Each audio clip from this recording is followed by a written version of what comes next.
Good morning. We are live from Council Chambers. Before we begin, I will go over the emergency response plan for this room. In an emergency, everyone must evacuate through the nearest safe exit. Those seated in the gallery will take direction from security, and Council will take direction from myself. After evacuating the room, please proceed to a stairwell, take the stairs to ground level, and evacuate the building through the doors marked emergency exit and go to the muster point. Do not take an elevator or walk through the city room. Anyone with limited mobility should identify themselves to security or myself during an evacuation, and please speak with security if you require first aid. Thank you. Well, good morning, everyone. I would like to call this a special City Council public hearing to order and acknowledge that we are meeting on the traditional land of TD6 territory and the Métis homeland, and acknowledge the diverse Indigenous peoples whose ancestors' footsteps have marked this territory for centuries, such as Cree, Dene, Saulteaux, Blackfoot, Nicoraiska, as well as Métis and Inuit, and now settlers from around the world.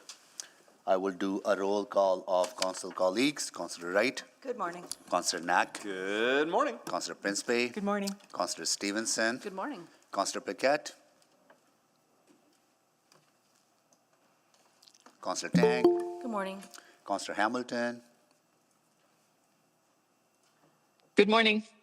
Councillor Rutherford. Morning. Councillor Salvador. Good morning. Councillor Cartmel. Good morning. Councillor Rice. Good morning. And Councillor Jans. Good morning. Okay.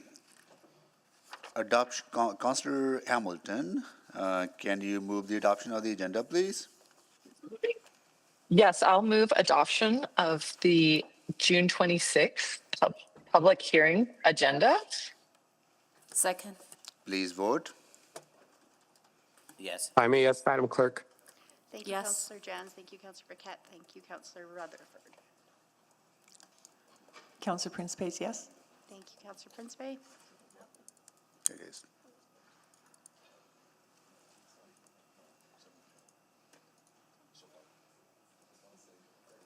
We have all the votes. Display the votes, please.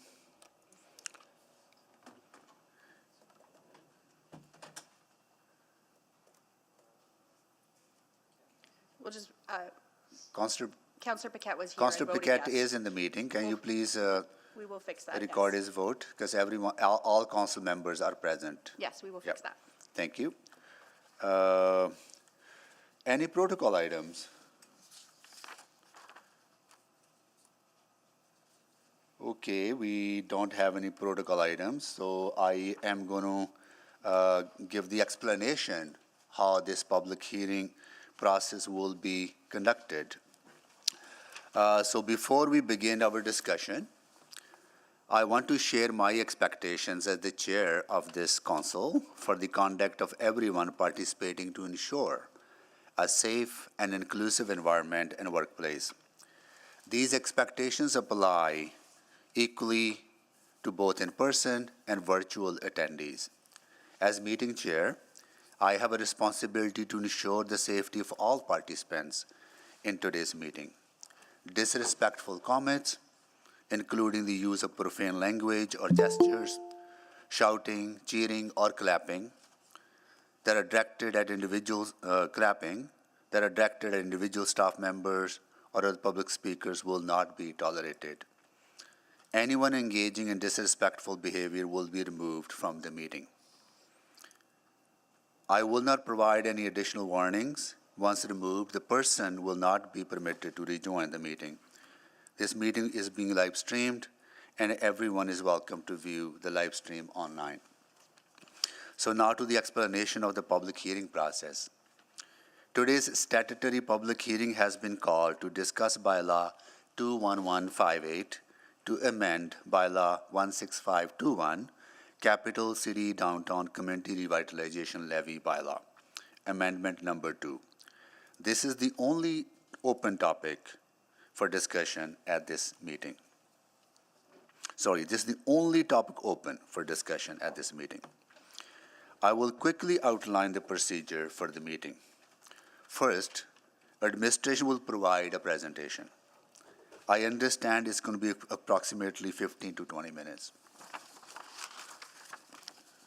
Next, Members of the public who register to speak will be invited to make their presentations in panels. The first panel will be those in favor, followed by a panel of those in opposition, continuing in that order until everyone has been heard. Each speaker will have 5 minutes to make comments. The timer lights on the podium will be green for the first 4 minutes, then yellow when there is 1 minute remaining, and flash red when the 5 minutes are up. If you are participating virtually, there is virtual timer in the Google Meet, or you may wish to use a timer of your own. After all speakers in your panel have been heard, council may ask questions of you or other panel members. Please remain in your seat or in the virtual meeting until questions of your panel are complete. Once your panel is complete, you may observe the remainder of the meeting from the gallery or on the live stream. After hearing from all speakers, council may ask questions of administration and make motions. Finally, council members may ask questions of anyone about any new information that might have arisen during the public hearing. Thereafter, council may close the public hearing and vote on the bylaw. If participating virtually, please remember to mute your microphone when you are not speaking. If you're experiencing any technical difficulties, please reach out to the office of the city clerk using the contact information provided in your confirmation of registration or at city.clerk@edmonton.ca. If you're here with us in person, city staff will guide you to your seat when it is time to hear from your panel.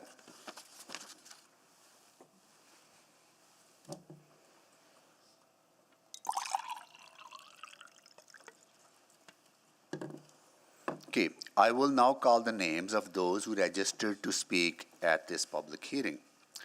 I understand that many of you may be looking for the list of who have signed up to speak today. After I called out the list and confirmed who is speaking, the office of the city clerk will update the list and it will be posted online as soon as possible.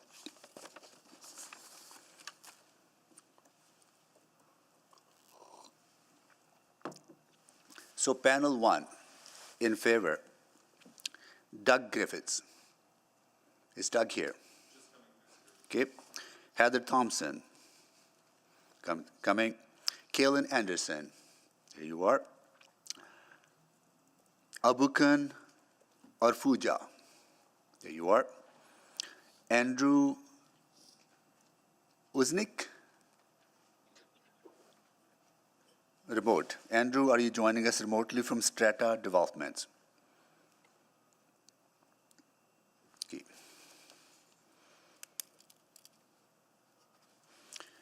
Brian Murray, Build Edmonton. Alistair McIsaac, RIVR Solutions Limited.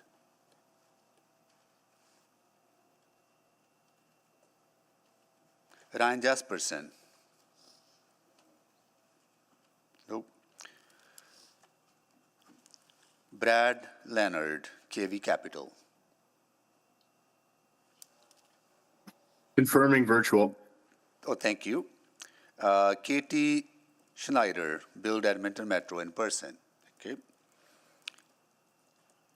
Aleem Somji, Jaffer Group Inc. Okay. Grant Pilgrim, Stream Flow Remote. Yeah, confirming remotely. Okay. Robin Hallstein, Nyope Edmonton. Okay. Chris Young, Edmonton Destination Marketing Hotels, remote.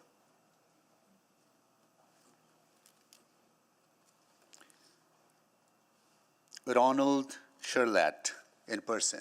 Okay. So that is panel number 1 in favor. Now panel number 1 opposed. Michelle Frechette, in person or remote. Steve Bradshaw, Amalgamated Transit Union Local 569, in person or remote?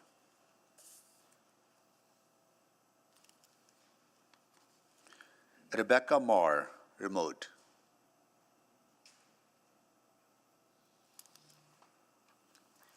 Greg Mady, Working Families, Edmonton. There you are. Thank you. Alan Tam, City of Edmonton Youth Council, in person or remote. Tiffany Fan, City of Edmonton Youth Council, in person or remote. Ben Mangalnik, City of Edmonton Youth Council, remote.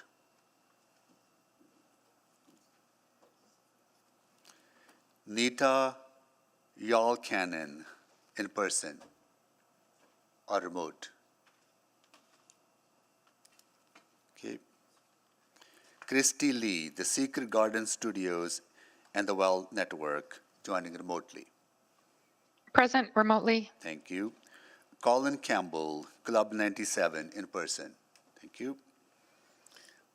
Bradley LaFortune, Public Interest Alberta, remote.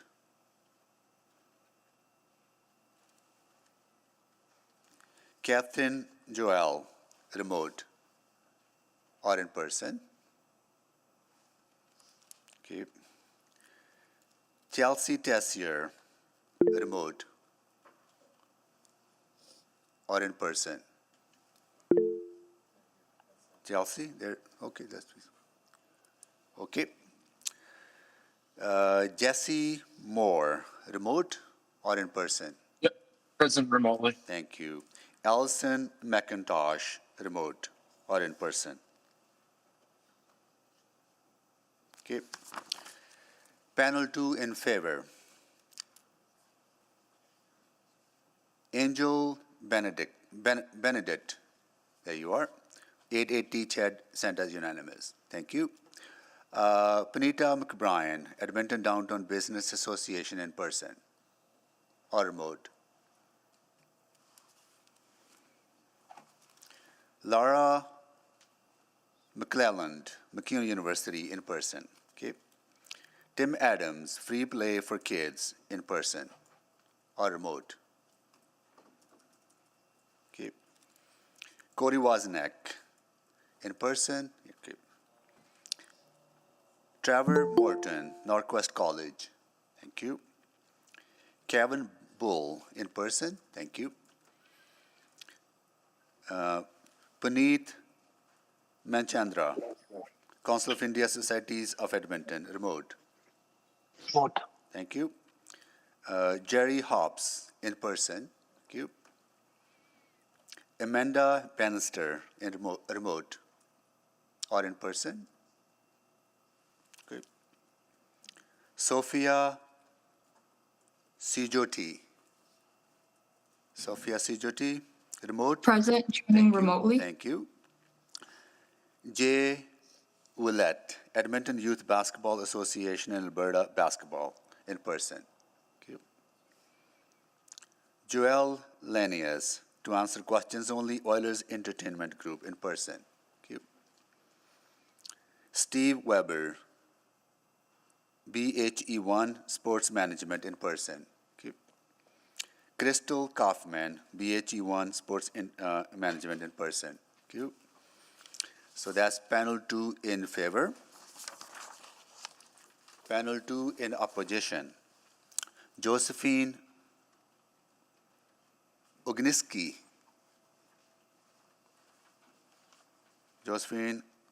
In remote or person? No. Chris Sims, Canadian Taxpayers Federation, in person. Okay. Haroon Ali, joining remotely or in person? Remote. Thank you. Paul Govenlock, remote or in person? Jason Rockwell, remote or in person? Okay. Andrew Ritchie, remote or in person? Brian Martin, Grindstone Theatre Society. In person or remote? Matthew Cates, City of Edmonton Youth Council, in person.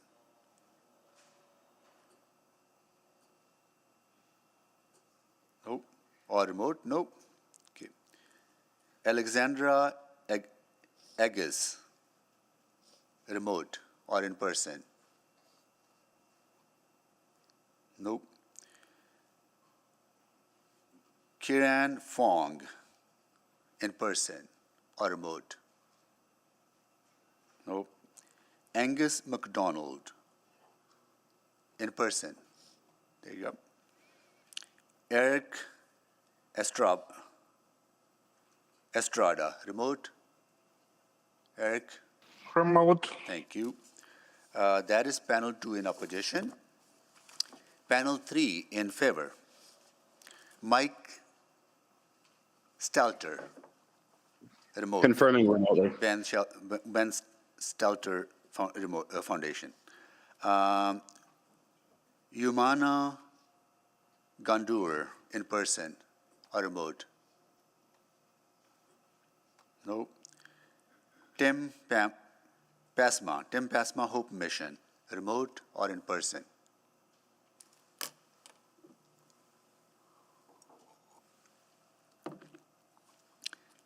Beryl Bacchus, remote or in person? Remote, confirmed remote. Thank you. Viet Nguyen, Budang Music Canada. Remote. Thank you. Russell Hay, OEG Sports and Entertainment, remote or in person? Remote. Thank you. Cheryl Probert, Downtown Edmonton Community League. There you are. Alex Draper, in person. Okay. Gloria Goa, Immigration Community Alberta Network Association, in person. Okay. Anna Marie Petrov, in person. Okay. And on the way. Okay. Tyson Boyd, OEG Sport and Entertainment, in person or remote? Okay. Michael Carey, Armco Capital Inc., joining remote or in person? Confirmed remote. Thank you. Chris Dulaba, to answer questions only Rohit Group, remote or in person?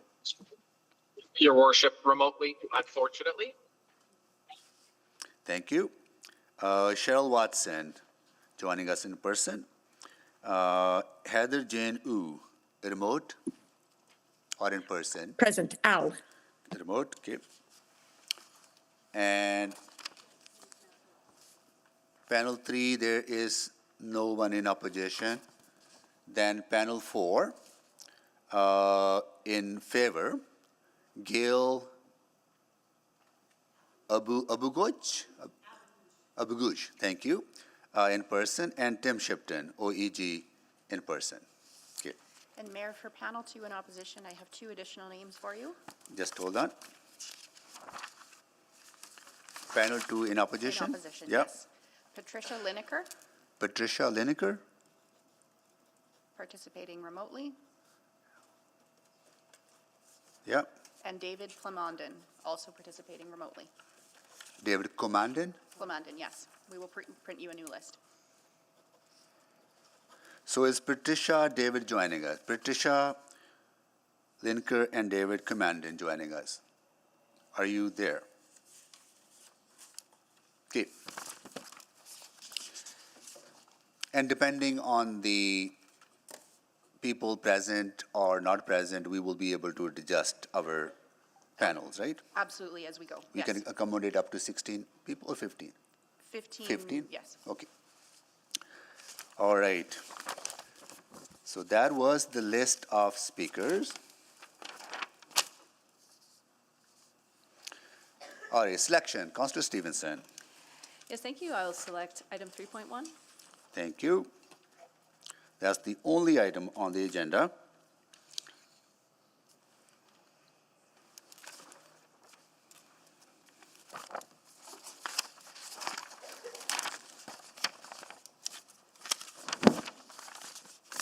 All right.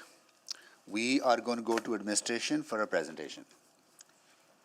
Good morning, members of council. My name is Kim Petrin, the Deputy City Manager for Urban Planning and Economy. Joining me today is Alyssa LaLiberty, Branch Manager, Economic Investment Services, Brett Latchford, Director of Strategy and Emerging Economy, and Stacey Padbury, Deputy City Manager of Financial and Corporate Services and our Chief Financial Officer. We are at a pivotal moment for the heart of our city. Our downtown, a vibrant mosaic of commerce, culture, and community, faces a critical juncture. The echoes of the pandemic, coupled with evolving work patterns, have presented significant challenges, rising office and commercial vacancies, and a concerning decline in our downtown's contribution to the city's overall tax base. These are not merely statistics, they represent tangible impacts on our city's vitality and future prosperity. But Edmonton is a city of resilience, innovation, and ambition. Downtown is integral to achieving the vision outlined in the city plan. As identified as a priority growth area, downtown supports concentrating population and employment in areas that maximize infrastructure and leverages existing transportation options. And we have a clear, actionable roadmap to reclaim and elevate our downtown, the Downtown Action Plan. This ambitious 5-year strategy is meticulously designed with economic, residential, vibrancy, and business growth driving our actions and supporting Edmonton's city plan. A key component of this transformative strategy hinges on a crucial financial tool, the Capital City Downtown Community Revitalization Levy, or CRL extension. For those unfamiliar, a CRL is not a new tax. Instead, it's an innovative funding mechanism that allows our city to borrow against the future growth in property tax revenues within a designated area. It's a strategic reinvestment of growth fueling further growth. Edmonton has already seen success with the existing downtown CRL. Since its inception, it has been the engine behind over $2.5 billion in private investment. It helped build the iconic ICE district and delivered over 3,500 new homes. It has attracted new businesses, enhanced our parks, and upgraded public infrastructure, proving its capacity to spark widespread revitalization. And now we need to extend this proven success.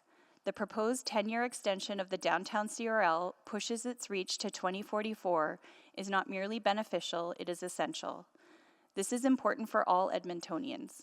Business owners will see increased foot traffic and renewed confidence. Residents will enjoy improved safety, better amenities, and a wider range of housing choices. Students and workers will benefit from clean, accessible, and thriving streets. And all of us will witness a more attractive, inspiring, and economically resilient city. A stronger downtown means a stronger Edmonton. It means a larger overall tax base that, once the CRL loans are repaid, will benefit municipal services across the entire city. The CRL extension enables investment in a downtown that is safe, inclusive, economically robust, and full of opportunity for every Edmontonian today and for future generations. Next slide, please. We are here to present Bylaw 21158 to amend and extend the Capital City Downtown Community Revitalization Levy. This bylaw represents a generational commitment to our downtown and will facilitate investment and transformation over the next 19 years. Administration has prepared a revised CRL plan and bylaw based on direction by City Council in March of this year. This presentation will include an explanation of how CRLs work, highlight the new projects in the plan, and explain the next steps in the CRL approval process. In response to Part 2 of the motion, administration has provided additional information and analysis related to the proposed event park and Village at Ice District infrastructure projects in Attachment 2 and 4 to the Council report. We also provide a summary of the findings in this presentation. I'll pass to Alyssa. Thanks, Kim. Next slide, please. The CRL is an important financial tool that enables municipal investment in infrastructure to encourage private development. Within the CRL area, property taxes paid on the increase in assessment above the 2014 baseline, represented here by the teal area, are held in a separate fund that's used to repay investment in catalyst projects. This includes the equivalent of both the municipal and provincial property taxes. Taxes paid on the baseline assessment, shown in gray, continue to go to general revenue. Properties pay the same total amount of tax as they would if they were not in the CRL, and this doesn't directly impact tax rates in the rest of the city. Once the CRL expires, the municipal taxes paid within the CRL area return to general revenues for the city. By investing in infrastructure to overcome barriers to development, a successful CRL will return more tax revenue to the city than would occur in the absence of a CRL. This CRL enables us to deliver catalyst projects over the longer term with greater certainty, as witnessed by the investment around Warehouse Park, Rogers Place, and Ice District. We've been told repeatedly by industry that certainty in how the vision for the area is going to be implemented is important, which gives us confidence in the catalytic effect expected from these infrastructure investments. Next slide, please. The CRL has a proven track record of enabling transformative infrastructure projects. That has included projects like Rogers Place, Warehouse Park, Alex Dakota Park, stormwater drainage servicing, Jasper Avenue New Vision, Green and Walkable Downtown, Beaver Hills House Park and Michael Fair Park, Chinatown Gate, and 103A Avenue Pedway. These projects were intended to spark private development, and that has happened. Since the downtown CRL began in 2015, there has been a marked increase in downtown development. The result has been a development boom, $4.7 billion in new development, 3,500 new residential units, and 3 new office towers. Next slide, please. This is the boundary of the downtown CRL area. The property taxes within the CRL boundary, including any uplift in assessment, are collected and invested in the catalyst projects in the same area. It includes approximately half of the downtown neighborhood, as well as small portions of the central McDougall and Macaulay neighborhoods. The green areas on the map show sites that have been redeveloped since the CRL was approved. That's 1/3 of the vacant land or undeveloped land that's been built on in 10 years. But while there have been many successes over the last 10 years, there are challenges and barriers to investment and economic uncertainty experienced by many downtowns across North America. The pandemic profoundly affected downtown's economy, most notably through work from home, but it also impacted festivals and arts organizations, led to increased construction costs, and exacerbated social disorder. As a result, in the last few years, the number and value of new development permits have declined significantly. And despite progress, 35% of the CRL area is vacant or underdeveloped. These are the areas that are red or yellow on the map. There is a substantial opportunity to build on the CRL's success, enabling further investment that will unlock more development potential. We've listened to the development industry in the downtown community and have prepared a path to extending the downtown CRL, renewing the city's commitment to its most significant neighborhood. Next slide, please. Extending the CRL and implementing the catalyst projects provides many benefits. Within the CRL area, the city collects the equivalent of the education tax on any increase in assessment. Over the 10-year extension period, this is projected to amount to $127 to $178 million, or approximately 20% of CRL revenue. These are the funds that would not otherwise be available to the city without the CRL. The catalyst projects will improve infrastructure, create and improve public spaces like streetscapes, parks, and entertainment venues. By resolving barriers to redevelopment, the CRL attracts new investment in downtown from developers and businesses that would otherwise not occur. This facilitates the transformation of the area to a vibrant and appealing neighborhood for residential and business growth. Next slide, please. Extending the CRL is a multi-step process with several stages of municipal and provincial approval. In March, City Council directed administration to see an extension and identified a list of catalyst projects. Administration submitted our proposed changes to Municipal Affairs for approval. The province then amended the CRL guidelines and approved an amended CRL regulation on May 14th. The province has been flexible and listened to the city's requests.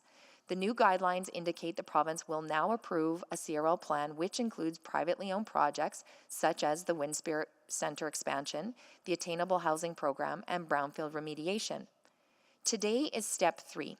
City Council considers the CRL plan and bylaw at a public hearing.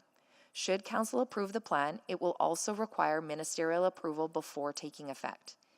If Council approves the plan as written today, which aligns with the project list previously shared with and supported by the province, we expect that ministerial approval would be straightforward.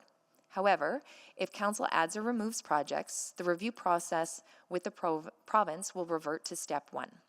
This will require a new approval from Cabinet, and this is not guaranteed. The timeline for their review is unknown, and implementation of the CRL plan will be delayed. Step 5 is budget and project prioritization, which is not part of today's decision. Each project will follow the regular budgeting process and will return to Council for budget approval. This ensures Council has final project oversight. I'll now turn it to Brett. Thank you. New slide. The proposed CRL plan includes 6 new projects and 1 modified project. Additionally, all projects in the current CRL plan remain. So projects such as Jasper Avenue New Vision, Green and Walkable Downtown, and the 100th Street Pedestrian Bridge are still included. These projects represent administration's recommended catalyst projects for downtown growth and revitalization. They work collectively as the best package of catalytic projects available. We are confident in their combined ability to amplify and generate the return on investment needed for our downtown. The list of projects was heavily informed by our downtown partners and investors and is based on Council's direction from March of this year, which included industry and community consultation. As we noted, at the City's request, the province has updated their guidelines to accept the Winspear Centre expansion as a CRL project. It has been included in the proposed plan. There is one other change to the Council-directed project list. At the province's direction, the public open space amenities and placemaking project is now included in the existing Green and Walkable Downtown project. This is just a change in how it's labeled. The scope of the open space and placemaking project remains in the plan. The cost to fully implement these catalyst projects is estimated at $514 to $624 million. This does not include interest costs. Implementation would take place in a phased approach between 2026 and 2041, although we anticipate most projects would start within the next budget cycle. This is the list of the projects that was sent to the province, and Cabinet's approval of an extension is based on this list. Slide, please. Full details for each of the catalyst projects are included in the CRL plan. In summary, the Brownfield Remediation Catalyst Project addresses sites in the downtown CRL area that are contaminated, which will require remediation prior to redevelopment. The cost associated with remediation can be a significant financial barrier to redevelopment. By entering into cost-sharing agreements with developers for remediation, this program has a proven track record of facilitating the redevelopment of challenging sites that would otherwise remain as unattractive lots in the core. The Winspear Centre expansion project will build on an already successful venue and transform it into a music center for everyone. It will include new programming and draw more downtown visitors. It adds over 50,000 square feet of new space and converts existing spaces into programming areas, turning the Winspear into a 215,000 square foot state-of-the-art cultural attraction dedicated to music. Designed with a second performance hall, classrooms, and mixed-use immersive spaces, it will serve the needs of artists, youth, the public, and community groups. The Winspear has already received $25.3 million from the federal government, $25.8 million from the provincial government, $9.1 million in community support, and $24.4 million in previous grants and loans from the City of Edmonton. The Transit Infrastructure Catalyst aims to maintain downtown as a focal point in the region's transit system and continuously improve transit service and facilities. The CRL would fund aesthetic and functional improvements to transit stations, making them safer, improving the impression of downtown to visitors, and supporting downtown vibrancy by encouraging greater transit use. We know transit ridership is up, and this will help grow future increases. Slide, please. Next is the Downtown Infrastructure Fund. This replaces an existing project that was known as the Downtown Stormwater Drainage Servicing, which focused on major proactive investments in stormwater trunks.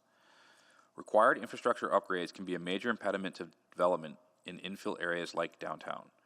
Through engagement with interested parties and reflection on our experience implementing the CRLs, we are suggesting a flexible program that could respond to the immediate infrastructure needs of new developments. This could include city and EPCOR-owned infrastructure, such as power, water, drainage, and district energy, which would be similar to the existing infill infrastructure fund.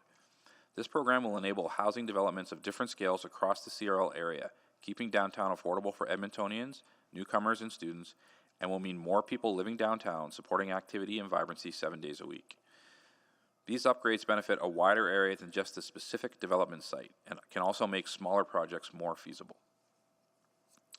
The Attainable Housing Program is a modification of the previously included Downtown Incentive Program. The new program aligns with newly published provincial guidelines for CRLs. It would be a grant rebate to private developers that effectively freezes property taxes for up to 10 years for eligible units which achieve an attainability threshold. This would cap rents at 30% of the median renter's income in Edmonton. We know from engagement with local developers that a development incentive program can be a powerful tool to accelerate residential development when merited by economic conditions. This program will incentivize development while ensuring that attainably priced units are provided. A vibrant downtown is ultimately achieved by having more people downtown on a daily basis, and that includes more residents. Finally, building on the success to date of the Green and Walkable Catalyst project, the scope will be expanded to specifically include public open space and amenities. This is for small-scale tactical improvements to public spaces in the downtown CRL area. Examples could include small-scale recreation amenities, lighting programs, infrastructure to support festivals and events, etc. These small-scale interventions knit together a community and bring neighborhood character to every corner of the CRL area by creating special spaces that attract local activation and visitation. Slide, please. Events and tourism are major economic drivers for our city, and the event park is an additional facility to keep Edmonton and our downtown competitive. In March, Council asked administration to take a closer look at the Catalyst projects for Event Park and the Village at Ice District infrastructure. The Event Park has been identified as the first true indoor-outdoor center in Canada, featuring 140,000 square feet of event space with an outdoor capacity of over 6,000 people and room for over 2,500 people indoors. This venue is designed to fill a gap in Edmonton. It is sized ideally for smaller concerts or shows that would not play bigger venues. It would include multiple rooms of different sizes, capable of hosting a range of events from large commercial events like concerts to smaller community events, and could serve as a hub for the Edmonton Oilers Community Foundation programs. The MOU that the city has signed with the province and OEG outlines that a minimum of 1/3 of the schedule or space within the event park will be made accessible to community, public, or nonprofit organizations at below market rates, and the city contribution through the CRL is $69 million for the event park, which reflects a partnership with the GOA and a private investor who are combined contributing over 70% of the total investment. Slide, please. OEG commissioned CBRE to prepare a report forecasting the economic impact of Event Park. The report has been included as Attachment 3. To review the projected economic benefits, administration used a different economic impact model to test the CBRE analysis. CBRE used a model called STEAM 2.0. Administration used the economic impact calculator, which is commonly used by industry partners. Using the assumptions provided by OEG, the outputs of this different modeling tool were consistent with the CBRE report, validating its general conclusions. Following construction, the economic impact of this sort of facility is driven by two factors: spending from out-of-town visitors and operational expenditures of the facility itself. The key assumptions in evaluating the economic impact are the total number of visitors and how many of those visitors are from out of town. The CBRE report was based on attendance figures provided by OEG. It estimates 400,000 annual visitors split between commercial and community events. Based on their data from Rogers Place events, it assumed 50% of visitors were from out of town. Administration cannot independently verify these projections, so we carried out a stress test scenarios to the economic impact of the number of visitors or the proportion of out-of-town visitors if those numbers were reduced or conversely increased. In these scenarios, the economic impact changes are as shown. Slide, please. The plan for the Village at Ice District includes approximately 2,500 new residences in a variety of housing types and up to 260,000 square feet of commercial or office space and a new city park. In order to advance this project, a maximum of $42.3 million in CRL funding would go towards underground infrastructure, streetscaping, remediation, and the public park. These investments in public infrastructure would otherwise be eligible under the Downtown Infrastructure Fund and the Green and Walkable Catalyst projects, but are identified as standalone Catalyst projects in alignment with the MOU. If private development at the Village at Ice District proceeds in the expected timelines, this project is projected to generate the greatest return to the CRL from a financial perspective, with an estimated $1.1 billion in assessment growth. Slide, please. Administration compared the proposed Village at Ice District investment project to other initiatives to spur investment in downtown and the quarters since 2018. These initiatives cannot be fully compared like for like as they each had different aims and objectives. In 4 cases, colored in red here, city funding would go to publicly owned or accessible infrastructure and amenities. These included upgrades in drainage, streetscaping, new roads and bike facilities, a new pedway tunnel, and publicly accessible open spaces. The projects in red created amenities that benefit a wider area than just the grant recipient. The projects colored in blue are development incentive programs, where the funds are paid to a developer who provides new units. The comparison is made on the basis of the full expenditure of approved funds and build-out of the proposed development site, with the exception of Stadium Yards, which is based on the actual development to date. If improvement costs less than expected, or if the development does not proceed as planned, these numbers would change. The report includes a number of metrics to compare these initiatives. This graph highlights the cost in total city investment per square foot of proposed development. It shows that the Village at Ice District compares favorably to other recent initiatives. It will also deliver public benefit through improvements to several blocks of streetscaping and a new public park.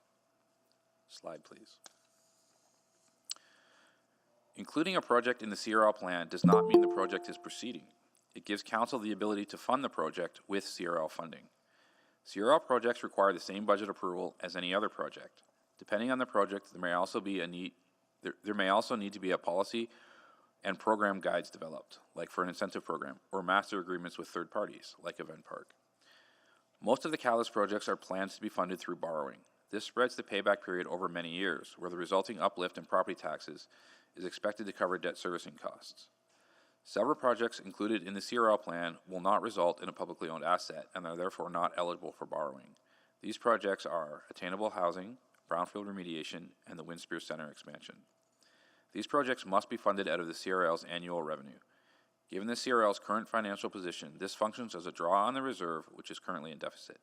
This effectively means the city is using working capital to finance these programs until the lift is generated. Slide, please. The amended CRL plan has been developed in collaboration with industry partners. It considers the needs of the public, investors, and our downtown, and incorporates lessons learned from the first 10 years of the CRL. It is a comprehensive approach to redeveloping downtown Edmonton, encompassing underground utilities, beautifications of our streets and parks, creation and expansion of event spaces, improvement to transit stations, and incentives for attainable housing. While we cannot definitively say that a given Catalyst project will lead to a guaranteed amount of development, it is the cumulative impact of all of these projects that will be transformative. For people living, working, or visiting downtown, this means a gradual but significant shift in their daily experience. They'll witness a continual evolution from improved walkability and greener spaces to more vibrant public areas and better access to transit. This steady stream of enhancements will collectively shape the overall perception of downtown, making it feel more dynamic, inviting, and a place where they want to spend their time. Our conservative projections indicate it will lead to 4,000 to 6,000 new units being built in the CRL zone, along with more than 300,000 square feet of commercial space. That new development will happen much faster than in the absence of this plan. Vacant land and parking lots will be redeveloped. Downtown streets will be green and walkable, connecting businesses, residents, students, and visitors with great public spaces and world-class venues. And I will turn it over to Stacy. The portion of the CRL revenue equivalent to the municipal property tax is estimated to be between $540 and $755 million. Many projects in the CRL plan will leverage other funding sources to maximize the impact of the city's investment. Next slide, please. The equivalent of the education tax that is collected as part of the CRL is about 20% of total revenue, or 127 to 178 million over the 10-year extension period, bringing the total CRL revenue for the extension to between 667 and 933 million. The education tax equivalent is funding that would otherwise need to come from the city, from city property taxes to implement the Catalyst projects. 2 of the new Catalyst projects introduced include nearly 200 million in combined funding from the province and the private sector. The Government of Alberta has signed an MOU with the City of Edmonton and OEG Sports and Entertainment with established principles that the investment will demonstrate public benefit and value for taxpayers, provide public infrastructure as a catalyst for downtown safety, security, and community well-being, support investment to build more attainable housing, and encourage revitalization, economic diversification, and growth in downtown and central Edmonton. Through Budget 2025, the Government of Alberta announced $103.4 million in direct grant funding from the province towards Event Park and Village at Ice District infrastructure. This is over and above the education tax equivalent portion of the CRL. The province will also contribute to work around Northlands, including the demolition of the Coliseum, although this is outside the CRL boundary. Administration has no indication that the MOU could be renegotiated or reallocated to other priorities. A further $87 million in private funding from Oilers from OEG Sports and Entertainment towards the Village at Ice District and Event Park, comprising direct investment, land contribution, and an ongoing lease payment. This private funding doesn't include the further investment in the residential housing or new commercial space that is part of the Village at Ice District. Next slide, please. Projects like Village at Ice District infrastructure, attainable housing, and brownfield remediation are also designed to catalyze further investment from the private sector. Investment in CRL projects is critical to catalyze that private funding. In the case of the extension, administration estimates 4,500 to 6,000 new residential buildings and 2.9 to 5.4 billion in new development and increased assessed value. Next slide, please. In closing, let us be clear that extending this community revitalization levy is a strategic investment in the future prosperity of our entire city. Council has talked a lot about attracting and retaining talent, drawing investment to our city, and the downtown is an important driver of our economic development strategy. It is a proven funding mechanism that transforms potential into tangible progress without imposing new taxes on Edmontonians. It's also a signal to businesses and investors that the city is committed to downtown for the long term, enabling them to make investment knowing that downtown will continue to both remain a focus of City Council and thrive. We've seen its power in action in the past decade. We've seen billions invested with new upgraded underground infrastructure, new towers, an arena, new parks that have transformed many of the vacant lots that once existed, and now with the Downtown Action Plan, we have a stronger vision and the roadmap to truly revitalize our core for generations to come. While the proposed plan continues to advance existing and modified catalysts, approving the plan also capitalizes on significant provincial investment in downtown through the Village at Ice District and Event Park, which otherwise would not be there. Council has assigned Memorandum of Understanding with the province and OEG, and the CRL plan is consistent with that MOU and is a critical step in achieving the entire deal. This isn't just about downtown, it's about a stronger, safer, and more vibrant Edmonton for all of us.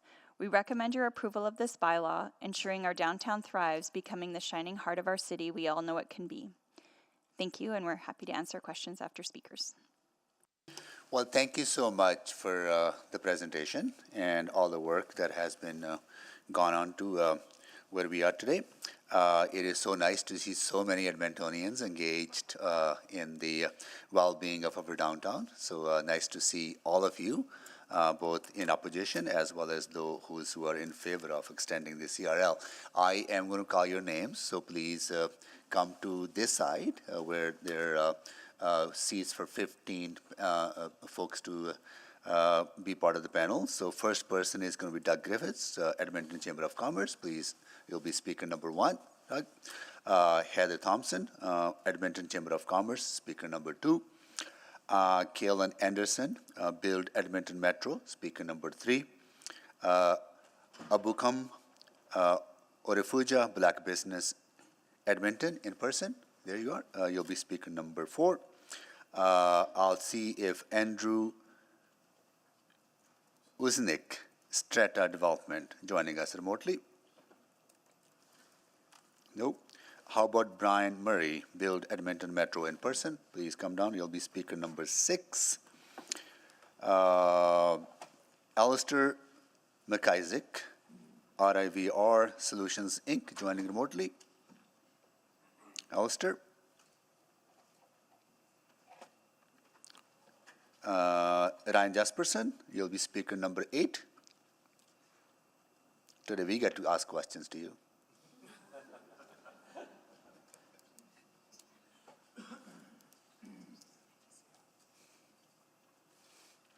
Brad Leonard, KV Capital.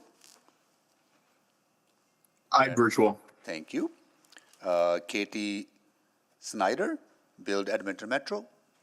Please come down. You'll be speaker number 10. Alim Samji, please come down there. You'll be speaker number 11. Grant Pilgrim, Stream Flow, joining remotely. Yep, correct. You'll be speaker number 12. Robin Holstein, Nyope Edmonton in person. There you are. You'll be speaker number 13. Chris Young, Edmonton Destination Marketing Hotels, joining remotely. Chris? Nope. Ronald Charlotte, in person. There you are. Please come down. You'll be speaker number 15.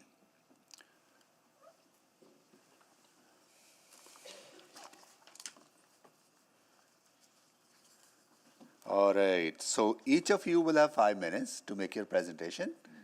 Please be precise because we have a long list of Edmontonians signed up to speak. I'm going to be very strict on the timer.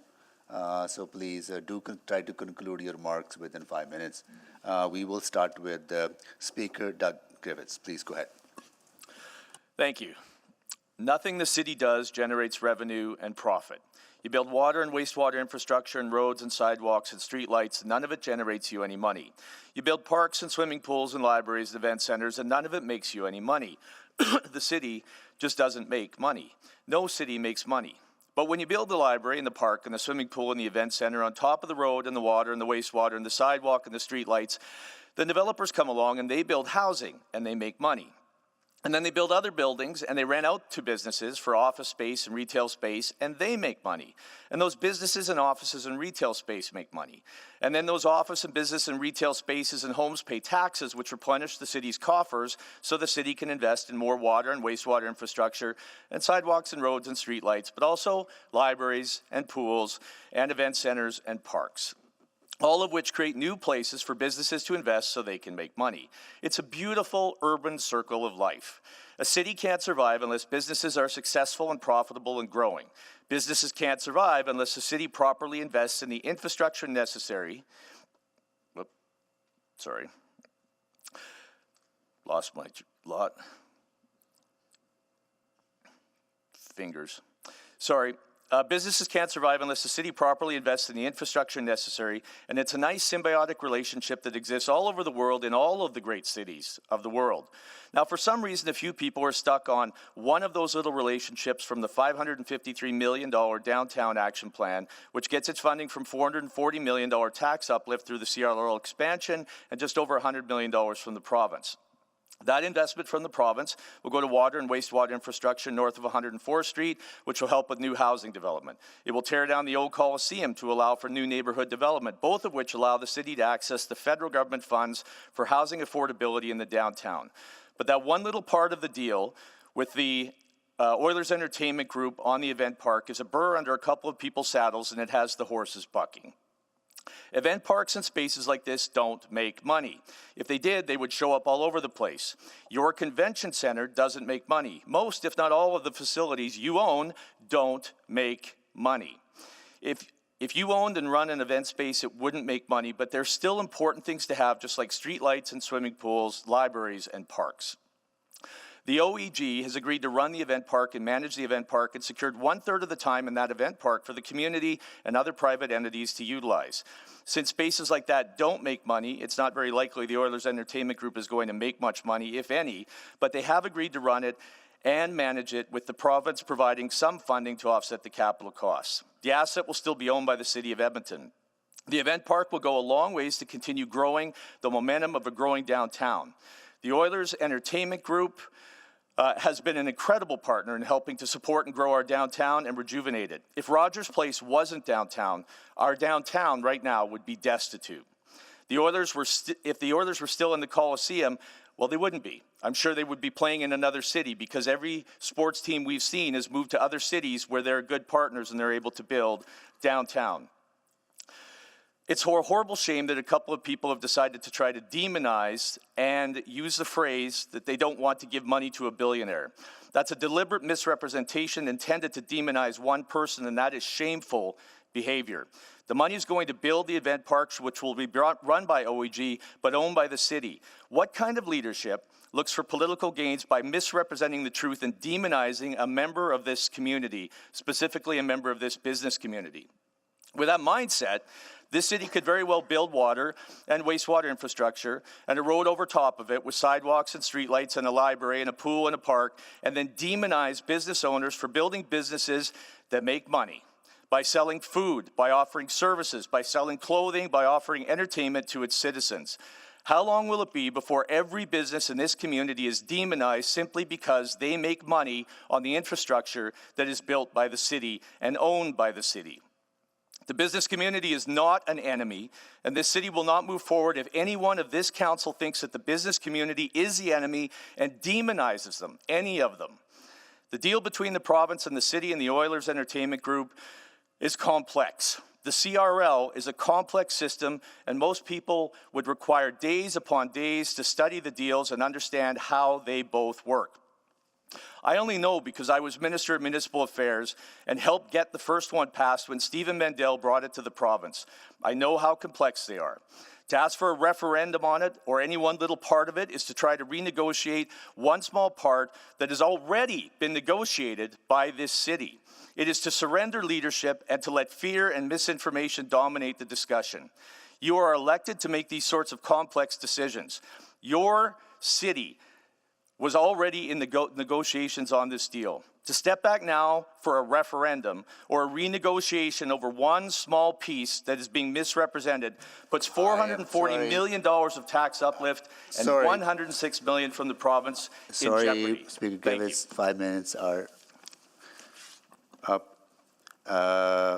Next, we will go to Heather Thompson, please. Good morning, Mayor and Council. My name is Heather Thompson. I'm here on behalf of the Edmonton Chamber of Commerce. And just to remind everyone, the Edmonton Chamber of Commerce represents nearly 2,000 businesses here in the Edmonton area. And so, yes, I'm speaking on behalf of us as an organization, but I'm also speaking on behalf of the membership. And I'm here today to speak in strong support of the Capital City Downtown Revitalization Levy extension. And I'd like to offer some perspective that builds on the remarks that Doug just shared.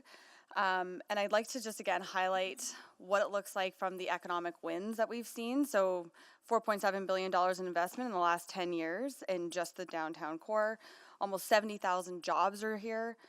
We've seen the catalyst investments like the Warehouse Park, Jasper Avenue, core infrastructure upgrades that arguably maybe shouldn't be used. CRL should not be used to fund those projects. And also, of course, Rogers Arena. And it's really interesting because if you think about what downtown would look like today without the arena, without the ice district, it's really scary to think about. And the best part is that this was not paid for by Edmontonians. It's paid for by the future tax uplift.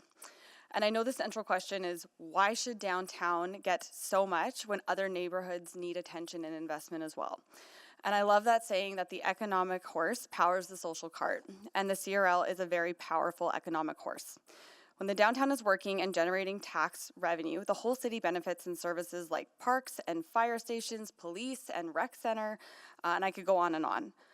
I'd like to be really clear that the chamber members are in support of the extension of the CRL because they are in support of the Downtown Action Plan. The chamber was part of a group that created the Downtown Investment Plan, along with Build, NAOP, the Downtown Revitalization Coalition, and the Downtown Business Association. And that plan is very similar to the Downtown Action Plan. They both had robust public engagement sessions and really robust return on investment metrics. The good news is that we're seeing a really great alignment between the city and as well as the business community, and we don't want to lose that momentum. Earlier this month, the Chamber of Commerce sent out a survey to our members, and this is a few of the stats that we just found out a few days ago.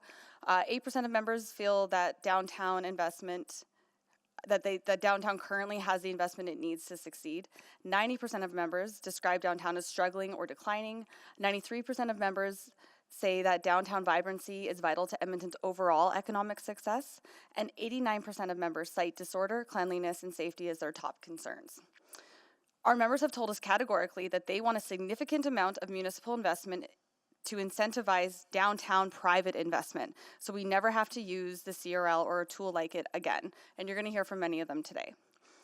The last thing I want to say is really around people. I want to talk about how when we look at the data and we look at the articles and case studies, it's really clear that businesses go to where people are. Investment goes to where people are. It's never the other way around. And the Downtown Action Plan addresses many of the root causes as to why there are not enough people in the downtown core. And this isn't just about the economy. Since the pandemic, we've seen that people are feeling disconnected, and we need to provide social collision opportunities so people can be together. And downtown really is the heart of that. We know that Edmonton was disproportionately affected by the pandemic. We need to invest public money to right-size the downtown for how we are living and working today. We don't want an economy that's built on a coffee hour or a lunch meeting. We want a full evergreen economy that takes care of people. So ideally, we'd like to see that we have downtown investment, city pride, which then leads to global investment, and global investment is something that Edmonton is lacking, especially compared to other Canadian cities. The good news is that we have all the pieces to make this successful. We have 55,000 people who moved into the region last year, and so many communities are saying, how do we get people to move to our community? How do we physically get the humans? We have the humans. We are lacking for space. And we have so much space here in downtown that's not being utilized for how we live today. And I'm talking about the cost savings that come with density and utilizing the infrastructure alone that is worth billions of dollars that we already have here and are continually investing in. So in closing, I want to make sure that I urge council to extend this timeline because we know that this will make a really powerful economy for every single person who lives in this city. Thank you. Thank you so much for joining us. Next, we will go to Kaylin Anderson. Good morning, Mayor Sohi and members of City Council. My name is Kaylin Anderson, and I'm the Chief Executive Officer of Build Edmonton Metro. Build Edmonton is a nonprofit association representing over 500 companies in the building and development industry. Together, our members shape the communities where people live, work, and thrive. This includes many who are actively building and reinvesting in the downtown. Today I'm here to reaffirm our strong support for extending the capital city downtown CRL. Downtown is a core priority for our association. We shared our support for this initiative with Executive Committee on March 6th and endorsed the city's Downtown Action Plan on May 13th. Our position has not changed. In fact, we believe this extension is essential to putting these previous commitments into action on the ground. Since council discussions began on this topic earlier in the year, the province of Alberta, through the Lieutenant Governor and Council, has actually already approved an amendment to the CRL regulation, extending its expiry to December 31, 2044. This presents a unique opportunity for council to align its investments with provincial partners and take advantage of recent changes that support the development of attainable housing, one of council's stated priorities.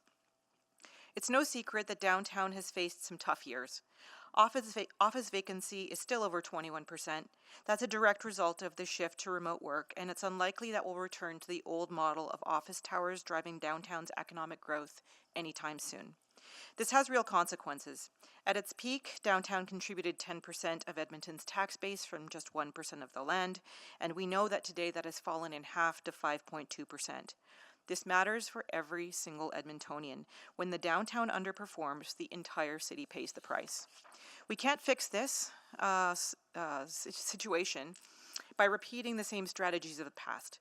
The city's own analysis just last month showed that we would need the equivalent of 23 new EPCOR towers just to close the gap under the old model based on office space expansion alone. We know this isn't realistic, so what we need is a new, reimagined, resilient downtown, one that is squarely focused on attracting people, investment, and life throughout the day and into the evening. And that's exactly what the Downtown Action Plan sets out to do.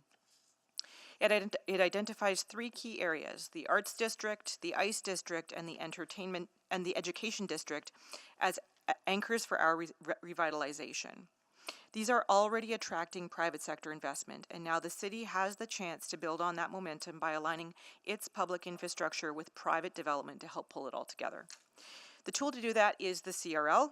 Extending the CRL could unlock nearly $1 billion in new revenue over the next decade and would go towards funding high-impact projects like improvements to LRT entrances, new green and open spaces, support for the arts, housing for seniors and students and everyone in between, and of course infrastructure to support a new event park and the complete communities that surround it. These are real and visible improvements that industry, public agencies, and community organizations have all agreed are needed. And we've already seen what's possible. Since 2015, nearly $5 billion has been invested into the downtown by private businesses and the public sector. This momentum has spurred the development of 3 new office towers, which is the largest expansion experienced in our downtown since the 1980s. Additionally, 3,500 residential units are either completed or currently under construction based on that last wave of investment. But we're not done. There are still significant gaps in the downtown experience, areas that feel disconnected and neglected. Without this investment, downtown will continue to fall short of its potential. Thankfully, we have a provincial government and private sector partners who have already signaled their intent to invest, and we are counting on the city to do the same. Last thing I'll leave you with is that it's important to remember that Edmonton's downtown is a regional hub. It serves not only our residents, but people from across central Alberta and large swaths of northwestern Canada who come here for work, healthcare, education, and culture. The downtown is our calling card and should be creating a sense of pride of ownership for all Edmontonians and Albertans. This isn't just about a few city blocks being revitalized. It's about building a downtown and a capital city that works for everyone. Thank you for your time and for your commitment to building a stronger and better community. Okay. Thank you so much for joining us. Next, we will go to Abukam Warfuja. Please go ahead. Good morning, Mayor Soyi and City Councils. My name is Ibukun Refuja, and I'm the founder of Black Business Edmonton, a network of Black entrepreneurs and professionals committed to economic empowerment. With over 300 business owners, we support the CRL extension because a stronger, safer, and more vibrant downtown also means more opportunity for Black-owned businesses. But to make this vision inclusive, we need targeted investment in equity-focused growth and meaningful collaboration with grassroots organizations like ours. BBE supports the extension of the Community Revitalization Levy to 2044 as a fiscal, responsible, and high-impact tool to stimulate growth without raising taxes. The $440 million in investment will create safer streets, more vibrant spaces, and business attraction initiatives that benefit all entrepreneurs, including Black-owned businesses and underrepresented businesses. A revitalized downtown creates more foot traffic, tourism, and market opportunities for business owners in retail, food, services, and the arts. BBE sees a strong downtown as a hub for inclusive economic activity, not just large-scale investment. A more attractive core also supports community programs, festivals, and vendor markets. It is critical that the next phase of the CRL and Downtown Action Plan intentionally includes equity-focused procurement and funding policies to uplift Black, Indigenous, and other racialized entrepreneurs. We advise for a dedicated stream of CRL funding for BIPOC business support, such as micro-grants for pop-up spaces downtown, business development programs for marginalized entrepreneurs, partnership with organizations like BBE and other ecosystems for outreach and implementation. We encourage the city and chamber to include diverse voices in downtown planning committees, project design, and implementation oversight. We also recommend the creation of a downtown diversity business roundtable to ensure marginalized businesses' needs are met continuously. BBE has grown to over a network of 300 businesses, and we have successfully hosted events like the BBE Trade Fair. This event draw more than 3,000 people, and our goal is to host these events downtown in the future where over 150 businesses can exhibit and we can attract more people to our city. BB is ready to partner on pilot projects that test new downtown spaces, culturally events, and small businesses activation funded by the CRL. We ask for inclusion in the Downtown Action Plan. Organizations like the Africa Center and various BIPOC communities can become stakeholders in these guiding principles. We require transparency and accountability in how CRL funds are allocated with disaggregated data on who benefits from city investments. Thank you. Thank you so much for joining us. Next, I'll ask if Andrew Uznick from Strata Developments joining us. Nope. We will carry on. Next is Brian Murray from Build Edmonton Metro. Thank you very much, Mayor and Council. Nice to see you again. My name is Brian Murray, and I'm a partner at B&A Studios and serve as Vice Chair of Build Edmonton Metro's Downtown and Major Redevelopments Committee, a committee dedicated to investing and continuing to work with the city to better our downtown and priority growth areas. As I've shared in previous meetings with Executive Committee and Urban Planning Committee, I'm here today to reaffirm our strong support for the extension of the Capital City CRL. Drawing on my experience as a professional urban planner, I believe this extension is a vital step towards achieving the city's vision for a vibrant and revitalized downtown. Specifically, it will unlock essential funding for catalytic projects such as upgraded LRT entrances, the Downtown Capital Infrastructure Program, completion of our Main Street, the Jasper Avenue New Vision, and attract attainable housing incentive program. These investments, especially around key urban anchors like our education, entertainment, and arts districts, as well as our Main Street, will dramatically reshape our downtown over the next decade. They will support residential growth while also making downtown a more attractive place to work, visit, and invest in. This is how we build long-term momentum and reinforce downtown's role as a thriving regional urban center. Across Canada, cities are wrestling with the challenges of downtown revitalization just like Edmonton. The ones making progress are doing so by making bold decisions, fostering partnerships across sectors and levels of government, and prioritizing their downtowns over anything else. Calgary is leading by example. Its proactive planning and targeted investments have spurred private sector activity, office to residential conversions, lower vacancy rates, improved tax revenue, and a renewed sense of optimism. In Edmonton, we know now our downtown's contribution to the city's tax base has declined over the past 15 years, which has increased pressure on property taxes across the city. To reverse this trend, we must continue to invest and reinvest in our downtown, and extending the CRL is one of the most powerful legislative tools at your disposal today. CRLs in both Edmonton and Calgary have proven effective in stimulating housing development, generating a strong return on public investments, and creating vibrancy within pockets of our urban centers. Our industry is aligned on this. Sustained residential growth is key to reactivating our downtown. But we must also support short-term delivery of housing by creating financial tools to make projects feasible. I'm particularly excited about the CRL's extension, includes target strategies to support student housing, new partnerships with post-secondary institutions, and the creation of high-quality spaces that people will live, study, and play in. I want to commend Council and Administration for thoughtful and collaborative work done to date. I've appreciated the opportunity to engage directly with City staff, and I urge you to move this important initiative forward today. Thank you for your time. Thank you so much for joining us. Next, we'll go to see if Alistair McIsaac from RIVR Solutions joining us remotely. Nope. Next, we will go to Ryan Jasperson.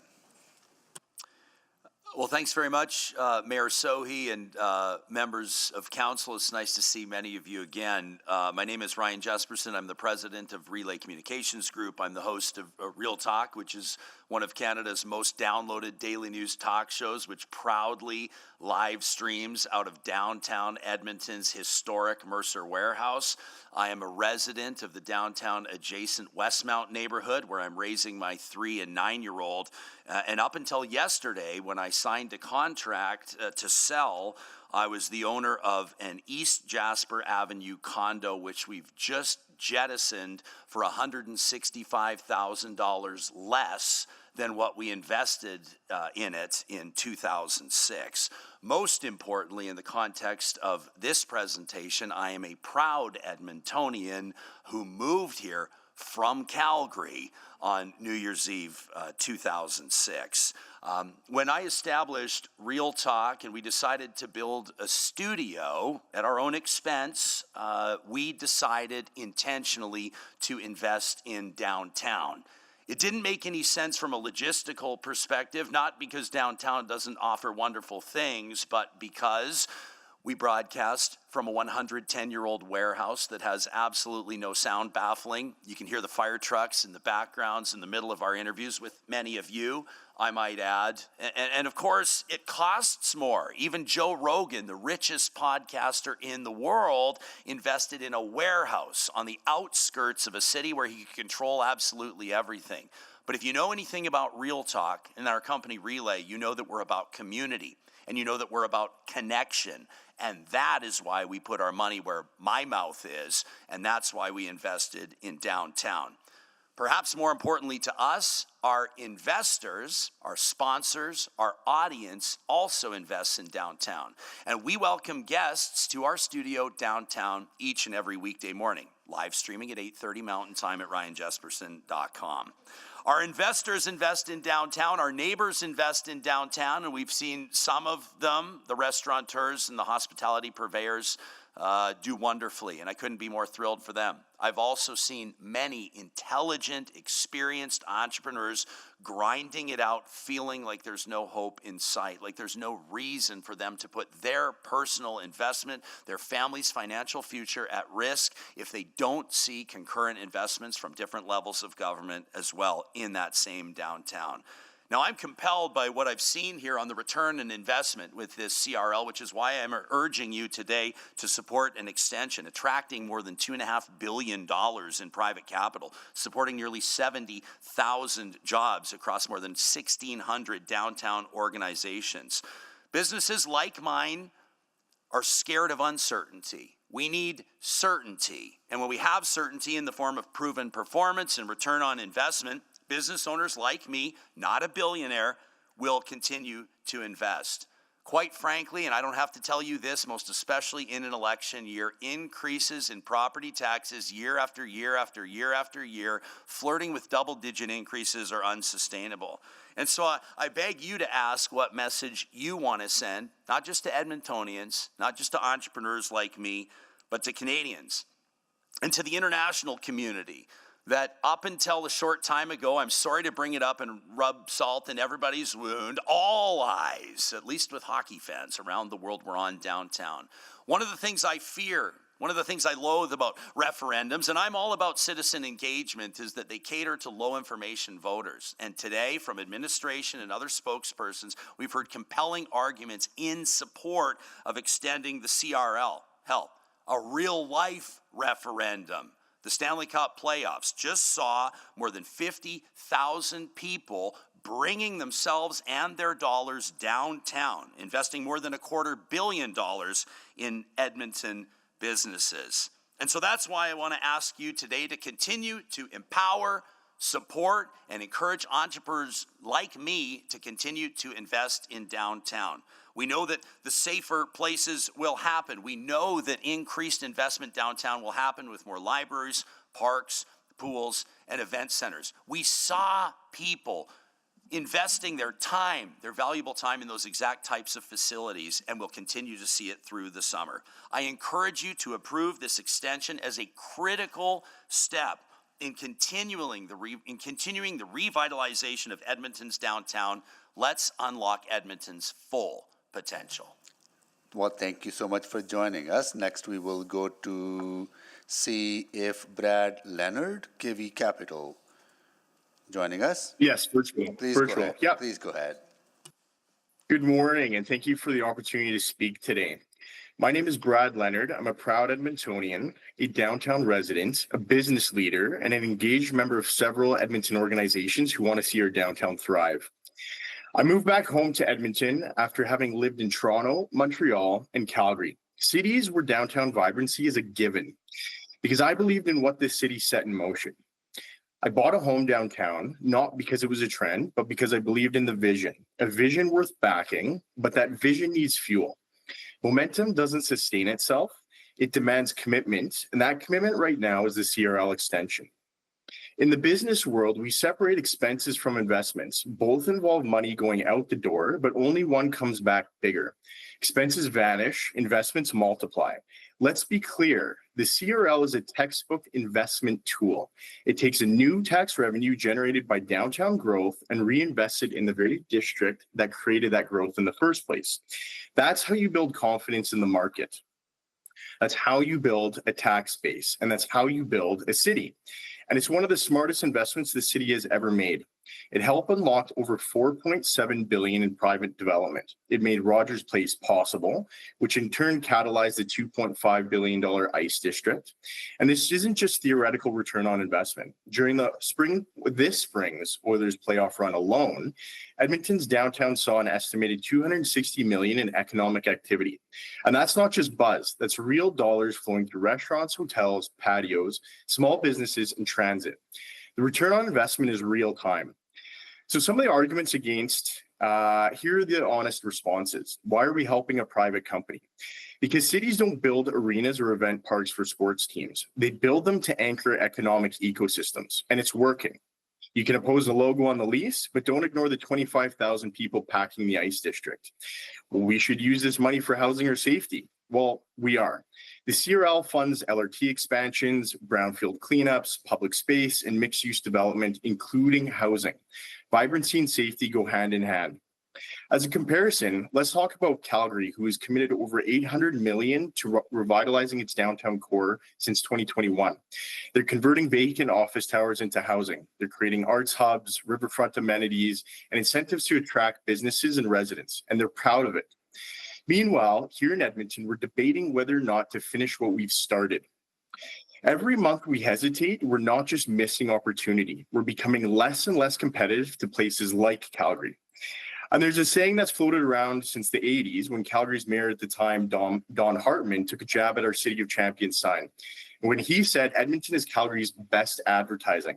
Back then it was cheeky. Today it's getting harder to laugh at because when Edmonton stalls, Calgary shines. We hesitate, they act. And when we signal doubt to the market, they attract investment. And the detrimental cost to not extending the CRL is if we don't extend the CRL, projects stall. Developers hesitate, residents like myself lose faith. And the one thing that takes years to build, but seconds to lose is momentum. It evaporates. If we don't extend this CRL, we signal to the market that downtown is still not all in as a priority. We don't have the confidence to back our own vision. And that message, it spreads both inside and outside Edmonton. As someone who lives downtown, works here, and advocates for it, I can tell you, people are watching. Investors, developers, employers, and residents like me. If this CRL isn't extended, the signal won't be subtle. It will say that we still don't prioritize and aren't all in our downtown. And that message will be hard to take back. I didn't move back to Edmonton to watch it retreat. So I'll end with this. If we want a stronger tax base, if we want more private investment, if we want safer streets, a livable, vibrant core that attracts talent and creates pride, extend the CRL. Let's not just preserve momentum, but let's find more ways to accelerate it. Let's prove that Edmonton doesn't just talk big, but let's finish what we started. Thank you very much. Thank you, Mr. Leonard. Next, we'll go to Katie Schneider. Good morning, Mayor Sohi and members of City Council. Thank you for the opportunity to speak today. My name is Katie Schneider. I'm the development manager at Autograph, a local development company with deep roots in Edmonton. Over the past decade, we've delivered more than 880 homes, and we currently have 4 active projects and close to 1,000 units either approved or in process with the city. I'm also here today as a member of Build Edmonton Metro and proudly serve on its Downtown and Major Redevelopment Committee. At Autograph, we see development as a partnership. We believe that when public and private sectors work together, like we've seen with the Economic Incentive Construction Grant and the Development Incentive Program, great things can happen. We've been proud to align ourselves with the city's vision for infill and compact growth, particularly in the core. And while delivering downtown housing remains challenging due to the rising costs, approval timelines, and market constraints, what makes it possible is knowing that the city is investing alongside us, that there's long-term growth and vision for downtown and a commitment to make it a great place to live. That's why I'm here to express my support for extending the Capital City Downtown CRL. The CRL is not just a funding mechanism, it is a signal. It tells developers like us that council is serious about downtown. It gives us the confidence to move forward from interest to investment. And when we see that momentum building through better public spaces, infrastructure, and amenities, we know our projects can thrive. We've seen this firsthand. We would not have pursued our 106th Street site, formerly known as The Shift, if it weren't for the Warehouse Park. That project gave us confidence that there was a commitment to enriching life downtown. And this was made possible because of the CRL. As developers, we need to know that neighborhoods we're building in are being invested in at every level. That's what creates opportunity, not just for the projects, but for the people who live, work, and spend time there. The CRL has been a foundational tool in enabling that kind of transformation. Since 2015, it has helped drive nearly $5 billion in combined public and private investment. It's supported meaningful placemaking projects and spaces that foster community, drive economic activity, and build pride in our downtown. But if we don't extend it now, we risk losing that momentum, and worse, we risk losing the confidence of the very people and organizations who are working hard to revitalize our core.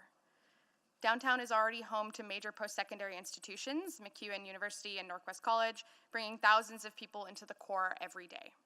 Local businesses are showing up with passion and persistence, and community organizations are working tirelessly to make downtown feel safe, inclusive, and active.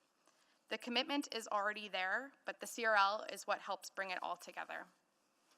Council has recognized that sustained residential growth is critical to revitalizing downtown, and the CRL can support that growth. With targeted strategies like the Downtown Action Plan and Attainable Housing Program, we could fund hundreds of new homes for students, families, and working professionals. In short, the CRL is a tool that works. It provides confidence, alignment, and momentum. And now is not the time to let that progress stall. I want to acknowledge the thoughtful work of council administration that they've done to bring this forward. I encourage you to continue that leadership by extending the CRL so that we, as developers, can keep doing our part to build a downtown that's vibrant, diverse, and full of life. On behalf of Autograph and as a member of Build Edmonton Metro, thank you for your time and for your continued commitment to our city's core. Thank you, Ms. Schneider. We'll now go to Alim Samji. Hello, Mr. Mayor, potential future Mr. and Miss Mayors, City Councilors. I appreciate the time to speak to you all today. My name is Alim Samji. I am the Executive Vice President of the Jaffer Group, and I am fortunate, and I want to highlight that word, I am fortunate to still be a landowner and business owner in downtown Edmonton. Much of the discussion that we've had and that has been had over the last few days and weeks has been on the cost of the CRL. So I'd like to speak to that specifically. I mentioned that I am grateful. I am grateful to still be in downtown Edmonton and have value left in my investment. And I hope that everyone here recognizes that I am one of the lucky ones. If you cast your mind back before COVID, to August of 2016. That month, one of the largest out-of-province investors that we had in this city, Dream Office REIT, wrote down well over half of their investment in downtown Edmonton. That's not during COVID, that's in August of 2016. In the years since, those buildings continue to be worth between 15 and 20% of what they were. And that's not 15% less, that is 15% period of what they were worth. Now, that massive gap of property tax, as you can imagine, over nearly 10 years of time is well over the amount of the investment that's being discussed today. Secondly, I want to ensure that the cost of the investment that small business owners and developers and others who have lost their investments in downtown Edmonton is recognized. Every time one of our staff members or one of our neighbors or one of our residence owners cleans up and picks up garbage off the street in downtown Edmonton, that is a cost. Every time another building gets shuttered or another window breaks, that is a cost. That is the cost that is being borne by Edmontonians more than anybody else. That is the cost that we bear. Now, with respect to all of you, the cost of that vacancy and the cost of the empty land and the cost of us picking up garbage and looking after our neighborhood and our community is cost neutral to this city. Edmontonians have borne that cost. And likewise, the CRL will be cost neutral to the city as well, but will be beneficial to the rest of us that have been contributing to this city. Now, I'm not the Winspear Center. I don't represent the Winspear Center. I don't live on 103A Avenue, but I don't have to be. Because everybody that comes downtown, be it the Fan Park or the Citadel or the Winspear, we all benefit when investment and traffic specifically are brought downtown. Because traffic makes places safe. Occupancy makes places safe. And there is no more effective investment that we can make than to ensure that the more people that we can bring downtown happens. We cannot give up that traffic. So what I would ask is that we finish the process that we've been on. We fund this appropriately and quickly. And numerous speakers today and the letters you've received will talk about the legacy that we leave behind in downtown. And none are wrong, whether it's for or against this CRL. We're talking about the legacy that we leave. But what I would hope is that the legacy of the investment we make now will be what our children will talk about, rather than the unhappiness and that the discussion that we see now with so many city projects, where we are angry that the people before us, our predecessors in business, did not focus on ensuring that these activities, that these LRT track, that these roadway investments were not made when the chance was available. This is an opportunity for us to be proactive, and we shouldn't give that up. So I ask all of you, do not throw away the investment that countless Edmontonians have made. Small, big, the average person, billionaire, it doesn't matter. Let's not throw away the investment that many Edmontonians have already made downtown, including yourselves. And let's complete what we've started. Thank you.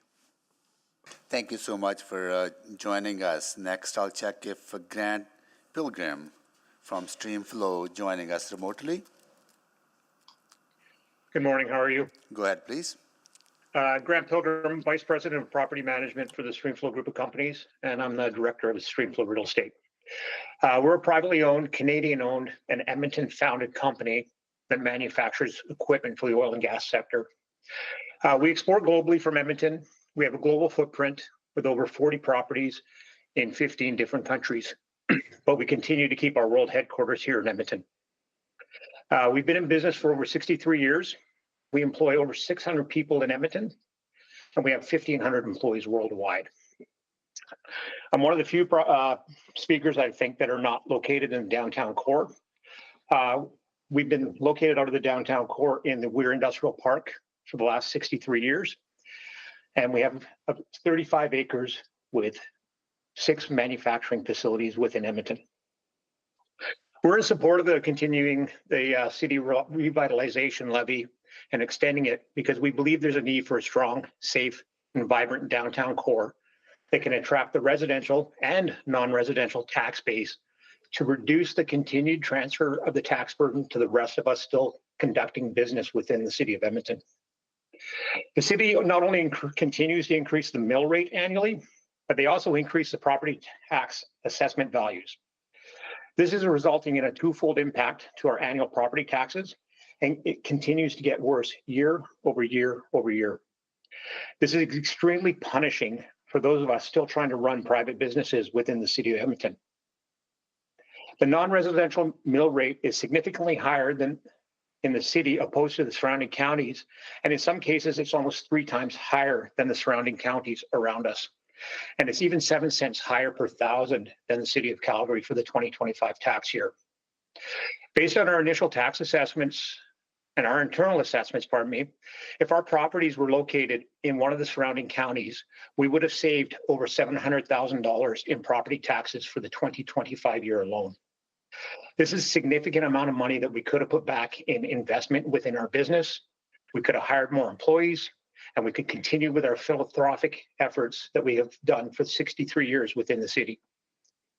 But to be honest, it's gotten so bad that we are now actively pursuing an 80,000 square foot facility outside of the city limits and relocating some of our business units for the first time in that 63-year history.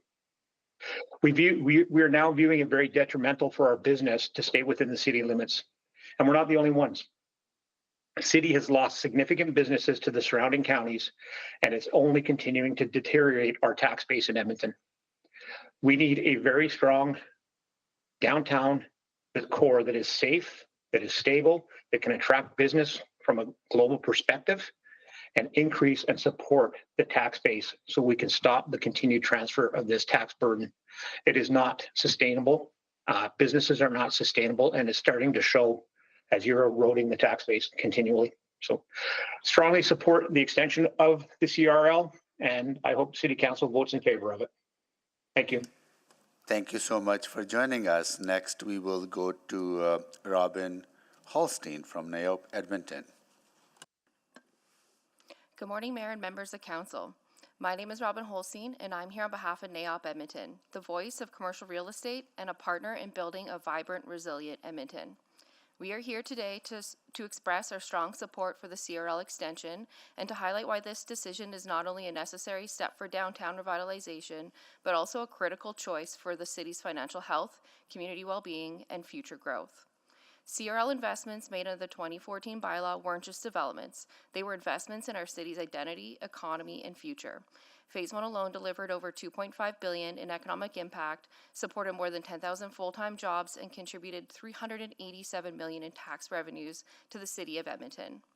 This kind of success doesn't happen by chance. It happens through bold vision, smart public-private partnerships, and mechanisms like the CRL that align growth with public return. We now have the opportunity to build on that momentum through the proposed extension. From a development perspective, large-scale downtown projects like these require upfront investment and long-term partnership. The CRL is not a new cost. It's a proven, fiscally responsible mechanism to capture future growth to pay for today's infrastructure. Downtown Edmonton's share of citywide tax revenue has dropped from 10% in 2009 to just 5.2% in 2024. This steep decline puts the city's fiscal health at risk. Without bold, immediate reinvestment in our core, the problem will only get worse. Without CRL support, the next phase of development is in jeopardy, putting significant opportunities and long-term gains at risk.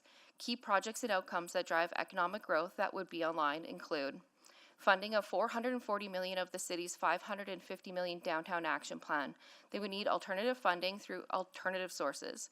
This would result in greater strain on the city's operating budget, adding pressure to increase taxes for residents or businesses.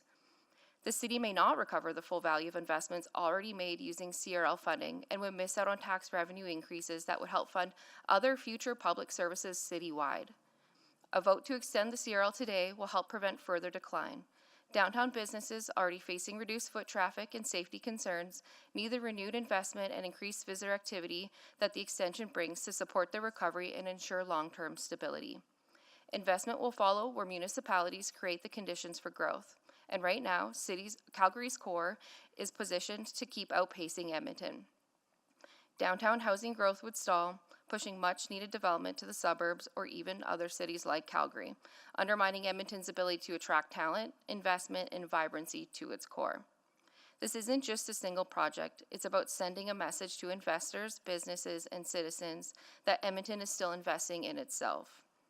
A CRL extension vote to support today will set the stage for the next phase of work, giving future council and administration the mandate to shape how it's executed, adapt the evolving priorities, align grants and funding, and maximize returns for the city. NAIOP Edmonton is not only in support, we are a willing and active partner. We look forward to continuing to work with administration to provide ongoing feedback and insight as administration builds out their implementation details, support engagement efforts with the development community and broader stakeholders, offer market intelligence on timing, demand, and absorption trends, especially for components like attainable housing and infrastructure pacing, and assist in identifying opportunities for public-private collaboration to accelerate community outcomes. We believe this CRL extension is a strategic, high-impact investment, and we are committed to working collaboratively with council and administration to ensure its success, not just in vision, but in execution. Let's build a downtown that works for everyone, one that's vibrant, walkable, sustainable, and full of opportunity. The CRL extension is how we get there, and NAIOP Edmonton stands ready to partner with you every step of the way. This is our moment to advance the next generation of city building in Edmonton. Thank you. Thank you so much for joining us. Next, we will go to Chris Young from Edmonton Destination Marketing Hotels, joining remotely.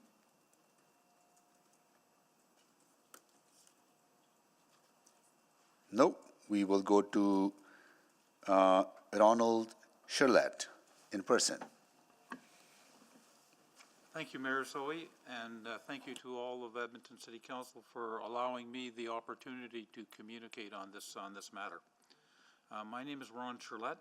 I'm a resident and homeowner in the community of Cloverdale for the past 37 years. Cloverdale is a River Valley community very much impacted by the state of downtown Edmonton. First of all, downtown Edmonton definitely needs help. A vibrant, people-friendly downtown is critically important for Edmonton, and we are not there right now. Our downtown needs to be healthy on a number of fronts: economically, culturally, artistically, and socially. A center and a heart for all of Edmonton. A place where meeting up with some friends for a beverage, a meal, and taking in a downtown event, or enjoying one of our cultural or entertainment venues can be one of our most wonderful experiences. From what I gather about the revitalization plan, there seems to be a lot of components within it, mostly focused on upgrading or building new infrastructure. However, there is one key element that is absolutely essential to successful revitalization that appears to be lacking in priority or profile within this plan from what I have seen. That of correcting the huge social problems that exist in the downtown area. I think you can guess at what I'm talking about. Homelessness and encampments, people in need of care and systemic supports, open drug use, safety and cleanliness on public transit facilities, particularly our LRT. Right now, these problems are prevalent and exist throughout the downtown area. I believe they are solvable and can be dealt with in a constructive, compassionate, and win-win manner for all involved. We can do better by people affected by these circumstances, and we must. I know many people who avoid downtown because of these issues. Building a whole bunch of infrastructure without dealing with the social problems surrounding it will not correct that. So I would like to suggest to the City Council that one of the top priorities in allocating resources for downtown revitalization should be in dealing with these social problems. I encourage you to give this problem the priority it needs. Without doing so, downtown revitalization will not be as successful as it can be. Thank you for your attention to this matter. Thank you so much for joining us. So this concludes the presentations from panel 1 in favor. Now we will open for questions to the panel from council members. All right, let's see who would like to start first. Councillor Tang. Councillor Stevenson selected it, but she's not on the list yet. You want to start first, Councillor Stevenson? Yeah, thank you very As much. a proud representative of downtown. That's right. Thank you right. so much. Go ahead. Really appreciate the views and perspectives brought today. You know, my first question actually ties to the point from our last speaker, which I really appreciate, and I was thinking I might direct it to Speaker Thompson. So downtown safety is obviously something that I speak a lot about with stakeholders, with many in the core, and you know, not fully seeing some of those aspects of downtown safety, some of the infrastructure that we need for that being addressed through here. So what are your thoughts on how we advance those needs with the province and other partners? I think one of the biggest things that we can do, excuse me, to support overall safety and vibrancy is just having more physical humans downtown.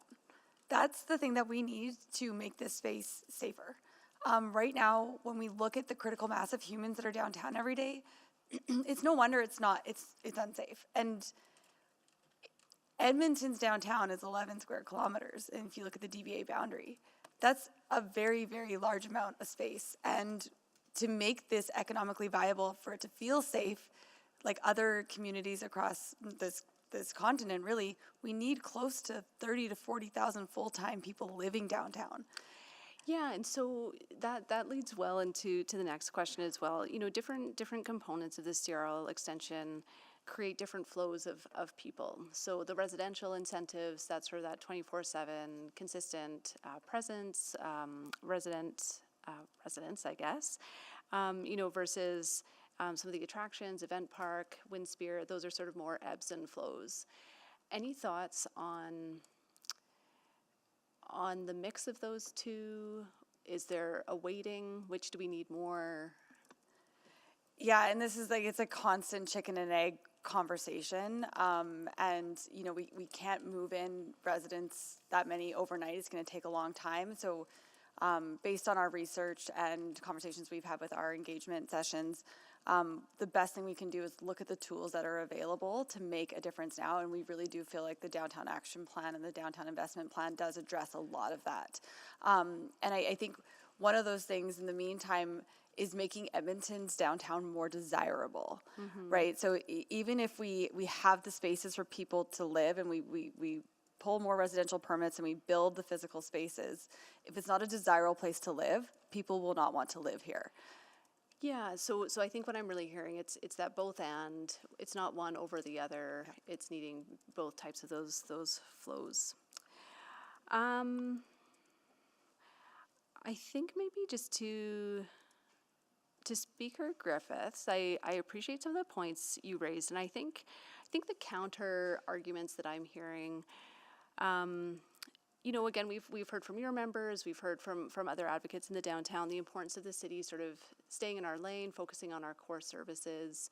I think some of the amenities you highlighted, rec centers, libraries, streets, roads, those aren't revenue generating, but they are certainly core services of the city. I think where I'm hearing a disconnect is the thought of a city-owned facility that's used for private enterprise.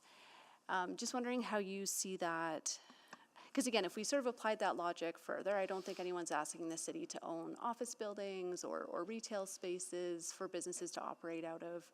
So help me understand how we can see Event Park as public infrastructure that we should be providing.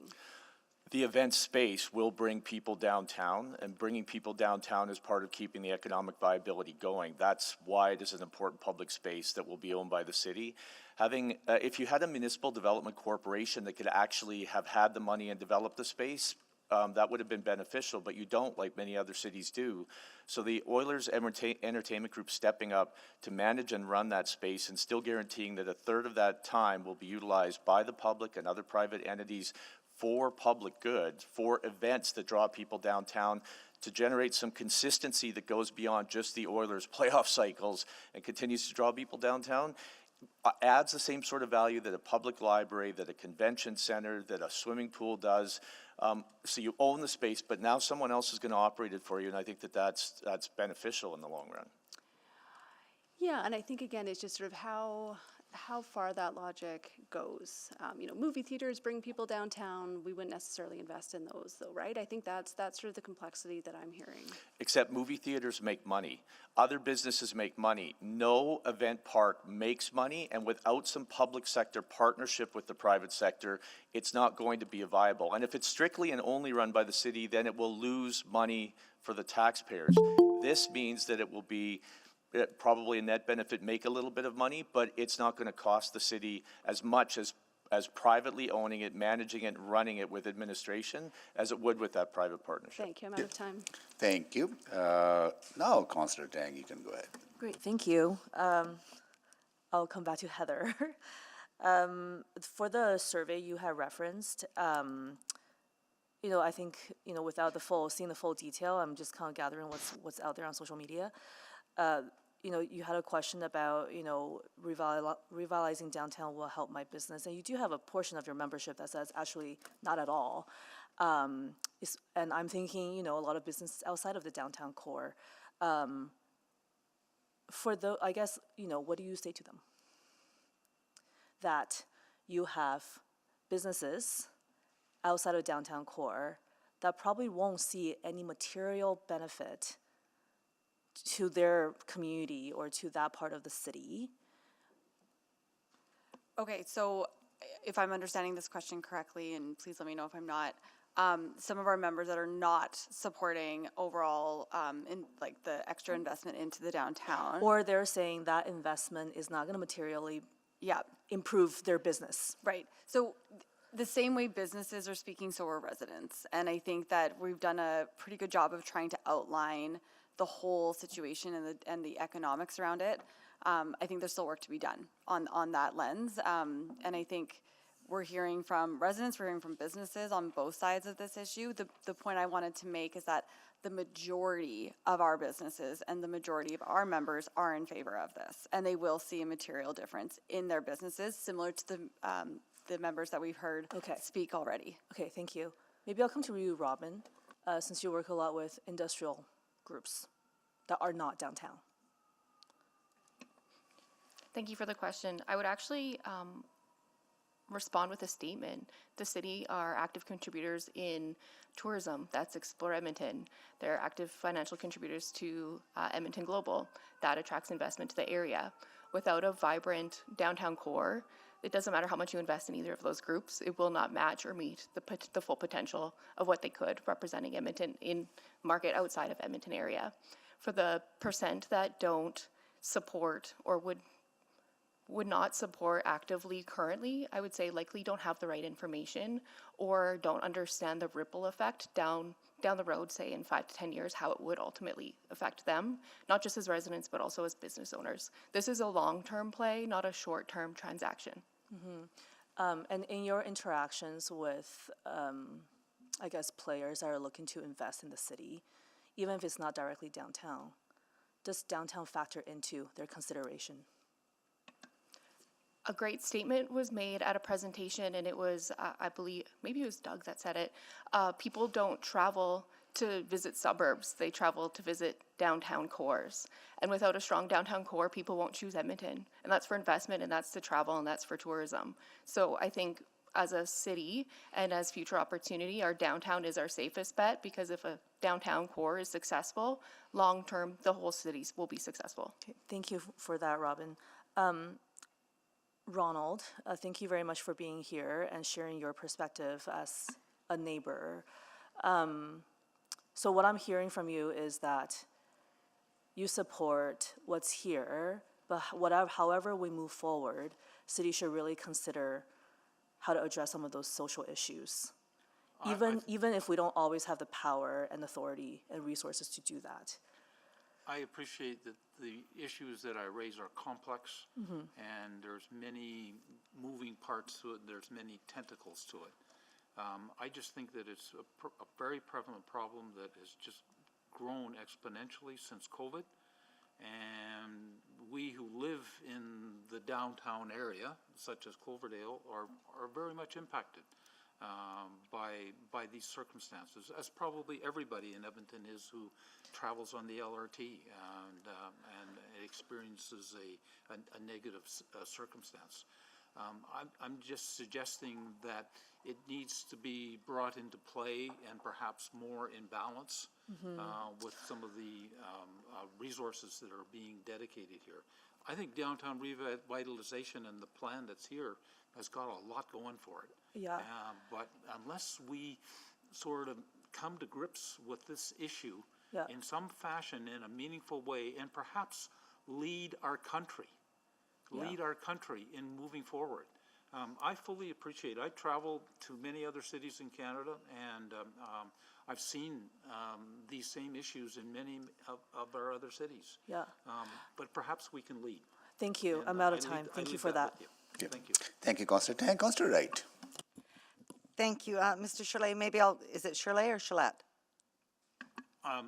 Go ahead. Yes, I'm fine with Okay, you're not particular? Okay.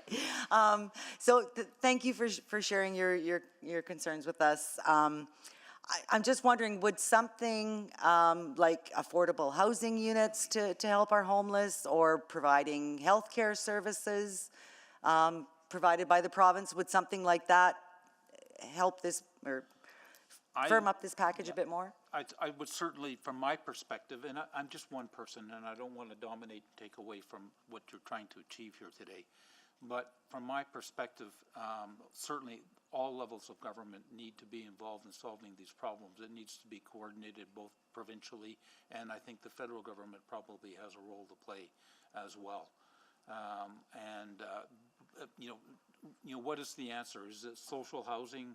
I don't want to be presumptuous in saying that I have all the answers. I think that the talent and capability exists probably within the city administration to sort of say, here's a start. And now we're looking for buy-in from others in dealing with some of these issues. And my heart reaches out to the people that are affected by these circumstances, very much so. And I just like to think we can do better. And I believe that as a society, we have the resources to do it. Where there's a will, there's a way. It's an old-fashioned saying. Yep. I just really like to see us develop the will. And I agree with you. I do think the talent does exist here in the city. It's just the dollars are kind of tough. But I'm just wondering, are you familiar with the Winnipeg Jets owners development arm that they just recently approved to take over about a $655 million project in which the development group is putting in substantial funds. The province is leasing out space in the building that's being renovated to provide that health and other supports.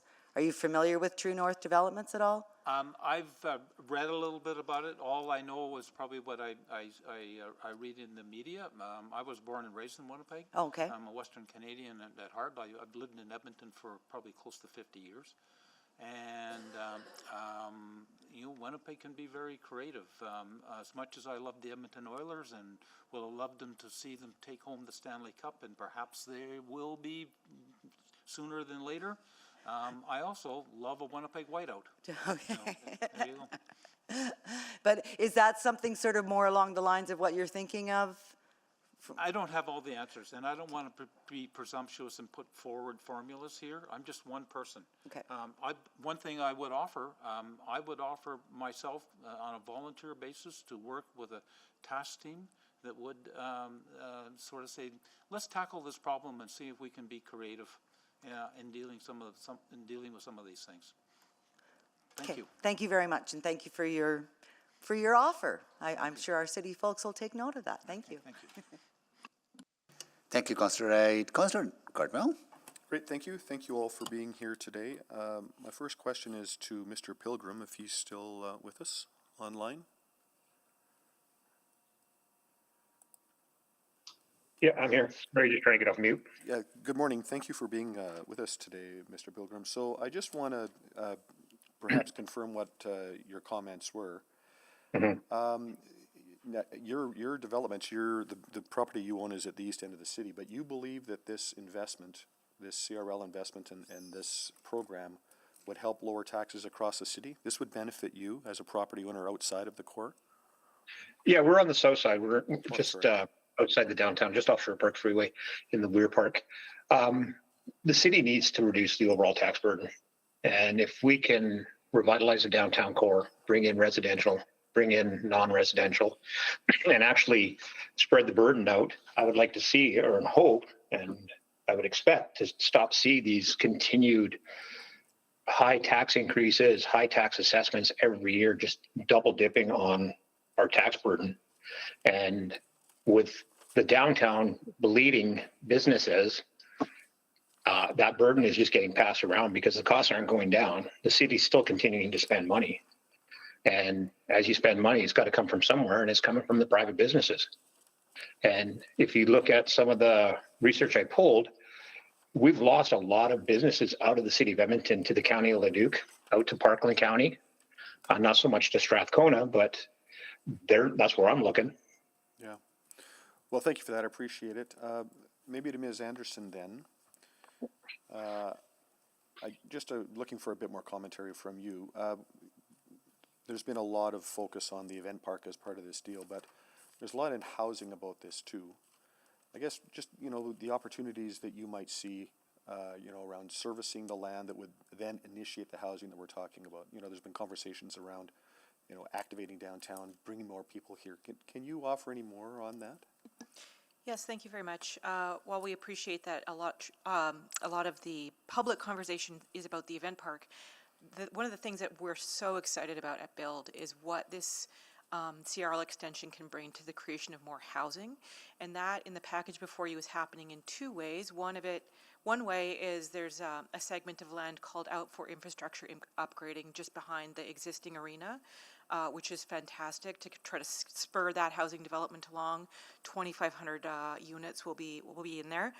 But additionally, there are all the other parts of the package which will help with the infrastructure and the housing incentives and the parks, all of which is needed to create the communities that our members will invest in, so that people come here in the manner that my colleagues here to the right of me have noted needs to happen, so that we have the vibrancy downtown. And my understanding is with those points in mind that your organization, and perhaps you were specifically, were not just involved in the downtown investment plan and the downtown action plan, but in advocacy to the province on the CRL. Can you speak to that a little bit? Yeah, absolutely. Our organization, with many partners, many of them are in the room here, hosted Premier Smith about 18 months ago, 12 to 18 months ago, and I asked her a question about how we could get investment in Edmonton in a way that was equivalent to Calgary, and how we could draw her attention to the education district in particular. And what she said was so simple but so shocking, which was, nobody's asked me. So we were like, what? In like a really coherent way from the business community. We hadn't come together with a good package of asks. So that's what was one of the reasons that we put together the downtown investment plan, was to pull our business sector asks coherently together and present them. And we did. And then we met with her and her ministers to let her know that we'd produced this. And we also shared our deep support for the work that was happening with the CRL, and noted that investment in the entertainment area, like around the Ice District, was a priority of our members, even if they weren't directly impacted, and that overall, Edmonton will succeed if the capital city gets the kind of investment that Calgary gets, and if we can even exceed that. Our business sector, I'll be the first to say, and I'm sure my colleagues won't contradict me, has had a history of being maybe not quite as organized and hunting like a pack as our neighbors to the south, and that's been to our detriment. So when we got that feedback from the Premier, we acted and we implemented a plan. That being the downtown action plan? Yeah, the downtown the downtown investment plan. Sorry, there's the DIP, the DAP. The DAP, yeah. And then we use that DIP to lobby the city through its process of the DAP to say, look, there's some good ideas in here. Sorry. Please include them. Thank you. Okay, Councillor Paquette. Oh, thank you, Mr. Mayor. I might take exception to that. We've had a good package of asks for a long time, but at any rate, I'll continue with you. So just a bit of background. Edmonton collects roughly $3.7 billion annually in operating dollars. Calgary collects about $4.7 billion annually. We serve similarly sized populations in our regions, yet Edmonton's mill rate is higher. That means on average our homes and businesses pay more in property taxes per year, depending on market value, than our southern counterpart. I think this is largely due to the fragmented state of our population base because of our multiple municipalities. And so Edmonton's install base is smaller, despite serving a similar population for our services. So we might have to talk about amalgamation at some point, but that's a far future conversation. The point is that given that context, how would the CRL help us alleviate that current burden? Like, can you speak to how this tool can help shift the tax load or grow our base? And what other considerations should we be looking at through that lens? And I ask you because you've worked with multiple municipalities across Canada. That's to Kaylin. Yeah. Okay, thank you. You're the only one who has that I know of on the panel. Yeah. Okay.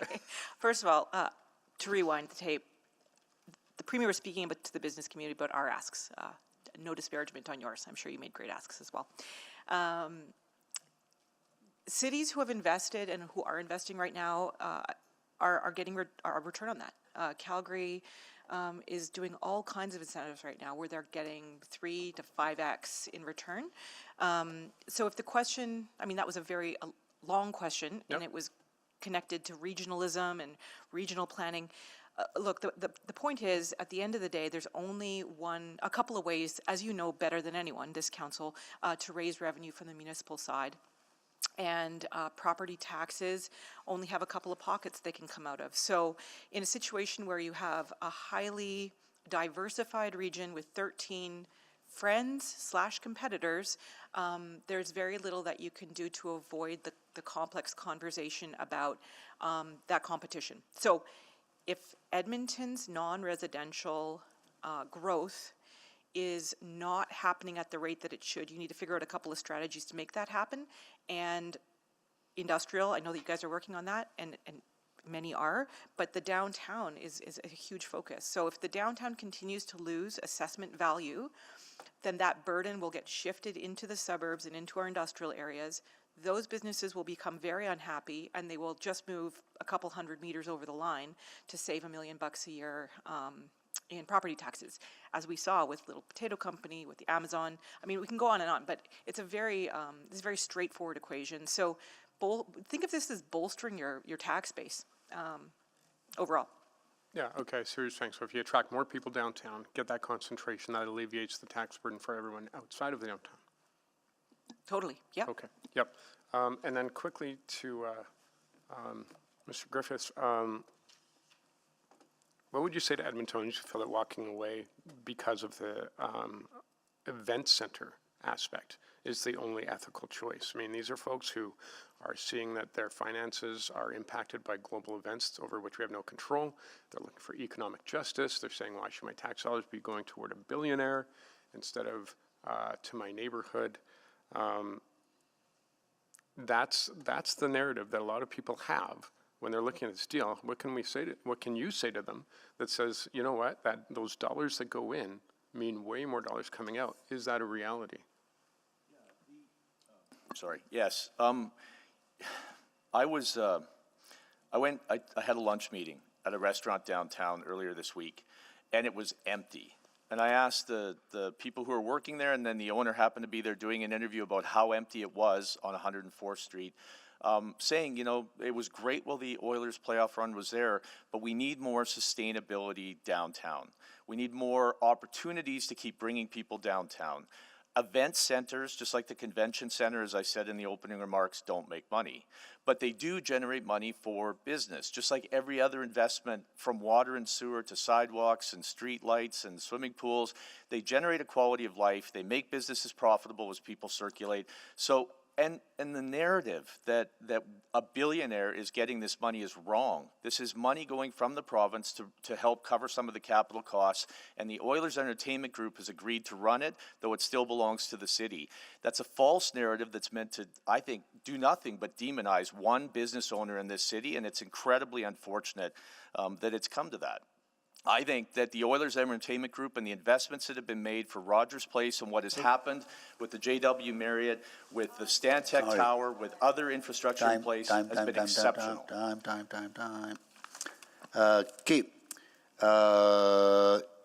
I will ask council colleagues to, like, if you could conclude your last question, maybe 25 seconds before. That was a minute 30. Yeah. So then to the speakers, try to conclude that answer within those time frame will be helpful for us, for everyone. Councillor Rutherford, go ahead, please. Yeah, thank you. Thanks for everyone for being here today. I'm going to focus on some speakers that kind of touched on things that I'm grappling with in this decision before us today. So I want to go to Mr. Pilgrim first. Are you still online? Yeah, I'm still here. So I hear what you're saying about the shifting of the tax burden, but I actually feel like the decision before us does exactly what you're stating you don't want to see. It locks any tax uplift and any operate or any tax collected into the downtown until 2044. So that means that when we have to do encampment cleanups in the 11 industrial areas that I represent on the Northwest, that we have to increase property taxes, and that does directly go to the businesses that are outside of the downtown core. So I'm trying to understand your thinking. Like, I understand the global pull of having a great, vibrant downtown, but in terms of this conversation of the tax burden, this means any money generated from downtown does not see the benefit to the greater community and the business community. So for 20 years, you will continue to pay more because the downtown's money is not coming to you. But with a strong downtown core and more tax base in downtown paying the tax bill, you have But they less. don't, but that tax bill goes towards repaying the CRL. It does not go to the operational budget of the city. You can see it with Calgary, though. There's 7 cents a thousand for 7 cents per thousand for their mill rate lower than Edmonton, and they've been investing in their downtown, and they've been trying to build that downtown. And without a strong, thriving downtown that has to be safe, everybody else, as they vacate downtown, whether it's residential or non-residential, the bills still have to get paid. So that overall burden is still getting passed. We've actually seen, like, the data is showing us that downtown is recovering, and we are seeing increases in downtown in many ways. Not where we want to be yet, absolutely. But again, you don't see that benefit outside of the downtown. So I just wanted to get your thoughts on that. I'll go to Alim Sonji next. You talked about the vacancy is cost neutral but negative versus the CRL is cost neutral but with a benefit. One of the things I'm struggling with, though, is, for example, the presentation before us from administration talked about how much more, even in the Village at Ice District, there's going to be 260,000 more square feet of commercial office space, let alone the fact that in our zoning bylaw, we require a lot of office or commercial space on the first floor, so any housing we're talking about. So we're gonna actually add more office space when we already have a vacancy problem. Can you walk me through that? I would say that right now we have no mechanism to bring anybody from suburban office or from other cities to come to downtown. The AAA office space that we have has been occupied. The new office space we have has been occupied. We have B-class and C-class buildings that are empty. So to build new office space and to have new places to attract people will always be a good thing. Not to mention that the retail space that's empty, if we're talking about bringing 10,000 new people downtown, say, those people are all going to have to go to different places to work. They're all going to have to go to different places to eat. So if that encourages more of their suburban office, if they don't want to continue driving from downtown to, say, Ellerslie to work, perhaps we get some of that back. Right now, we are doing the opposite. We are not encouraging people to come downtown. We're encouraging people to go to that suburban office. So while that might be better for other folks, other councillors, you're not improving any of the livelihoods or any of the tax base that is downtown. Yeah, I think there's a sequencing issue, though, because if we already have such a high vacancy rate, 33%, and then we're building more in the early stages of office space, your theory of change allows us, we're going to actually increase and see more vacancy before we see the vibrancy come.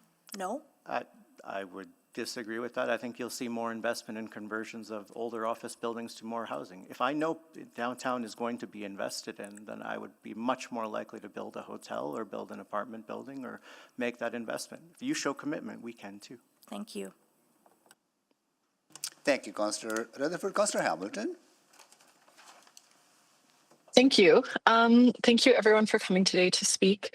Let's talk about I think a word or a phrase we're hearing a lot is the role of catalytic investments. And I know the discussion on the CRL today and tomorrow is about keeping really focused on the changes as proposed. So my question, and maybe I'll start with you, Mr. Griffiths, is what is the role these kinds of catalytic multi-million-dollar investments in incentivizing or encouraging other perhaps smaller investment, and what in your opinion is kind of the knock-on effect per, let's say, 100 million? That's a very detailed and complex question. I will cite that the previous CRL from 2015 until 2024 had almost $5 billion in capital investments from the private sector. But it also, the compound effect, that capital investment and the events that ran downtown bring more people downtown, which led to new restaurants, they led to new clothing stores, they led to new places for people to have experiences. That attracts people downtown and adds to the tourism sector, which was 3 million people last year that came to Edmonton, and they do come downtown. I am the one that said that when you travel to a city, you come downtown. They start to recognize that this might be a place to invest, which adds to the brand and profile of the city, which adds to new investment and more participation. And the knockoff effects are I don't have those specific numbers per 100 million, but they are significant. They continue to compound. But likewise, if those investments aren't made, then the opposite is equally true. Things deteriorate just as quickly and exponentially if those investments aren't made. And I think maybe we've seen some of that over the sort of intervening 5 years of the pandemic. I have a follow-up question on that, but I want to get to another question first. This is for Ms. Anderson, because you discussed the housing component of this, and I think that's not going to, I really want to turn our attention to that. There's the Village at Ice District piece, but there's also a program outlined for attainable housing, and it's not very clear, but the program is outlined as being kind of a 10-year incentive. Could you tell me why or why not you might think that's important, and how much how much land in the CRL area could that catalyze? Thanks for bringing us back to that question of housing. I, like so many others, wish the downtown would simply develop under its own steam. We have been coming to council for years to talk about how the projects aren't penciling out for many developers. There have been questions around, why do we have vacant parking lots? What do we have to do to get things to happen? We're in a city that has added 200,000 people in 5 years, and yet a fraction of those people have come downtown. So if we can start to de-risk the development in the place where we want that to occur for a wide variety of reasons, we can start to make those projects possible. And that can happen through the incentives themselves, which can be connected to other issues, such as like student housing in our education district. If we improve the quality of the public infrastructure, the crumbling sidewalks, the decapitated trees, whatever we've got a problem with, that would be very helpful as well. And then investing in things that would just make any neighborhood nice, like parks, open spaces. This also creates a great place to live. So a lot of headwinds downtown in terms of both the financial viability, but then also the attractiveness and livability. If you can just go 500 meters to the west into Aquidawin and get all those amenities, why are you going to stay in the downtown? So we have to work really, really hard. And to the point about catalysts, this isn't going to happen organically unless we interject our intention and some strategy. We're going to be stewarding parking lots for a lot longer than we want to, and that includes the great sea of parking lots behind Rogers Place itself. And that was my sort of follow-up question. And I don't want to get scolded for not leaving you time, but that was my follow-up question, which is, what's the opportunity cost here if we don't sort of poke at the housing piece in the core? Well, the opportunity cost is that Edmontonians will be housed. They will just be housed in the new neighborhoods that we're also actively building. And the biggest opportunity cost would be the tax piece, the pride piece in terms of how our downtown looks, and the viability of our core. So that's at the heart of it. Thank you. Thank you. Councillor Rice, go ahead, please. Thank you all of you be here and to speaking. So I heard lots of points that you brought up and specifically talk about the benefits and then for extend the CRA. So my first question goes to Mr. Griffiths. And so I really appreciate the point you brought up and between the difference and the public services and then services provided from business. From overall economic success for our city and also to further stop tax-based decline, can you provide a little bit more detail on how that relationship and then between our public investment and also private investment, we work together to really to achieve that goal? Yeah, I would love to. I could do an hour on that, but I won't take up all your time. I want to get some like high-level key points very clearly and to help public understand this. So I'll point out that there's a report, the Urban Planning and Economy report, that's coming to you on June 26th for discussion. Highlights that in 2010. The 1% of the land mass that represents the downtown core generated 10% of the tax revenue. It now generates 5.2% of the tax revenue. The decline of services, the decline of people, the decline of that tax base has had consequential impacts for the business community. And then when the business community shuts down, there are fewer reasons for people to come downtown, which is why this partnership with the Edmonton Oilers Entertainment Group has been so significant to start the path to regenerate downtown. It would be beneficial to have continued infrastructure investments so that more businesses can come downtown and more people want to live there, which, if we could get back to a 10% tax base on that 1% land mass that represents downtown, that will benefit the entire city and help with the fiscal situation that this city is dealing with. That is actually excellent data to show that. And then my question related to this is 1% of the public investment, that is you are referred to, right? So that is from private investment. And so 1% of the public investment, and then as a return is 10% of the tax revenue increase.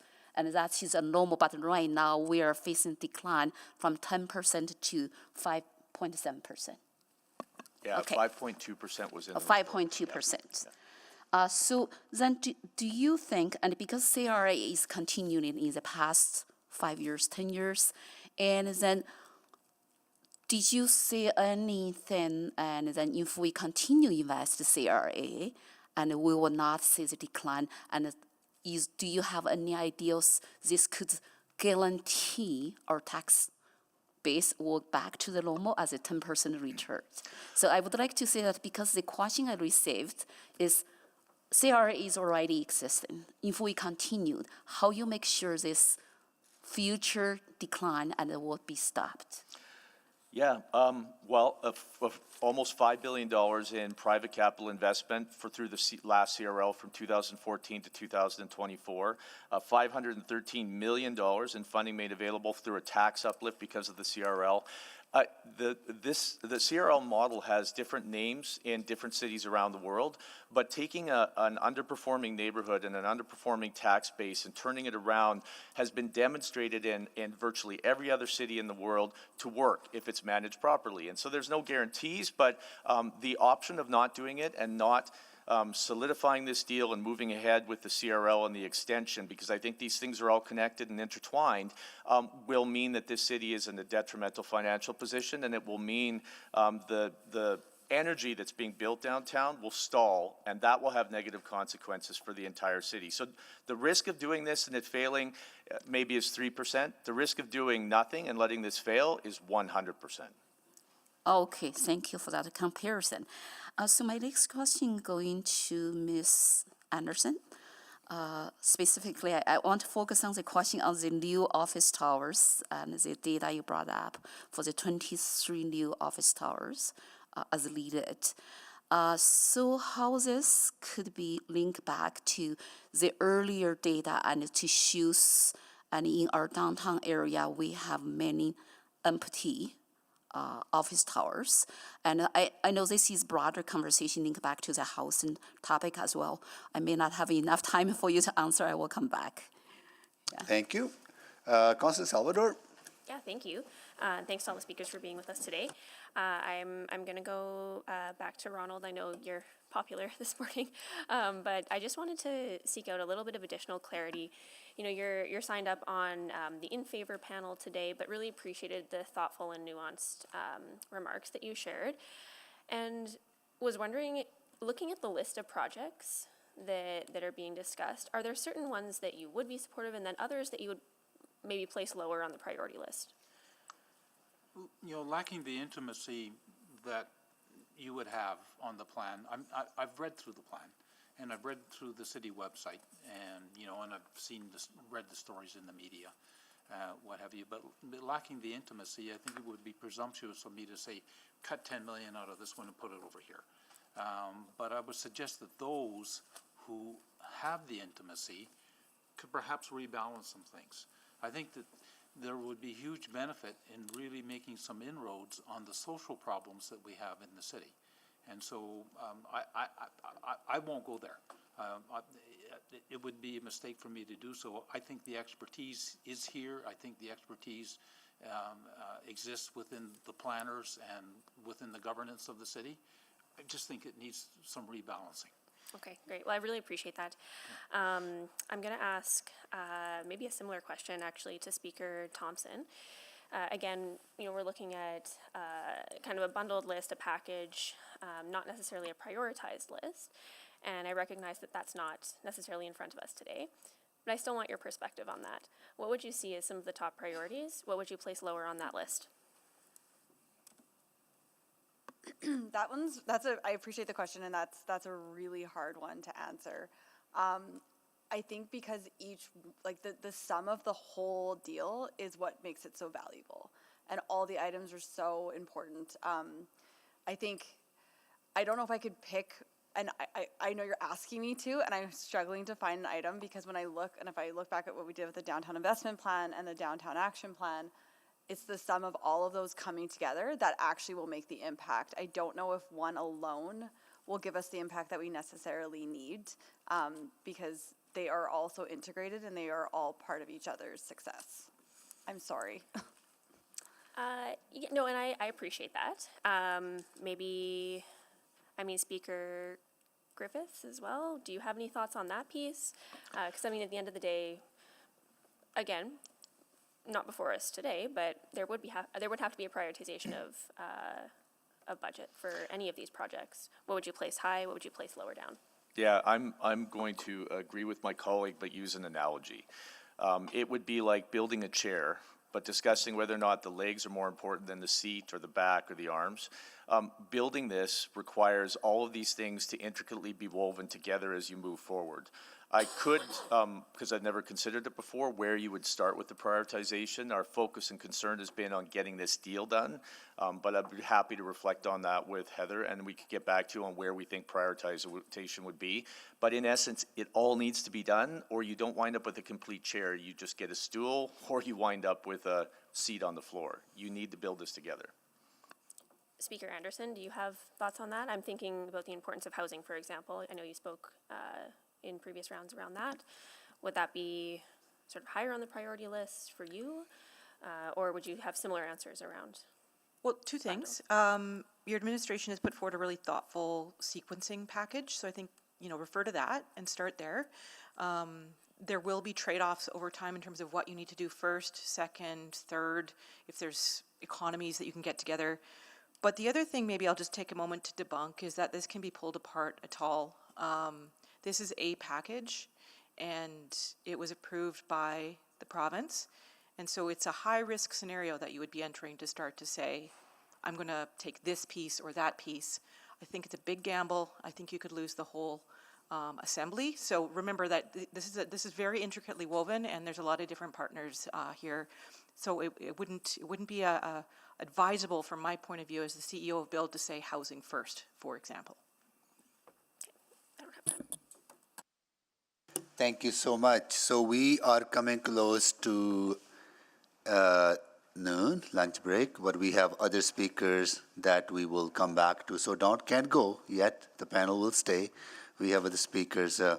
But I think I do want to set the record straight, Kaylin, on the on the Premier's comment, and I know that was not your intent to cause some confusion, but our first correspondence to all the candidates, including Premier, on seeking equity with Calgary happened on April 18th, 2023, and was followed up on numerous times after that. Just want to make sure that it is set record set straight in the public. Right? Okay. Okay, we will be back.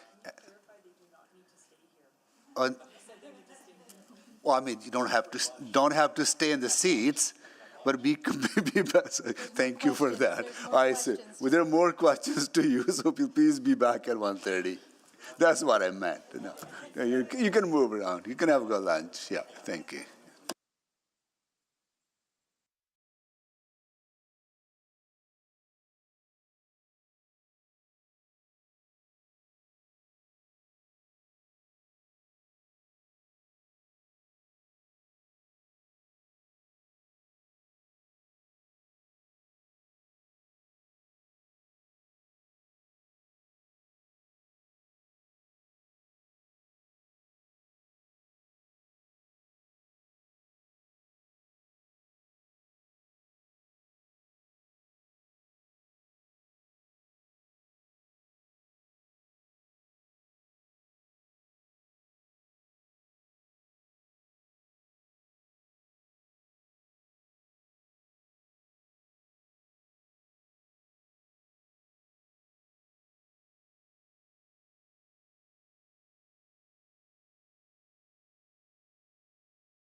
It is 1:30, and I will do a roll call of council colleagues. Councillor Wright. Good afternoon. Councillor Knack. Good afternoon. Councillor Principe.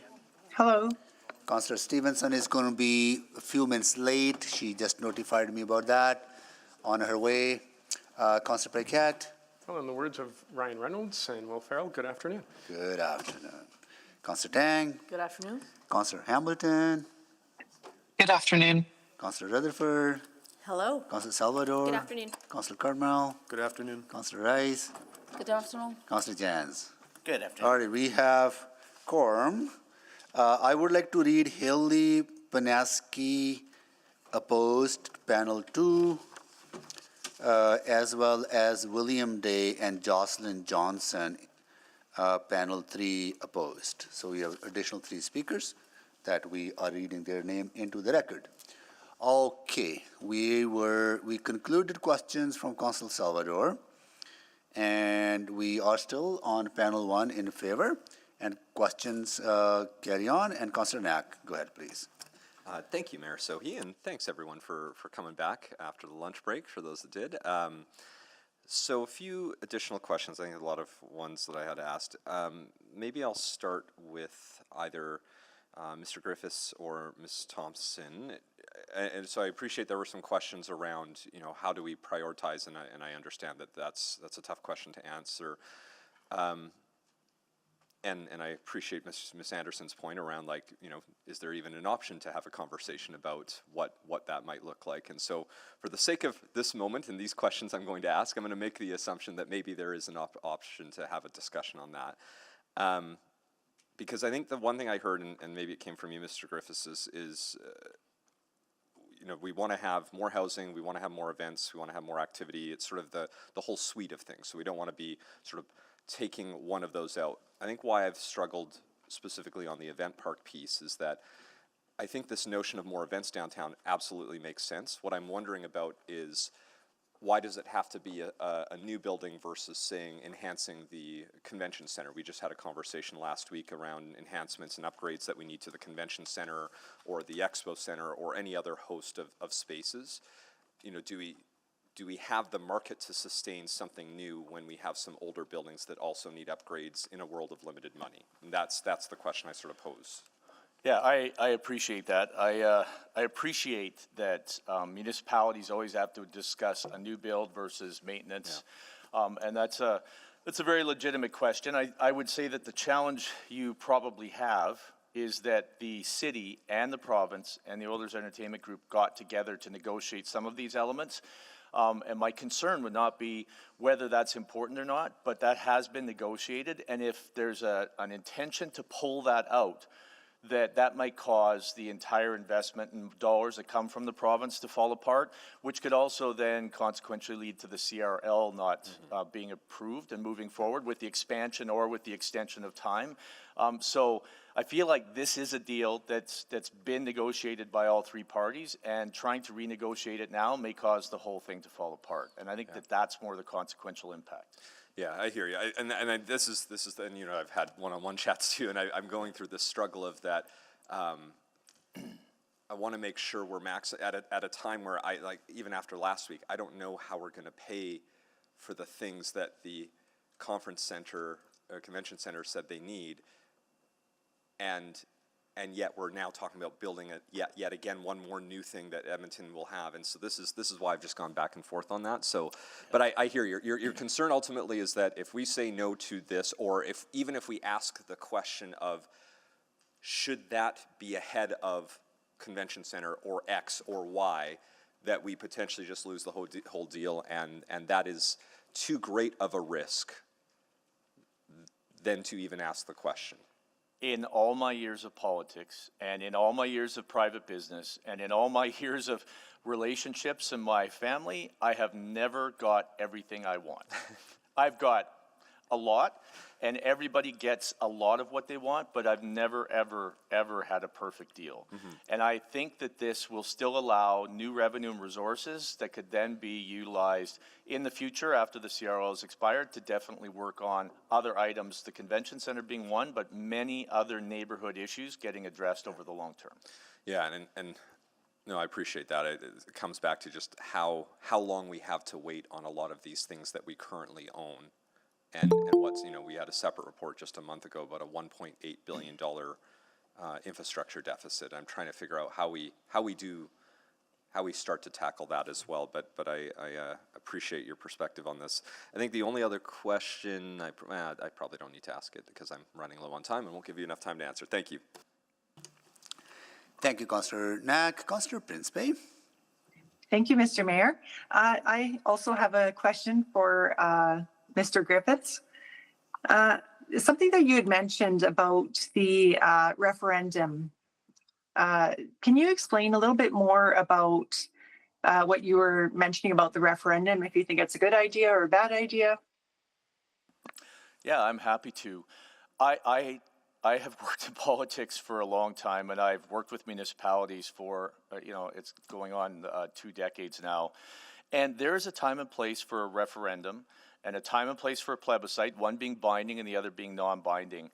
And they're usually for very clear strategic initiatives about the direction so that you can get the public's perception about where to go.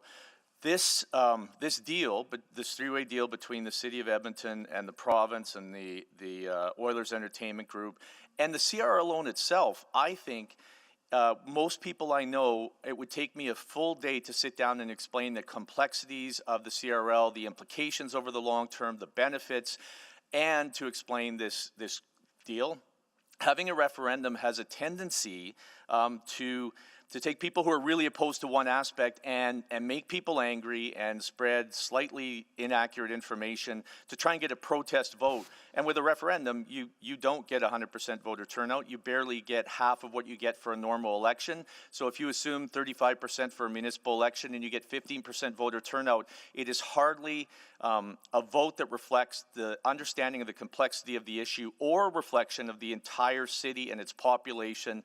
And in most cases, the question would be about one little aspect of the deal and not the implications that could potentially impact an entire generation. I don't think this is an issue that belongs going to a referendum. Okay, great. Thank you for explaining that. And I can't see, is Mr. Jesperson still there or not any longer? Is he online?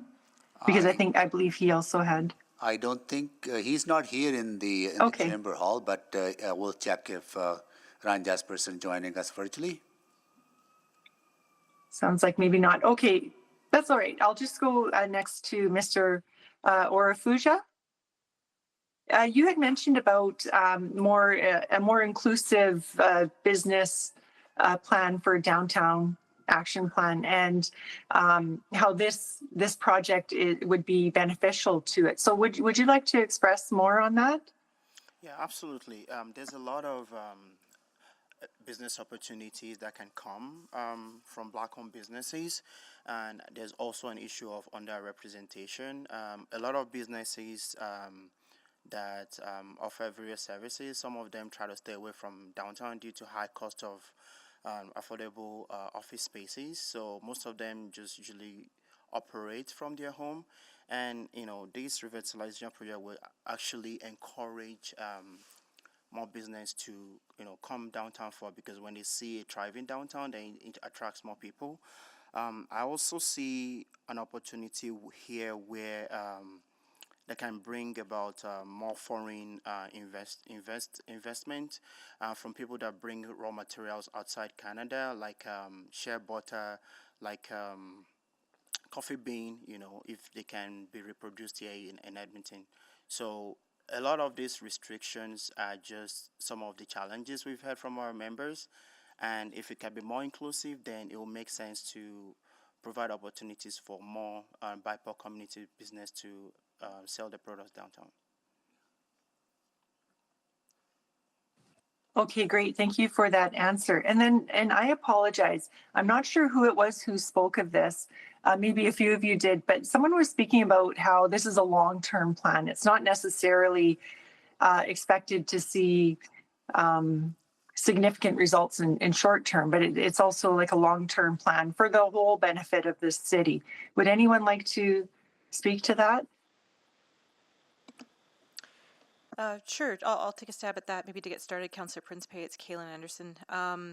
Yeah, this is, I mean, the extension, you know, I would give it, it depends what our definition of long-term is. I mean, I think the long-term plan that we have in place right now is the city plan is thinking about us doubling to 2 million and the center city being a critical role, playing a critical role in how that growth takes place.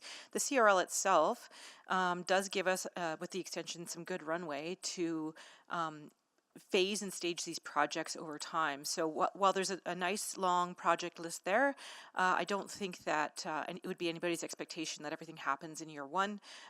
You know, I think administration did a pretty good job of showing how that sequencing could take place in alignment with annual budgeting. Thank you. Thank you, Councillor Principe. Councillor Cartmel, can you take the chair, please? Thank you. So I'll carry on with Speaker Anderson. And I want to focus on the entire package, I think, because they all go together.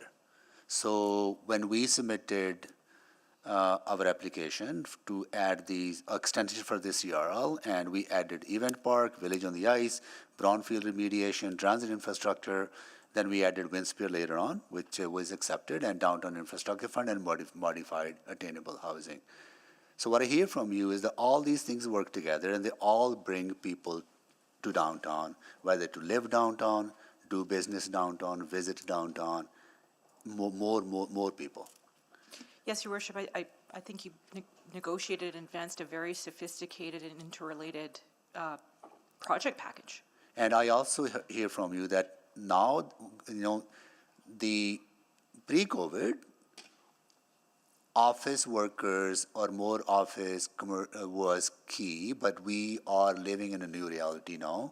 Under that new reality, we need to think about what better ways or different ways we can attract more people to downtown. Because I don't think we'll get the level of office occupancy that would be required to get to that 8, 9, 10% of the tax base that we had.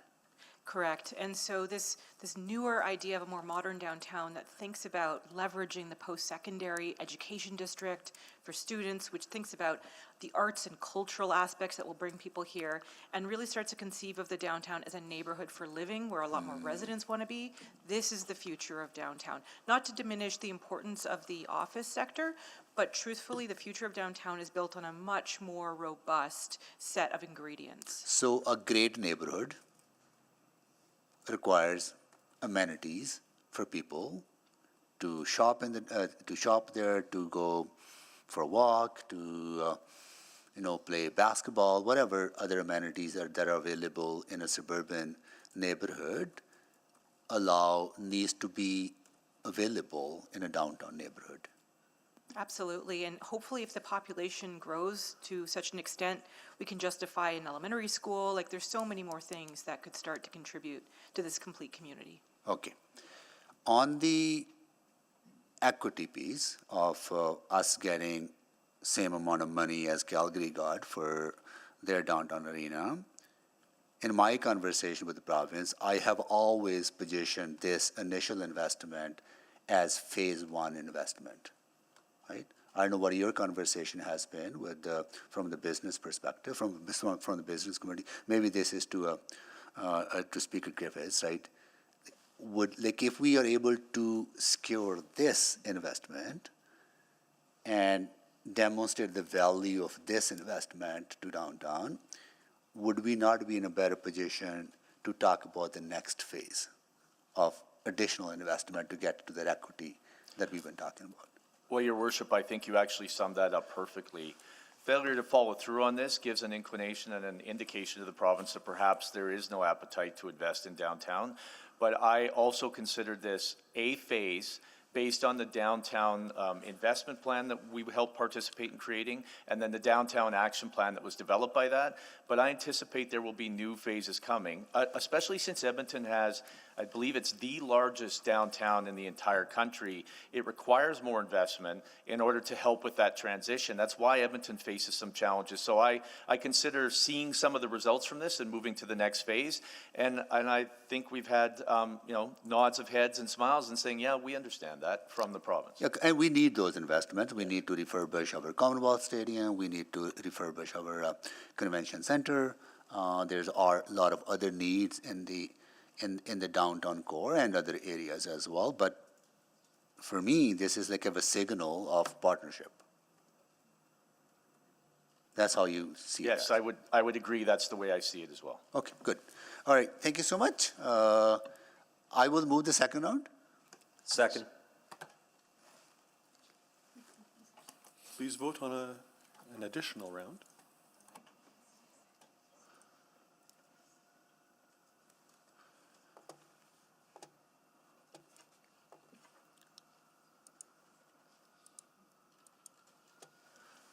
We have all the votes. Please display the vote. That is carried, and I'll return the chair. Thank you, Councillor Carmel. Now, next is Councillor Paquette. Thank you, Mr. Mayor. Mr. Griffiths, in my email box, I've heard from people who are in support of this action and people who are not in support. And it's fairly split. And the number one question that I can read from people asking in between the lines is this fair? How does it benefit me? How does it make my life easier? What does it mean about employment, about union jobs? What does it mean about a return on investment? And if we can't answer those questions, that's a problem. So do you have any thoughts on that? Yeah, I have a lot of thoughts on that. Every single investment the city makes, propose a library, a swimming pool, a park, some event space, every single investment this city makes is in some area of the city that benefits those people in the city, not the entire city. So it could very well, every investment you make, you will have the majority of people within the city saying, well, I'm not benefiting from this. And if you use that as a reference, then nothing would move forward. But in this circumstance, this city needs to address a lot of issues all over the city. Your biggest issue is not how you're going to spend money right now. I think your biggest issue is how you're going to raise revenue and improve the financial situation. So you need the lowest hanging fruit. And right now, the downtown is underperforming. And where downtown goes, the rest of the city will follow. Every city I've been in, and my wife and I go away for a weekend and check out a city, and we go explore downtown. When downtown is dying, the city follows suit. When downtown's robust, the city follows suit. You have the opportunity with this kind of investment, proven by the first CRL, that returned almost $5 billion in capital investment, a massive upload in tax base, 3,500 housing units, like just incredible things started, but more work is to be done, and this investment will carry on that work. And if you guys can change the 1% of that land base from producing 5% of the taxes to grow it to 10% of the taxes for this city, it gives you the financial room to address every other issue that every other neighborhood has. This is a long-term strategy for the next 20 years to uplift the entire city in the long run. Well, it's the kitchen table issue. Like, people are looking at the money and they're saying, well, why spend it there if the money's there and we're going to spend it there? Why aren't we just spending it in my neighborhood? Yeah, and across the city. This is also why an issue like this I don't think could be left to a referendum, because every referendum question has the person voting based on what's in it for me. And most people are thinking this money could go into my neighborhood instead of what they're trying to build for the next decade. This is a complex issue, and it really needs leadership from the city to recognize that you're trying to build something over the long term, not the short term. Okay. And as far as like the economy and jobs and construction jobs, union jobs? Well, all of it translates. I mean, right now, about 70,000 jobs are created and generated by the downtown economy. So that kind of investment in downtown is going to build a bigger tax base, which is going to allow you to address other issues. It's going to attract new tourists. It's going to attract new people. I mean, this city already has 65,000 people a year who are moving here. If we could grow the city's downtown to a real neighborhood that actually had 20 or 25,000 residents living downtown, it would be more self-sustaining and more viable. And that gives you the tax room to address other issues, neighborhood by neighborhood. Okay, interesting. And very quickly to Ronald. We all care about the same issues, about the addictions, the mental health, the homelessness. Through provincial legislation, as a municipality, we're forbidden from addressing the medical care, so the addictions and the mental health issue. What we can do is incentivize housing. So more housing supply that would reduce the market prices and affordable and supportive housing. We can incentivize those. So with that knowledge, where does that leave you in sort of your thoughts and analysis on this? I live in the city. I've lived here for almost 50 years. And I believe the problem is local as well as more than just local. And I believe that there are many other components to this beast that we would probably all like to solve. But I think it's going to take leadership. And in leadership, one of the things that can happen is involve people, strike partnerships, get key stakeholders, whether it's government, Alberta Health Services, and others. I like to believe that they'd like to do the right thing as well. Thank you. Councillor Cardinal. Thank you. Maybe I'll go to Ms. Thompson just to give Mr. Griffiths a break. So you've got a number of members that you represent, particularly in the core. First of all, do you have a sense of what the economic impact was of the latest playoff run? Have we seen that? Yeah, it was, I think the latest statistics that Explore Edmonton was putting out was $260 million of economic activity over the playoff run, the most recent one. And so understanding that the playoffs are their own thing and that perhaps it generates a bit more activity, do we have a sense of what an average, an average event at the arena generates? I don't know if we have that number. We don't have that. You can purchase it. If we're talking dollars and cents, those reports do exist, and we could definitely purchase them to understand that. And then I know that the city, I think you guys are working on some sort of demographic, people counting software as well. But right now we can purchase that data. There isn't a mechanism in Edmonton that I'm aware of that actually tracks the spending. Yeah, okay.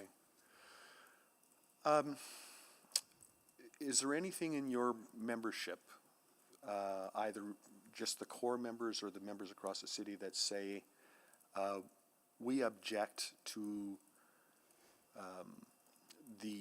one particular private sector operator receiving the benefit of the CRL to operate an arena or operate an event center? Do we hear that? That one's tricky. On the surface of it, we have heard from members reaching out to us with their concerns. And then when we spend about 30 seconds actually explaining the whole deal and the actual, the full ramifications of the CRL, they're immediately on side. They, based on their impression and the information they're getting, they have concerns, and then those concerns dissipate once they understand the whole CRL deal. So when you explain that whole CRL deal, one of the projects already funded in the CRL is the warehouse park. Yep. Roughly the same amount of money, $85 million. Do any of your members, and so my understanding is that the city has invested through the CRL in that park to catalyze private sector investment in residential buildings. Do you get any complaints from your membership saying, well, why do those people benefit from a warehouse park and I don't? No, it's a 100% the money that's tied to a private wealthy organization. And we know that that's not the whole story, but otherwise when they're saying investment of CRL into warehouse park or any sort of strictly municipal owned investment, they have no issues with it. They're all for it. But some of those landowners that will benefit from the warehouse park investment, that will automatically improve the value of their property. Yep. And then when they're pretty wealthy people too. Totally, and I think because they're not listed as a recipient in the deal, if they were, they might have, again, the first initial concern, but I think it's just because it's listed, but you're totally right. And they haven't been demonized throughout this or politicized. I know Kaylin, if that's okay with you, Councillor Cartmel, I think she would also like to jump in on this. I was just going to add super quickly that every single public funding decision impacts localized parties. So when you're opening up an interchange to enable certain industrial business to grow, you could make that argument. It's everywhere. Why did we build ramps Yeah, on so- 137th Avenue Right. instead of down at Fulton Creek? Totally. So like Yeah. the warehouse park, yeah, there's probably 4 developers who could benefit directly from that. But you could say the same about any number of different train stations that have been put in certain locations. Like it's all of it. It's all in for infrastructure. And that's why public sector and private sector city building is a partnership. It gets a little tricky sometimes. There's questions to ask for sure, but there's no such thing as one decision of council affecting one party. So we certainly have issues with some of the city-owned infrastructure. The convention center was mentioned. It needs some maintenance and renewal.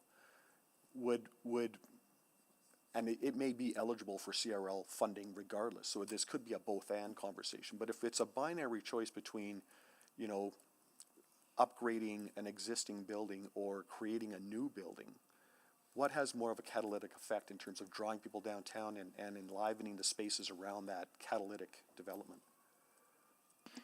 Well, I would say the council can make a couple of choices here, operating within a scarcity mindset or within a growth mindset.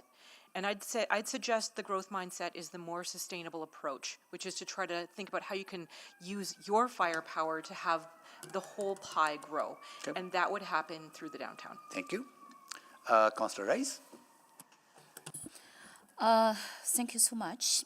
And from my first round questions, I heard very clear data-driven information in terms of how to reflect, support our city's overall economic success, and also how we can stop the further tax-based decline. So to follow that, in this CLA extension, there one really important piece is about sustainable housing program. So I'm going to ask a question to Mr. Murray. And so you mentioned about supporting student housing and in the downtown area, because this is really big piece and in this project listed here. So can you explain a little bit more, because right now we are target 4,000 to 6,000 new residential unions. So what did you say for this new residential unions to support that student housing in our downtown area? Yeah, thank you, Councillor. Well, and I think many of the speakers have spoken to it this morning and just now, it's really about that catalytic effect. And so we've talked about the education district, and when you invest money in an area that already has a lot going for it, it benefits and multiplies. And so the opportunity to put in student housing is driving population into your downtown, it's life on the streets, it's folks in the restaurants, and it's people utilizing your investments, the warehouse park, it's where you want to study perhaps and play, and so adding that vibrancy and that life is critically important to the downtown overall. So what I heard here, and then based on my understanding here, actually those type of projects and the under CRA extension to really maximum the usage of the cost shared infrastructure. That's so right. that is a partnership between the governments of Alberta and the city and the private sector. Absolutely. So that is the point you try to say. Correct. Okay, wonderful, thank you. So my next question is about the cost shared infrastructure. So we are talking about here, there are many projects here, and then under CRA, and also we are planning to extension to build this infrastructure is cost shared infrastructure. So from your perspective, and any of you, and then could answer that question. So I'm wondering, from that cost share perspective, do we have an planned model to reflect long-term and how from maintenance perspective, from growth mindset, I agree with that. And then we can really make sure this cost shared infrastructure could reflect the benefits of the public. I think a really great thing for council to do in collaboration with your administration would be to start to set real targets to work towards to restore that tax base. I know that we've been talking about the 10% and the 5.2%, but it would be great to develop that roadmap so that you can figure out what investments you need to make to reach the level that you all agree is the appropriate place to be. And it might not be 10%. Maybe it's 20, I don't know. But if you could focus on that, I think you could then be making decisions based on the outcome, the financial outcome you want to achieve, instead of which projects you like and don't like at a certain point in time. So we look at the big picture and from long-term perspective, so not specifically. Yeah, in fact, through engagement with administration on this project, one of the things that me and many of my counterparts made was that I don't want to say that we don't care about which project, but there's almost an endless number of cool things that we could do downtown. So, it's not like we're running out of ideas, but it needs to be about what is going to return on that investment for the city's tax dollars to the city. That is why I want to ask this question, and because when we look at this is ongoing, so this is not new. CRL is not new, it's ongoing. And based on the current state, and for this ongoing funding we invested, so we should have some ideas with what type of project to really help and to expand that tax basis, what project will actually impact or to create more future and tax base decline. So based on that, and when we do the planning, and this should be reflect in that strategy, and for us to make decision, I think that details information could be really helpful. Okay, my time is out. Thank you, Councillor. So that concludes the questions to all of you. Thank you so much for joining us. So we have concluded with panel 1 in favor. Now we are going to go to panel 1 in opposition. I will call your name. Please come up to into the chairs. Michelle Frichette, joining in person. Michelle Frichette. Oh, there you are. You'll be speaker number 1. Steve Bradshaw. In person or virtual? Steve. No. Okay. Rebecca Marr. Remote. Rebecca Marr.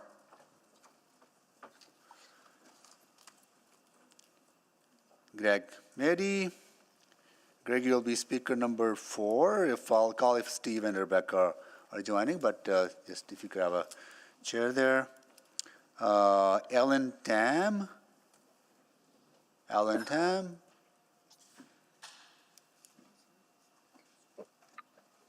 Ellen Tam from City of Edmonton Youth Council. No. Tiffany Fan. City of Edmonton Youth Council. No. Ben McGelnick. Ben Megalinic, sorry. From Youth Council. No. Nita Yalkanen in person. Please come down. You'll be speaker number 8. Christy Lee. Christy Lee. Remotely, yes. Thank you. Colin Campbell, Club 97 in person. Please come down. You'll be speaker number 10. Bradley LaFortune, Public Interest Alberta Remote.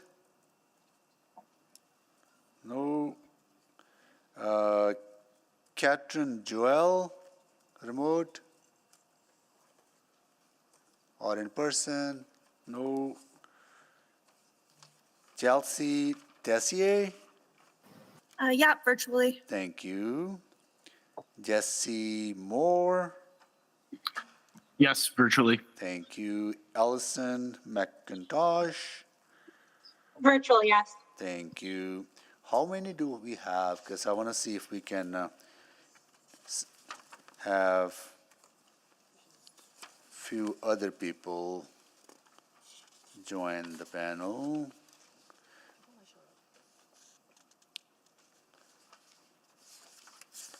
Let's try to see if we can have. Is Josephine Oginski here?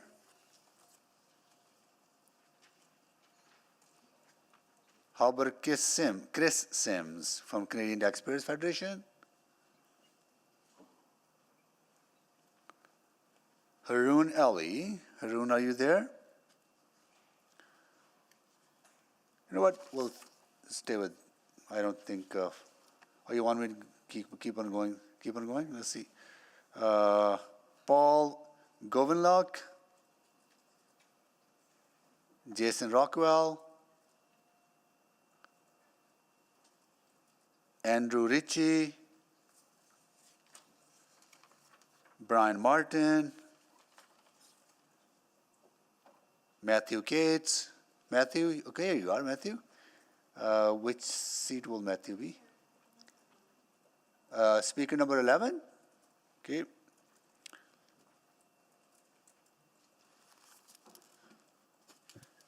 Alexandra Eggis.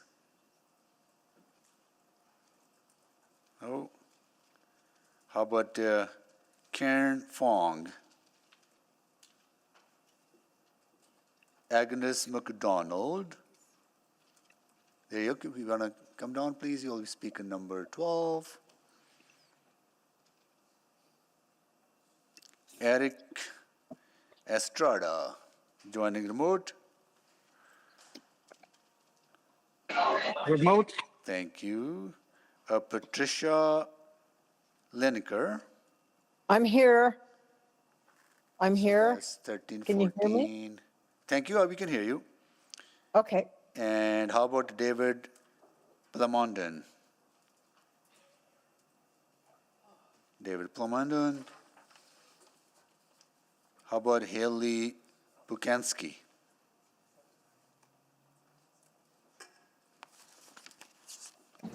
I'm here. Oh, Haley, you there? Okay, you'll be speaker number 15. Sorry about that. Okay.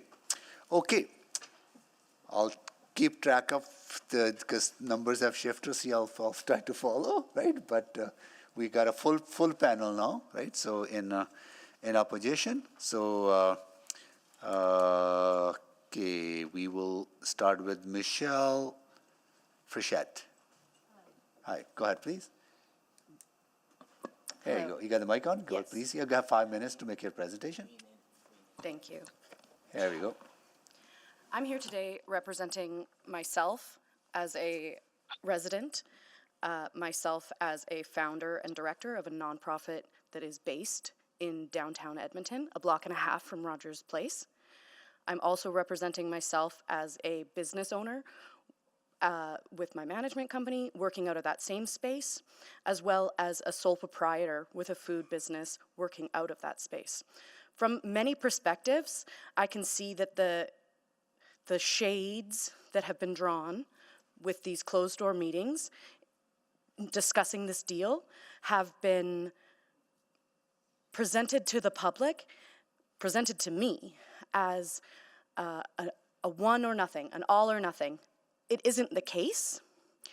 I have heard many representatives of City Council go on the record as to saying that if we could separate this, we might have a different conversation, but that yes was the answer because the alternative was going back to square one. That is the province playing chicken with this, putting a time limit on a decision that should not be dictated by someone else. This is an Edmontonian's decision. I would like to draw your attention to a document that was put forth to the community by the city itself called Connect Edmonton. I'm sure you're all familiar with it. Mayor Sohi, your face is on it. In that document, there is many things that go to describe what downtown vibrancy, what is best for Edmontonians, the vision for the city itself. And I would like to quote something as I would just pull it up here. On the first page of the actual document, pardon me, it is said that our vision, being the city, is our aspiration for the Edmonton in the year 2050. It's 2050, and Edmonton's creativity and community spirit are lights to the world. The city's heart is our people. They make everything possible. Now, I have heard today many references to the downtown core being the heart of the city, and I absolutely rebuke that. The people that live here and work here are the heart of the city, not Oilers Entertainment Group. The reality is that we keep hearing about investment in downtown. I have personally invested over $200,000 in my business in a social enterprise and a nonprofit starting to support local Edmonton food producers and support food recovery projects that are in line with not just one document that the city has put forth, but the strategic plan, the vibrancy plan, Connect Edmonton, the Green Report. All of these have many more pieces to the puzzle than just Van Park, just the idea of an entertainment facility being a priority for the city. And I would like to hold you all accountable today for the other commitments that you have made. For example, the vacancy rate in downtown, ground floor 33%. I started a for-profit business. Downtown was not informed of the previous CRL and got a $50,000 bill for a management company that was not renting any commercial space. Tell me how that makes sense given the current vacancy rate, the additional business spaces that will be created, and trying to encourage more people to create local businesses in downtown core. The reality is that the property tax may be what is being drawn from to repay back the CRL, but the people that own those buildings, the corporations that own these buildings, aren't the ones paying the property tax. It is the organizations, it is the small businesses, it is the local businesses that are paying that because that is deferred as a rental payment. In addition to that, when we're talking about the overflow economics, I have spent the last year and a half sitting a block and a half from Rogers Place, looking out my front window as parades of Oilers jerseys walk past every other business on their way to stand in line. Not to say that that is not a good way to spend your day. If you're a sports fan, that's absolutely wonderful. The reality is that the metrics that are being used to support this overflow economics are based on a single report from Moneris, a private company that provides point-of-sale operations. Now, many Edmontonians don't realize how small the borders of downtown Edmonton actually is. That report deals with an even smaller subsection that is not defined. It is only explained as the businesses around the arena. The vast majority of the businesses around the arena are large corporations that use Moneris. The vast majority of small food businesses, small businesses that are in the downtown core are not using Moneris. They are using Square, Clover, Toast, and other means for collecting these payment processing. They're using Stripe. They're using all of these other ones. So it is a skewed report, to say the least. In reference to the National Geographic article and the Lonely Planet article that has brought attention to Edmonton, and Explore Edmonton took out an additional advertisement stating the 10 best places to go in Edmonton. 1 of 10 is Ice Plaza District. In regards to the city plan and the support of communities and community leagues, cuts to community gardens, the smallest of small, the organic, the grassroots of grassroots, are not being addressed, as well as 15 other things that I have on my page that I don't have time to talk about. but I have a minute, so I'll keep going. There is, on page 25 of the city plan, it says the goal is to have no chronic or episodic homelessness in Edmonton. As a 6.5-year sober person, I can say without a shadow of a doubt that the opposite of addiction is not sobriety, it is connection. And connection is based in community. This builds a community that already exists. Fan Park is currently operating on the cost of Edmonton Oilers Group, and that's the way it should stay. If they want to provide their own infrastructure, they should. If I have to pay leasehold improvements for my business to operate in the downtown core, they should have to pay for their own. The reality is that their contribution is only a third of the cost, and it is in kind. It is $0, even after receiving $20 million for the purchase of the space.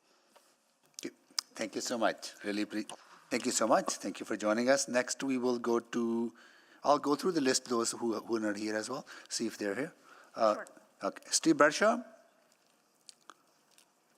Rebecca Moore? Nope. Greg Meddy, you're next. Thank you. I'm busy trying to tell some of those people that they have a chance to speak. My name is Greg Mady. I'm the director of the Working Families Edmonton. We were created about 5 years ago to address what we saw as an issue at City Hall. The only voices that seemed to be heard was that of developers, and working people in this city really needed to stand up and say, hey, we have opinions too. We pay taxes in this city, and you need to listen. I'm happy to say that we've come a little bit of the way there, but we still got a lot of work to do. And this is one of those situations where it has become quite clear. I have spent the better part of 2 weeks reading every blog, every Reddit, every news article, every public statement, every report that has come out about this. And one thing to me is clear. We are not against the CRL. We are against bad deals, and this is a bad deal. Taxpayers here in Edmonton have a lot to complain about. I think you hear about it quite often. But the fact of the matter is that one thing that we don't need to worry about is how are we dealing with the fundamental problems going on downtown. Do you know why? Because the Oilers Entertainment Group says, we got it. Give us more money and we'll fix it. In fact, if you look back on all these reports, there's a shocking similarity between the first conversation around the CRL about why we should build the arena and this one. All of the arguments are exactly the same. If you give us this money, we will make downtown safe and we will make it prosper. And then you read all the documents and it says, look at all the money we brought into downtown. Okay, if you brought all that money and investment into downtown, then invest in downtown.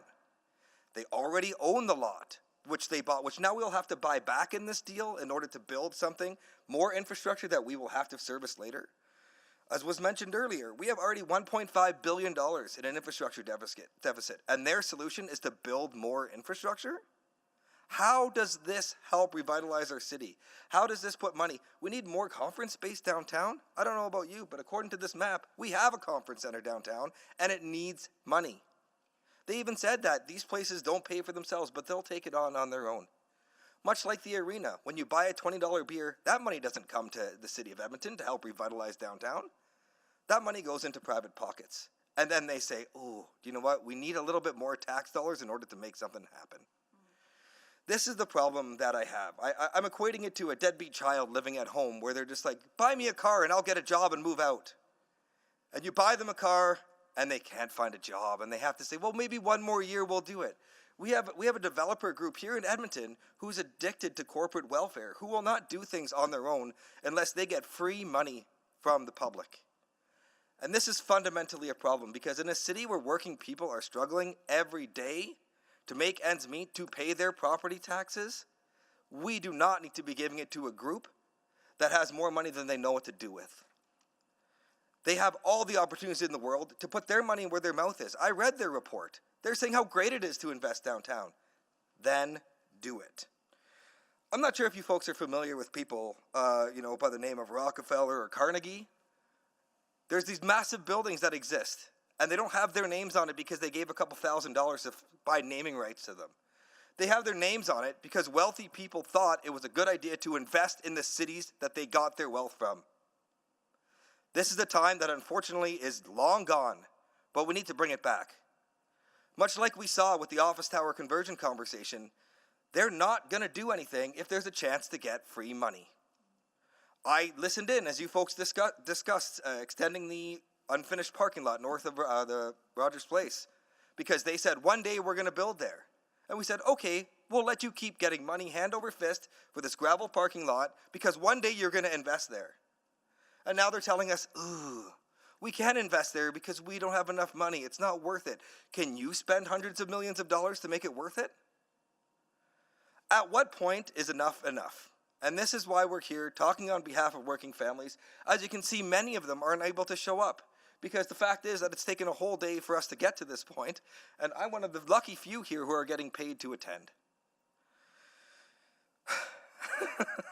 Sorry, there is a lot to talk about, and I spent a lot of time going over all of this on a very high level, but I do look forward to coming back and answering as many questions as I can on the more specific, because we cannot get through this. The bottom line is that developers can either say that we're succeeding in building incentive or admit that they have failed. But if they're not willing to invest, it's not going to happen. And with that, I'll paraphrase our premier in saying, I think that you would find that people are reluctant to support a proposal where working class taxpayers see a portion of their dollars go to support organizations where you have millionaires and billionaires. And that's what I'm here to do today. Thank you. Thank you. Thank you for joining us. Next, we'll check if Ellen Tam. Yeah, sorry, I'm just online. Go ahead, That's okay? please. Go Okay, ahead. good morning. Can I start? Yeah. Sorry. Good morning, councillors and Mayor Sohi. My name is Ellen Tam, and I'm one of the co-policy chairs of the City of Edmonton Youth Council. In our June General Assembly, our council voted to support the extension of the downtown community revitalization levy, as we believe that many of the areas of investment are directly beneficial to Edmontonians, for example, the 100th Street pedestrian bridge and the Affordable Housing Attainment Program, both of which will make a direct and tangible impact on the youth of Edmonton. However, while we are supportive of these projects, we strongly oppose one of the ways in which council is planning on spending the fund, that being the $85 million going into the Oilers Entertainment Group for their privately owned event park.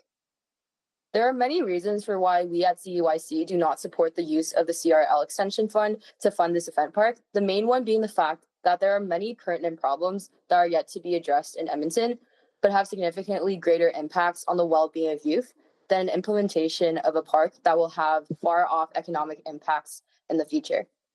But the problem that youth are facing now, I would argue, are far greater and have a much larger impact on our lives than a far-off promise this investment will lead to. For example, as a current university student, I and many others of my peers are facing real problems with affordability and housing. As a former member of the University of Alberta Student Union, I also understand the extent of this problem, with many of the students hardly being able to afford food, let alone rent. Another thing that is equally as worrying is the fact that these food banks at the university, they're consistently empty and in high demand. So this just shows how pertinent these problems are. This year alone, 10 of my friends have had to get a second part-time job on top of full-time post-secondary just to be able to pay their bills. 3 of my friends have had to move back home, and those are the ones that are lucky enough to have a family house to move back into. Council says they care about youth, but within this deal alone, we can see where their prioritization really lies. $85 million are going into private enterprise from our public dollars, but only $30 million are going into important programs that actually matter to youth, like the Attainable Housing Program. I strongly oppose the investment into the event park because it's not an investment. It's a donation to an already large company that does not need extra money. This morning, I sat in and heard many developers talk about the fact that this partnership with the Oilers Entertainment Group will regenerate downtown and make it so that more people will want to, quote unquote, move there. I can say with certainty now that this will not be true because the main problem facing downtown right now isn't a lack of an event park. The main problem facing downtown is homelessness and high housing prices. If you want people going downtown to spend money on local businesses, you want to ensure that the streets feel safe and comfortable walking down on. This means targeting things that other parts of the fund are going into, such as the beautification of downtown spaces, ensuring that those experiencing homelessness have safe public spaces to hang out in, and increasing the safety of those using active transport through widening pedestrian walkways, for example. If you want more people going downtown, focus on programs that promote affordable housing, such as the Attainable Housing Program for youth and those from lower income households. The answer doesn't lie in giving millions of dollars to a private enterprise. It lies in donating to programs that will actually benefit youth. There are real problems and real issues that need to be addressed, and this is where our tax dollars should be going into. If you care about youth and Edmonton as a whole, this is the time to show it by ensuring that our money is going into a place that will better downtown for everyone and not just a private company. Thank you for taking the time to hear me speak today. I hope you take into account what the Youth Council has had to say and considering redirecting those $85 million into something that will have a direct and tangible impact on youth. Thank you. Thank you so much for joining us. I'll see if Tiffany Fan is joining us from Youth Council. Yes. Go ahead, please. Okay. Hello, Mayor Sohi and councillors. My name is Tiffany Fan, and I am an initiative lead on the City of Edmonton Youth Council. I am 19 years old and currently a second-year student at the University of Alberta. Let me begin by stating that the City of Edmonton Youth Council broadly supports the Downtown Action Plan. We recognize the plan's potential to significantly enhance the economic growth, accessibility, and the overall vibrancy of the downtown core. In particular, we strongly support efforts to increase housing supply, create more green spaces, and strengthen downtown's economy through initiatives such as the Downtown Leadership Group and the co-led economic strategy and partnership with Indigenous people. However, I am here today to voice CUIC's strong opposition to the use of public funds to support the proposed event park.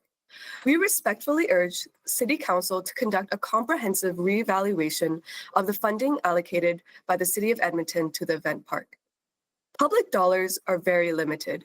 Every dollar allocated to a new event park is a dollar not invested in affordable housing, public transportation, and community safety. These are key concerns that many youth in Edmonton prioritize. Increasing investments in entertainment infrastructure in and around the ICE district risks diverting crucial resources away from other areas of downtown that are in greater need of attention and would benefit more directly from revitalization efforts. Given the limited budget, it is important that funding is strategically directed to projects that will have the most widespread impact across the entire downtown area, not just a concentrated region. The proposed event park, in contrast, primarily serves the interests of a private developer and benefits a concentrated area that has already seen substantial investment. Additionally, we are concerned about the limited long-term return of this investment. The independent report on the event park suggests that the economic benefits to Edmonton will be relatively modest. In comparison, investment in social infrastructure such as housing, green space, or transit improvements not only improves quality of life, but also stimulates broader economic activity over time. Public funding should be reserved for initiatives that serve the public interest, not for subsidizing already profitable public enterprises. We also believe this plan would have greatly benefited from broader public engagement, particularly with youth, downtown residents, and houseless Edmontonians. These groups are directly impacted by changes in the downtown core and are voices that are too often overlooked, despite having unique and valuable perspectives on how public spaces and resources are used. Moving forward, we urge the City Council to prioritize transparent engagement with the community, especially when it comes to determining investment and funding for large-scale projects. To be clear, the City of Edmonton Youth Council supports downtown revitalization, but not at the expense of public dollars and taxpayers' money. We ask you to reevaluate the allocation of public funds towards the event park and instead focus on investments that will have a widespread impact across the entire downtown area and make downtown a welcoming, inclusive place for all. Thank you for taking the time to listen to the City of Edmonton Youth Council's position.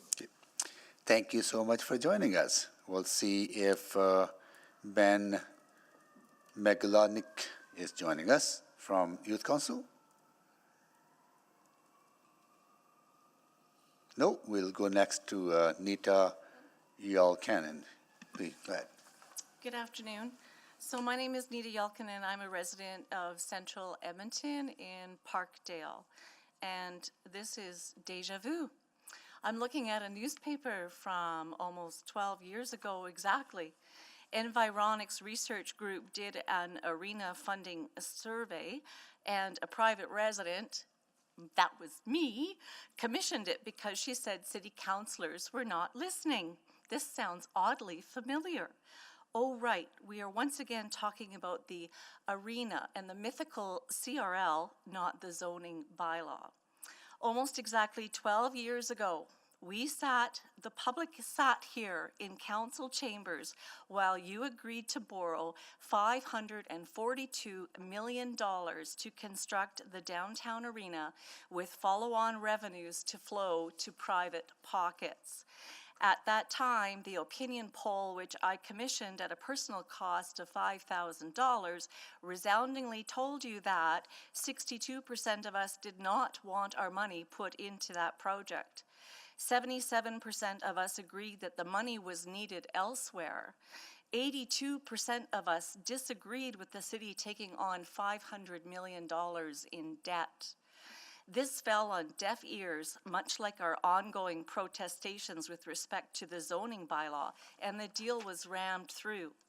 According to the original glossy 142-page report entitled the Capital City Downtown Community Revitalization Levy Plan, our arena debt was to have been repaid in 20 years, or 8 years from now.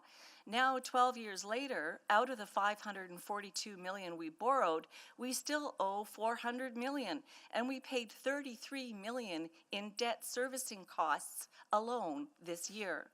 So in 12 years, we've paid down about 25% of our arena borrowing debt. We have 8 years left to pay down $400 million. The original report said, quote, after the full repayment of the CRL redevelopment full costs or the expiry of 20 years, whichever is earlier, all of the property tax revenues in the plan area will flow to the province for education purposes and to the city for general municipal purposes.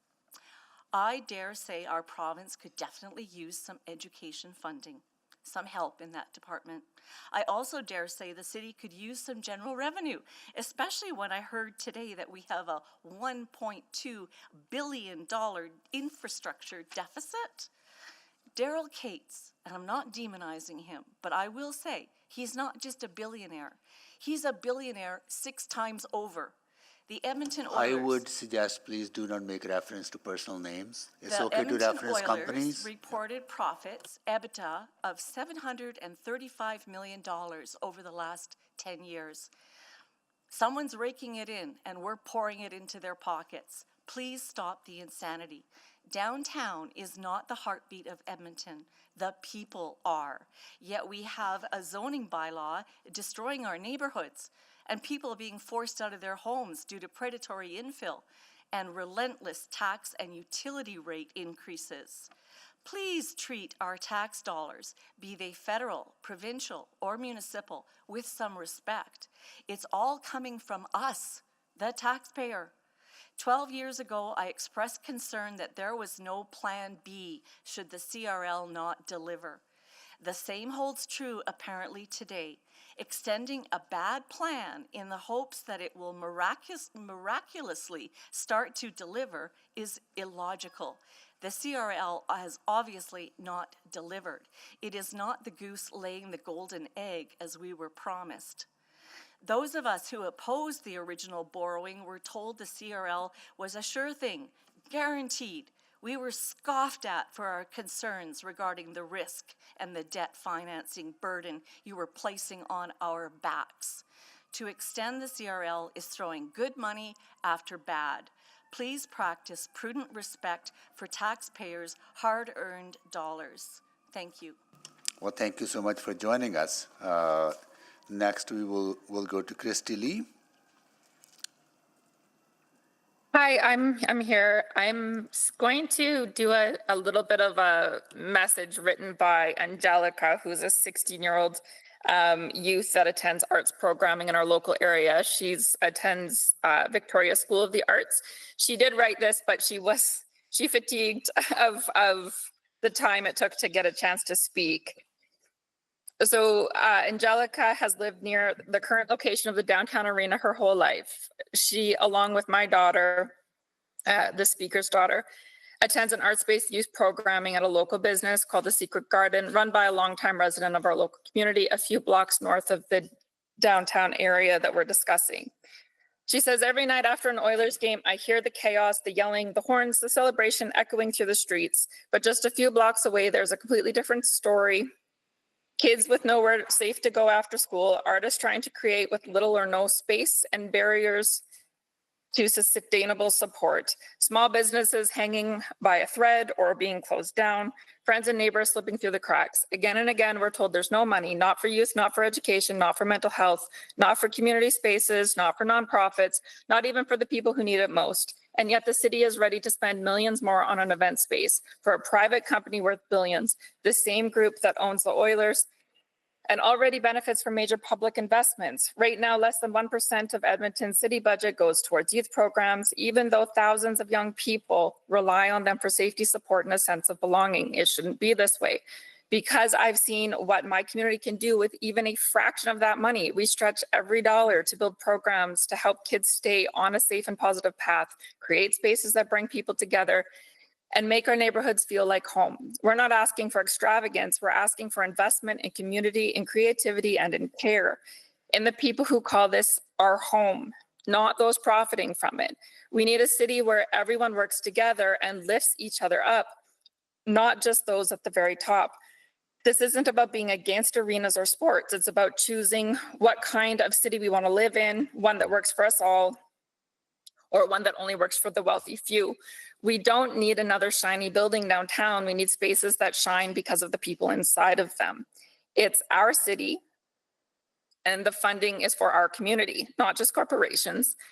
We can't build a strong Edmonton by ignoring the people who hold it together.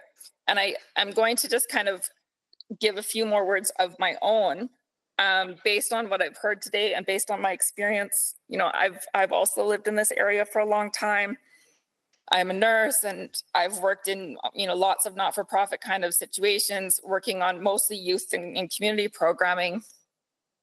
And this isn't the first time we've heard this type of a narrative. So I do try to promote the voices of the youth in our own community as much as possible, because when you hear from them, it's so absurd to suggest that they're demonizing people. They're just sort of so heartfully wishing for their future. I ask, are those the words of a youth who is uninformed or who is investing in demonizing a wealthy corporation and those that serve that corporation? I ask if we're benefiting someone who lives here or people who don't live here but are trying to gain more funds on from our investment that should be going to our future and our children's future. What's being presented from my point of view isn't a vision, it's a performance, a bread and circuses strategy crafted to sell a polished narrative of progress. But beneath the glossy renderings and scripted talking points lies a fragile conditional promise, one that only holds if we stay silent as residents and as citizens. And when we do ask questions, we're met overtly or between the lines with the suggestion that our curiosity or concern reveals our ignorance, that the proposal is simply too complex for us to grasp, that our concerns come from a lack of understanding rather than a depth of knowledge of decades of lived experience in this area as workers, residents, parents, and small business owners in our community. This is not just dismissive, it's manipulative from my perspective. Those of us who live just outside the border of this prosperity, and I mean 2 blocks north of your map, are expected to accept this narrative, no questions asked.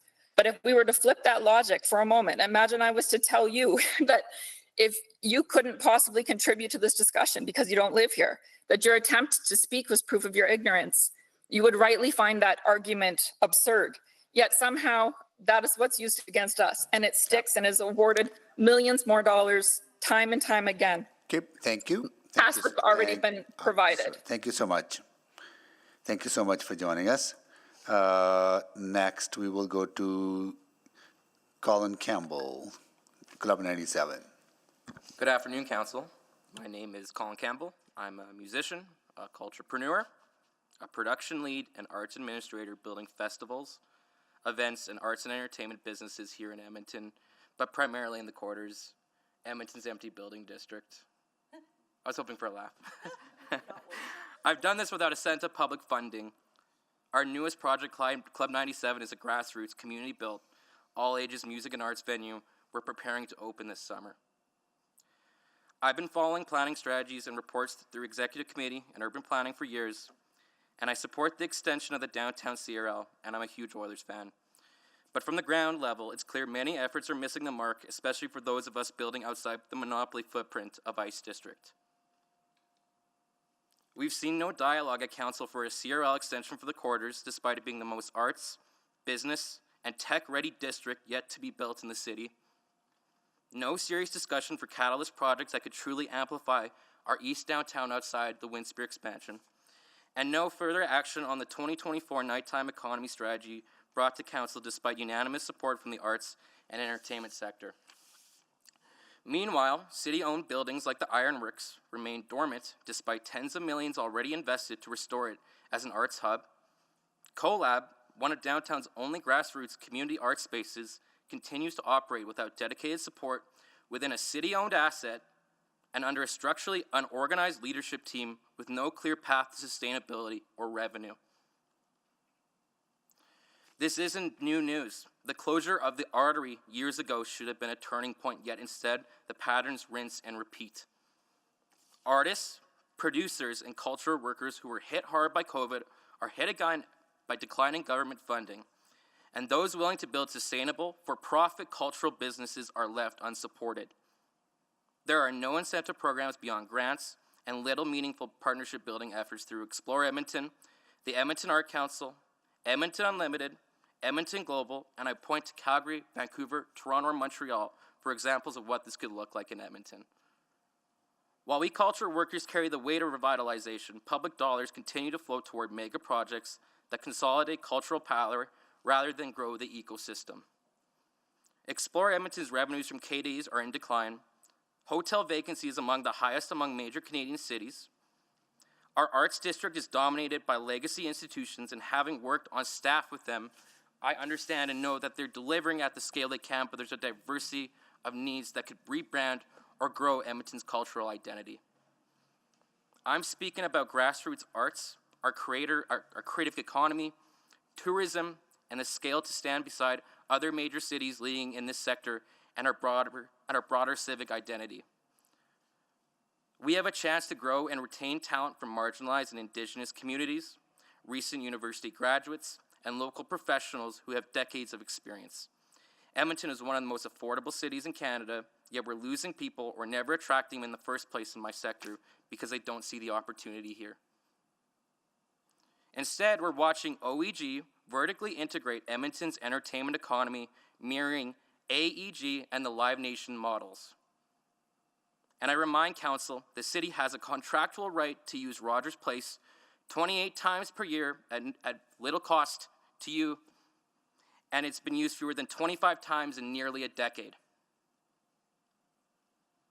The same monopolization that broke Northlands is happening again with no safeguards for equity, diversity, or competition. So I ask, how do we lift all boats, not just one giant ship, and how do we bring daily vibrancy to our core, not just for major event spikes?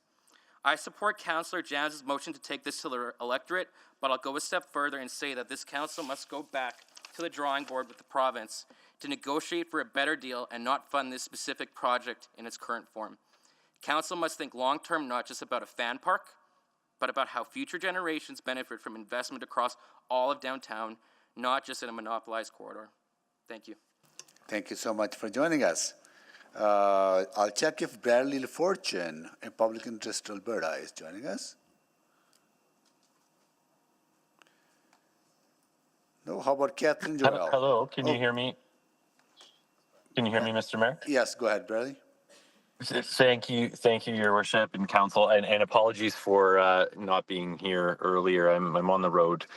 I'll be brief. I've heard a lot of things that I agree with today, and I understand this is a very a very sensitive issue for some people, and it's become quite political. So I want to take it down to the facts and be very brief and make a request of councillors and attendees today.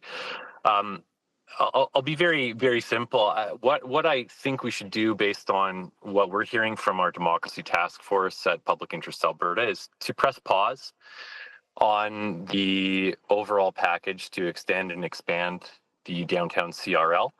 And in particular, red line and red circle, the event park proposal. I've gone through the documents, I've reviewed the independent analysis and the city's analysis of that analysis, and I'm quite concerned about the numbers and the estimates that are given for the rate of return on jobs, on visitors to our downtown, on economic spin-off. And I'm seeing at the same time around this report in the days leading up to this special meeting, a lot of rhetoric from this council and from proponents of this project in particular about 24/7 vibrancy, about investment in downtown, and that it's a zero-sum game, that if we don't invest in this event park, then we're not investing in downtown. And I think that that's a bad faith argument. I'll call it what it is. And so, you know, I want to make a couple of notes here. When we talk about attainable housing, we really need to define our terms here, folks. What does that mean? Attainable for whom? What's the threshold? How much are these units going to cost? We're living in a time where we need a lot more deep subsidy in affordable housing across the spectrum. And to make up words about affordable housing being attainable is just, again, I think it's misleading. It's very concerning to me. So I'd like to know from administration or someone on council what that means. And when those units will be built. Let's have a timeline. But taking it up to the level of democracy, I want to talk about accountability and transparency in it. And my question for council and for the attendees today is very simple. We don't have 2025 returns for those who are putting their name forward for election or re-election, whether it's for mayor or council. And I'm asking today if those candidates would disclose whether they have received any monies from individuals or organizations with a direct interest in the event park in this proposal, and whether or not any of the attendees have donated to any candidates and how much if they have a direct interest in this event park. And I'd like to hear your answers today. I don't have official voice here. I don't have vote, but I'm asking for someone on council to take that up and offer all Edmontonians transparency on this decision-making process about any perceived or real conflicts of interest. It's very important that we get this right. We're talking about people's legacies here, and we're also talking about our city's future here. And we cannot be selling downtown to the highest bidder. Thank you very much. Thank you so much for joining us. Is Catherine Joel here? Yes, hello, I'm here. Go ahead, please. Good morning, Mayor. Good afternoon, Mayor and Council. Thank you for the opportunity to speak. My name is Catherine Joel. I am the owner of Get Cooking, a culinary studio and event space located in downtown Edmonton. I'm also a member of the Edmonton Chamber of Commerce, though I don't share their unqualified support for the proposed extension of the CRL. I'm speaking today as a small business owner and operator with a significant, at least to me, investment in my venue and in the future of downtown Edmonton. I support much of the proposed extension of the CRL and the continued revitalization of our downtown core. I'm personally and financially vested in this city's success. Like all of the speakers today, I want to see a safer, more vibrant, diverse, and inclusive downtown. My customers visit my studio from all over Edmonton and beyond, and their perception of downtown, whether it feels safe, vibrant, and accessible, has a direct impact on my ability to sustain and grow my small business. But I don't believe that we can revitalize the downtown without addressing the needs of its houseless population. Surely this should be the foundation of any serious revitalization effort. Without addressing this underlying issue, we can't truly revitalize our downtown. So while I support the majority of the proposed CRL extension plan, I don't support it in its current form because I don't believe that investing Edmonton tax dollars in an event park to be leased and privately operated by the Oilers Entertainment Group is a sensible or responsible use of public funds. The city has already invested heavily in the Oilers Entertainment Group. I'd like to see a diversification of our investment into more diverse and publicly operated options and into supports, including viable supports and housing for our houseless population. I'd like to see a focus on meeting the needs of all Edmontonians, including the unhoused. This would be a better way to make downtown feel safer for the people who live, work, and visit here. We should continue our investment in the beautification of our downtown. I'd love to see more trees, plants, flowers that make our streets more inviting, as well as a public and private commitment to keeping our sidewalks and streets clean and well-maintained. Public funds should serve the public good. And while I support extending the CRL to continue the vital work of downtown revitalization, I don't support this version of the plan.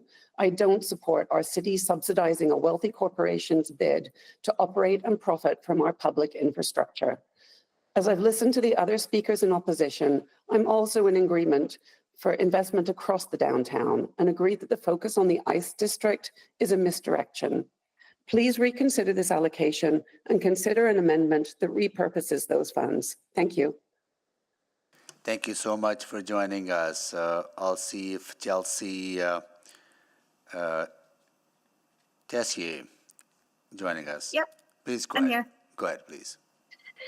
Hello, my name is Chelsea Tessier. I am the co-owner and head brewer at Polyrhythm Brewing here in Edmonton. We opened our doors 2.5 years ago in the Huff Brevner Estate Industrial, and we personally reside in the adjacent neighborhood of Woodcroft, a short walk away.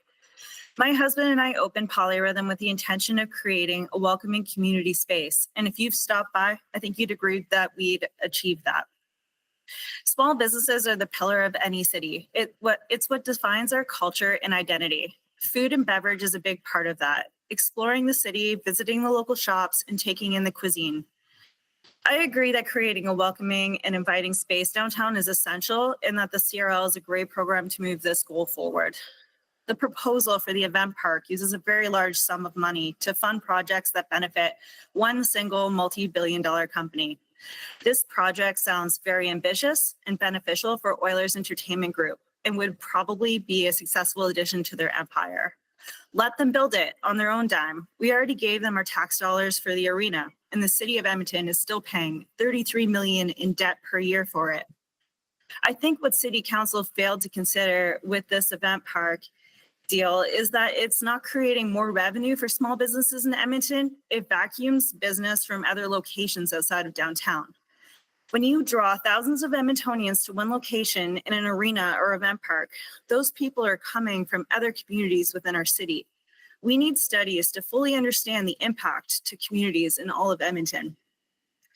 Use the CRL to diversify projects around the downtown core, especially in a manner to address safety and security issues and change negative public perceptions. A concern that directly impacts locally owned craft breweries is the inability to sell our beer in publicly funded projects when operated by Oilers Entertainment Group. It's 100% Molson Coors. They're not even Canadian owned. They're a publicly traded $9.1 billion US owned company. Edmonton breweries contribute jobs, a sense of community, and they're locally owned. We care about our product and the impact that this has on Edmonton. We want to see these at sporting arenas, conference centers, and festivals to celebrate what makes Edmonton such a great city. Remax Field is a great example, offering exclusively local craft beer and increased community involvement. They have beat their attendance records 2 years in a row now. Currently, Explore Edmonton, a partially city-funded, awards 75% of their beer contract to a multinational corporation, and only 25% goes to a variety of producers. This is disappointing. I ask that if council chooses to move forward with funding this project with our tax dollars, that they support the businesses and people that contribute to it, and to consider this for future projects. It's clear that council is aware of the controversy around the event park and OEG being part of this project. We've heard that this deal is between OEG, our city, and the province. We've learned that we need to diversify our downtown populace. We should be doing the same with private investors. Diversify. I also asked to delay the vote from this Friday to allow time to engage with the community about which projects the CRL should fund, determine the economical and social impacts of these projects on the city as a whole, and diversify the funding to benefit multiple businesses and not just the Oilers Entertainment Group. Thank you for your time and consideration today. Okay. Thank you so much for joining us. I'll see if Jesse Moore or more here. Yes. Go ahead, please. Hello, Mayor, members of council. My name is Jesse. I've lived in Edmonton for most of my life. For nearly a decade, I've called downtown and the surrounding neighborhoods home. For the last 10 years, I've worked in local breweries and built strong ties in Edmonton's hospitality community. Many of my friends and colleagues own or work in breweries, bars, restaurants, and local shops, both downtown and across our city's vibrant neighborhoods. My first apartment was in the Quarters, a neighborhood the city once promised to transform through thoughtful redevelopment. In 2009, the Quarters Urban Design Plan laid out a vision for a vibrant, inclusive community centered on parks, culture, and walkable streets. As a young person moving into that area, I believed in that promise. It does sound a lot nicer than gravel parking lots. I'm here today to speak in opposition, not because I oppose revitalization. I've lived it. I've supported it, and I still do. But this amendment, particularly the Event Park Catalyst project, raises some serious concerns about transparency, accountability, and our city's priorities. Let's talk about the numbers. The Quarters CRL, established in 2012, funded $99 million in community-focused projects. Nistanaw Park, the Armature, restoring heritage and art spaces. These were long-term public investments, some yet unfinished, others complete but still not fully realized. That's $99 million for an entire neighborhood. And most of the gravel parking lots are still there. By contrast, today we were talking about funding up to $85.5 million for a single project, a $250 million event park initiative led by a private entertainment company owned by a billionaire. That's a massive public outlay for a project offering uncertain returns and limited community benefit. I want to be clear, I support many of the other catalyst projects in this amendment. Investments in public transit, safer pedestrian corridors, and housing are projects that make downtown both livable and equitable. It's unfortunate that the event park, a poison pill, has been included with these other initiatives and is being framed as an all or nothing deal. The ICE District slogan is live, work, play, stay. Right now, the emphasis seems squarely on the last two words.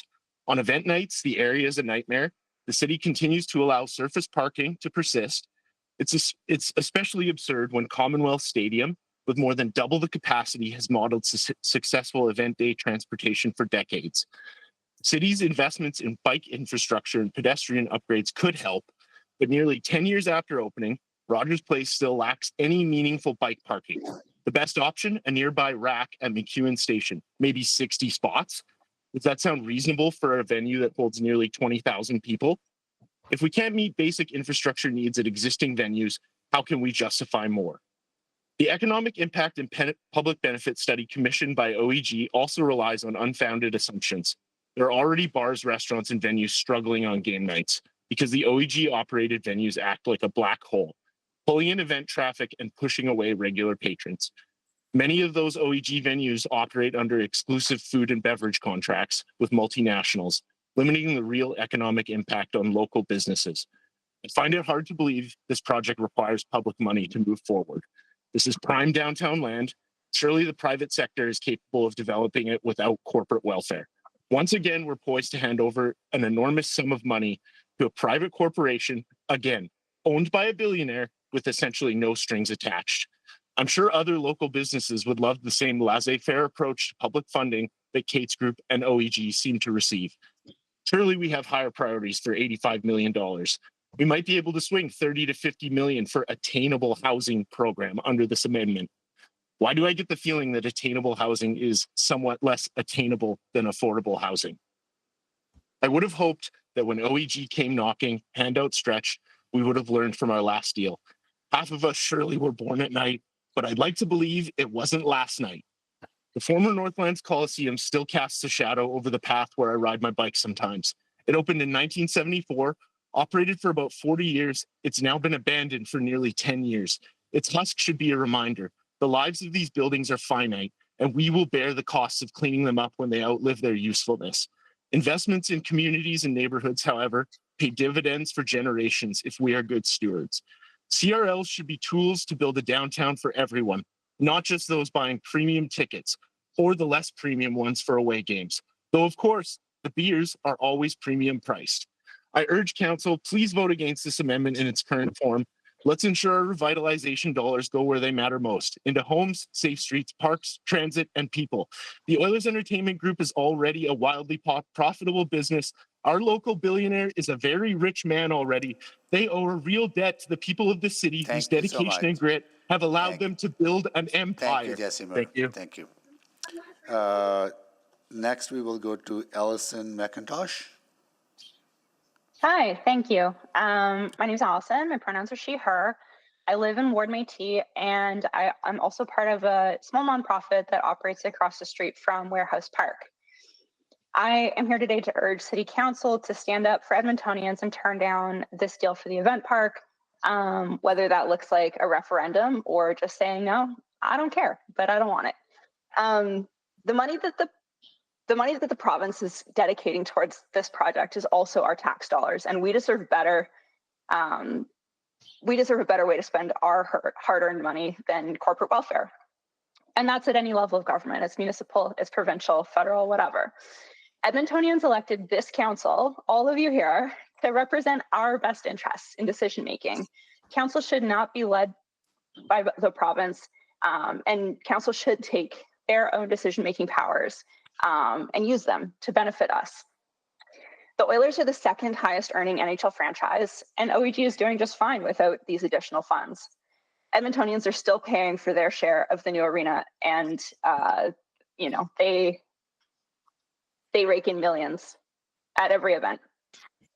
The Oilers are also bad stewards of downtown. Their billionaire owners, Kate's Group Real Estate Trust, infamously kicked Boyle Street Community Services out of their drop-in space right beside the proposed event park before their new King Thunderbird Center could open. In fact, it's still not open, leaving Edmonton's growing homeless population without essential central services. The Kate's Group sued Boyle Street in an attempt not to pay them $5 million, only $5 million of the hundreds of millions that the Oilers bring in. I know that these are all slightly different companies, but we know they're all connected. And the Kate's Group tried to sue Boyle Street to not pay them $5 million that they promised to help open the King Thunderbird Center. Apparently that was recently resolved, but obviously that's very tacky. And the ICE district shows OEG's disdain for Edmontonians. They've turned a large portion of downtown into a private surveillance state, teeming with private security, police, and surveillance technology. They're an intrusion of privacy for people who are just trying to get around downtown and even to attend their events. And they drive unhoused and poor Edmontonians out of downtown and into further flung neighborhoods further away from services. Council should get out of the business of bailouts for billionaires and focus on initiatives that benefit all Edmontonians, like high quality public services, curbing sprawl, and building active transportation infrastructure instead of fan parks. Thank you. Thank you for joining us. So we will hear from 3 more people on this panel. They'll make 15, then we'll stop there. Because I want to make sure that we have same number of people on each panel. And opportunity. Just hold on. Next speaker.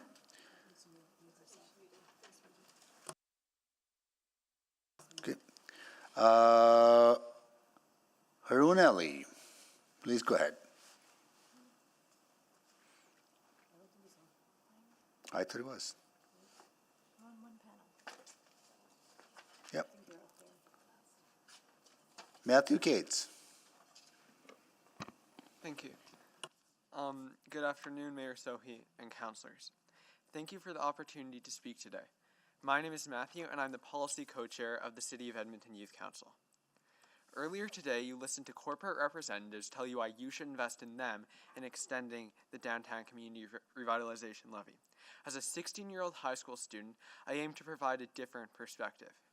the City of Edmonton Youth Council voted to support the extension of the Downtown Community Revitalization Levy in our June 2025 position. We believe many of the investments supported by the levy will make downtown more livable, especially for youth. We specifically support the 100th Street pedestrian bridge and the Green and Walkable Downtown project, among others. However, as other members of CYC have mentioned, we cannot support the primary way in which this levy will be used. Today, there are at least 4,997 Edmontonians experiencing houselessness. While this is not a municipal responsibility, it is a responsibility in which the municipality has had no choice but to take on.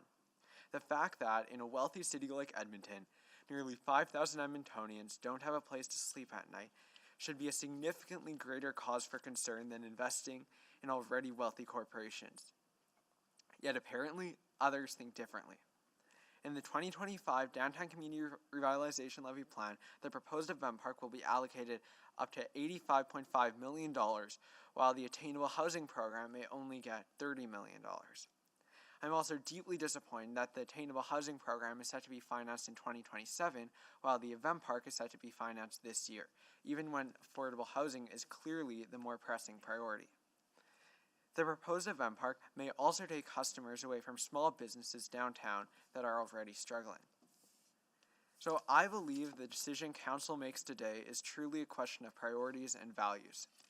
Can we accept that there are 4,997 Edmontonians experiencing houselessness and still prioritize wealthy corporations? Are those the values we profess as a city? Another aspect of this plan I find particularly concerning is the lack of public engagement. For the past 2 months, I've led CYC's efforts in engaging with the Downtown Action Plan, the Complete Streets Policy Revision, and today, the Downtown Community Revitalization Levy Extension.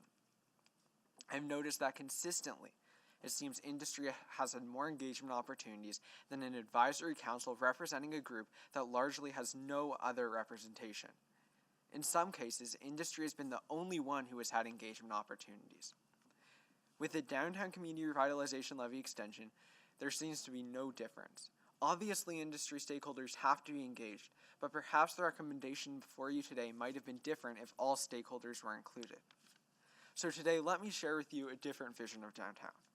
With $85 million, Edmonton can provide grants and no-interest loans to organizations to build affordable, non-market housing. Support could be increased for local businesses, families, students, professionals, the elderly could all call downtown their home. Downtown could be the entrepreneurial heart of Edmonton with small business, not big business, driving economic growth. Downtown wouldn't only be a place to go a couple times a year to watch an Oilers game or go to the event park. Rather, downtown could be a true community. Downtown could be a downtown all Edmontonians could be proud of. Before I conclude, at a council meeting around a month ago on the Downtown Action Plan, members of CYC received questions regarding the exact amount of units that students need. We engaged with a couple student unions and one student organization, and we learned that it isn't so much a matter of building new units, but a matter of building truly affordable units, specifically multi-bedroom units for students. Thank you. Thank you so much for joining us. Next, we will go to Alexandra Is it? Go ahead, please. Aegis, no? I'm Angus McDonald, councillor, or mayor. I am... Okay. Go ahead, Angus McDonald. Go ahead, please. Thank you. Good My afternoon, mistake. Mayor and Council. I'm just a regular voter, I would assume, and I haven't been able to find much public information that hasn't been advertised. The main way I learned about this was through CBC and other news organizations where they mainly just touched on this being addressed, and it seemed so sudden and out of nowhere. Checking in with my own sort of research on the ICE revitalization website, the only real tangible items I was able to find was a PDF document giving a map and several concept images of what this revitalization project would look like, with a note of a green space and, of course, the event park. I think Edmonton is very much lacking third spaces that people can ideally exist without fees. whenever you want to, say, get together with some friends or others, it takes $10, $20, $30, $40 per person. How on earth can that be affordable, especially amongst a student such as myself, who is struggling to find work, who is dealing with the aftermath of student debt, and currently cannot afford such luxuries as just going out and enjoying a night on the town? I believe that effectively right now, as a library student graduate, that libraries are the only available public space that you can just go to and receive actual amenities from. Sure, we have parks, and parks are enjoyable. Green spaces are valuable, but is there a public restroom? Is there a place that you can eat, or do you need to head over to a nearby establishment and pay $20 for a very small meal? I believe also that a number of the social problems that have been touched on by some previous speakers are not adequately being addressed, such as an increase in foot traffic being seen as a way to address public concerns about safety. Yes, an increase in foot traffic will likely drive away unhoused populations, but they'll just be pushed to another part of the city. This won't address underlying concerns or problems, and ideally I would hope that City Council and the broader Edmonton community would be wanting to ideally tackle a lot of those problems directly. As someone who's recently graduated from MacEwan and likely might have benefited from housing down there, I can strictly say that if I was able to afford a place down there to live, I wouldn't be able to use my money to support local businesses. There is nothing I can do down there that would be affordable or wouldn't be seen as such a luxury that as to detract from the payment of my courses, of textbooks, of other much more essential items. And I believe that we need to very much drill down on what is defined as affordable. I've been adjusting a lot of my notes based off of what I've been hearing from previous speakers, and I do find it a little odd having public funding going towards a private enterprise that will be owned by the public but still run by private enterprises. So we taxpayers are effectively providing a subsidy for something that we will then have to again pay for in order to use the services of. It has been touched on that libraries don't make money, parks don't make money, but ideally they are providing amenities that bring a different sort of value to the communities involved. As someone who was often brought downtown to the Ledge grounds by my mom, like, we had value from the public transit, we had value from that water park.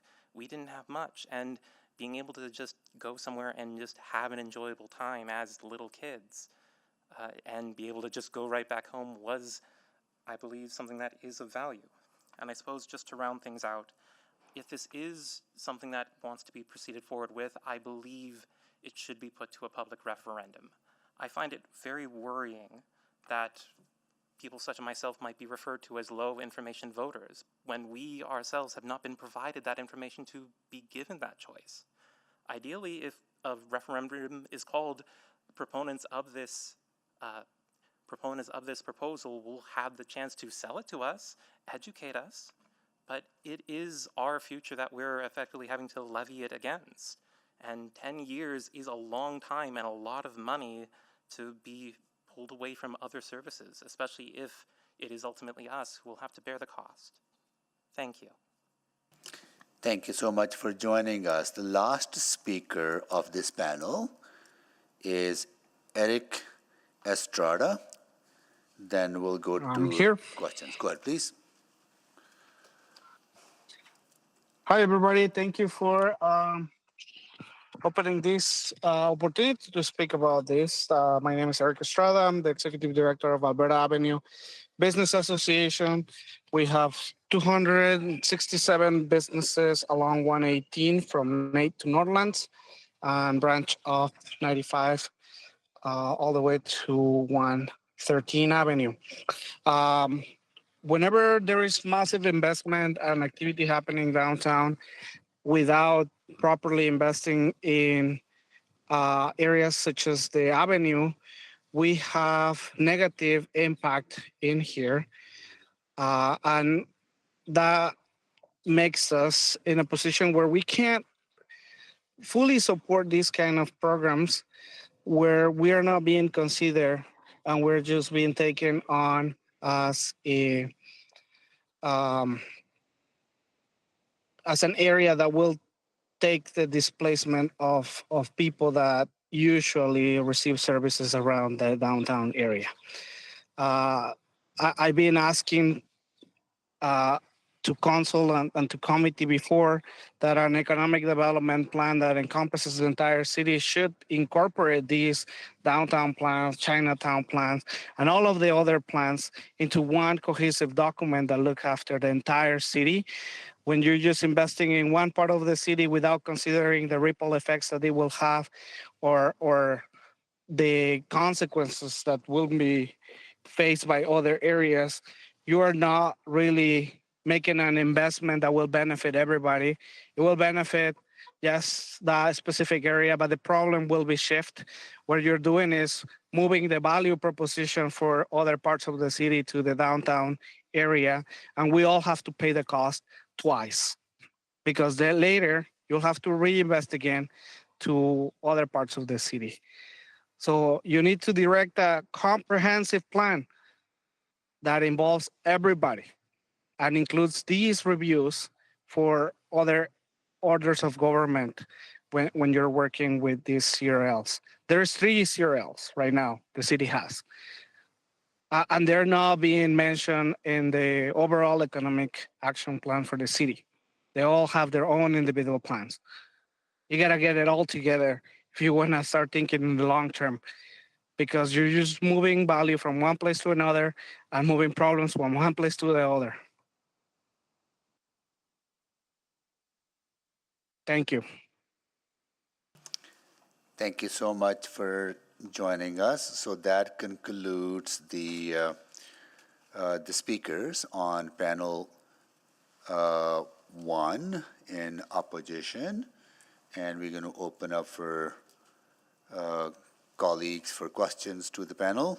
But before we do that, I just want to take a moment to welcome His Excellency Tewodros Germa Ababe, the Ethiopian ambassador to Canada. Thank you so much for joining us.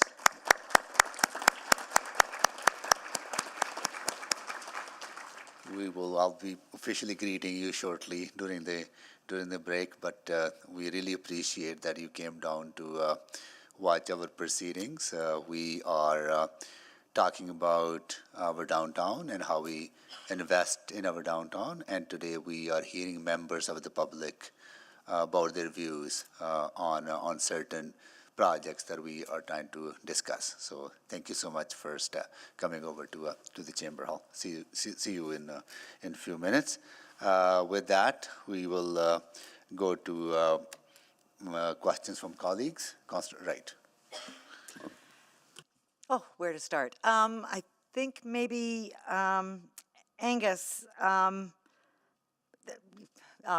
First of all, thank you for wanting more information so that you aren't considered a low information voter, because I know there's a lot of public interest out there and people are just wanting to get some facts and figures. So I want to get a fact or figure from you. What was the rent around McEwen when you were going there?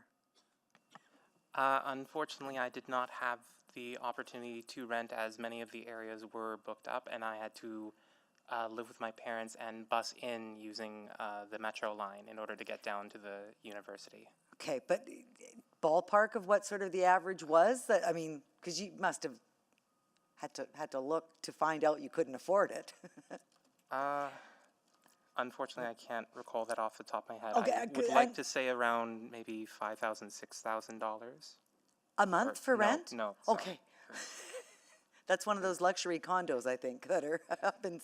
Yeah, Because I'm just looking at the attainable housing program, and it in attachment 4, and it talks about 25% of the units being attainable, and I'm just, And I don't even know what attainable means, so I'm gonna ask administration, because it doesn't define what's attainable, whether it's, 80% of market rent. I just want to know, at 80% of market rent, do you think you could have been able to afford it? I think, much like mentioned by some of the youth council, I might have had to have taken a second part-time job. Okay, awesome, okay. And our student population is just growing around McEwen and Norquest, correct? At least from what I've seen, it seems as though, at least with the program I was in, it was quite popular, and a number of people will definitely want to come into it within the library faculty down at McEwen. Okay, all right, so the need is really great around there. Matthew, you sort of talked about what your, I think, vision would be for the downtown area, being more sort of, I guess, a vibrant, livable community for Edmontonians rather than just a destination for some? Yeah, that's correct. Do you want to expand any more on how you see that? Well, I actually sort of agree with some of the corporate representatives in this case that it's important that downtown isn't just offices, but rather there's a residential population specifically for families, and for families to be able to feel comfortable living in downtown, which obviously means more parks, like with Warehouse Park. So again, like, we support that part of the levy, but just not an event park, because I personally can't see how my family would use an event park, why we would want to move downtown because of an event park. And I think when discussing such a significant investment, it's important to consider if it would actually attract families. Okay, and when we're, people aren't coming downtown to work, right? So if they can work from home and home is downtown, do you feel that would help to create the vibrancy, I guess, that's needed? Yeah, exactly. Like, if someone works downtown, maybe for lunch they can go, I guess, down their apartment and support a local small business. So there are definitely opportunities there. Okay. And I've only got a minute left. Michelle, I just want to understand a little bit more about your $50,000 bill for CRL. So if we were to increase the money borrowed for the CRL, if we doubled that, is that going to double your $50,000 bill to $100,000? It would not double my bill. It would extend it an additional 10 years. Okay. And to that note, the CRL isn't paid by the property taxes. It's based on the business licenses issued to those properties. Okay. One of the councilors here is considering that might be in relation to the business improvement area levy? Perhaps, yes. Okay. All right, my time is up. Thank you. I'll come back around. Thank you. Councillor Stevenson. Yeah, thank you very much. I appreciate all the speakers being here today, and certainly questions that we can take forward to our city staff as well that you've raised. I did want to ask Speaker Campbell, so, really appreciated your comments around the consolidation of cultural, the cultural scene, I suppose. One of the benefits that has been suggested for Event Park is making that venue available for smaller organizations in the city, arts organizations, nonprofits like yours. Just wondering your thoughts on that value proposition for the work that you're doing. I think that's great, but as it said, the capacity is 25,000. Is that correct? As I mentioned before to council, Rogers Place has the same access for 8% of its time per year, and it's been used less than 25 times in a decade. So that kind of scale doesn't really make sense. And don't get me wrong, I do big events. I have done big events with different organizations in the city who I think would love to be able to use the space. But I don't just believe the thought that, oh great, we're giving it a third of the time to nonprofits. That's a great talking point. Let's see it in action, because I've seen what's happened for the last 10 years. Yeah, I think, maybe just building on that, what are some conditions or pieces that would have to be in place to make it viable? Well, decreasing Edmonton Art Council funding probably would be the first step. I mean, there was less than a 20% approval rating in the last round of funding that was announced about 2 weeks ago.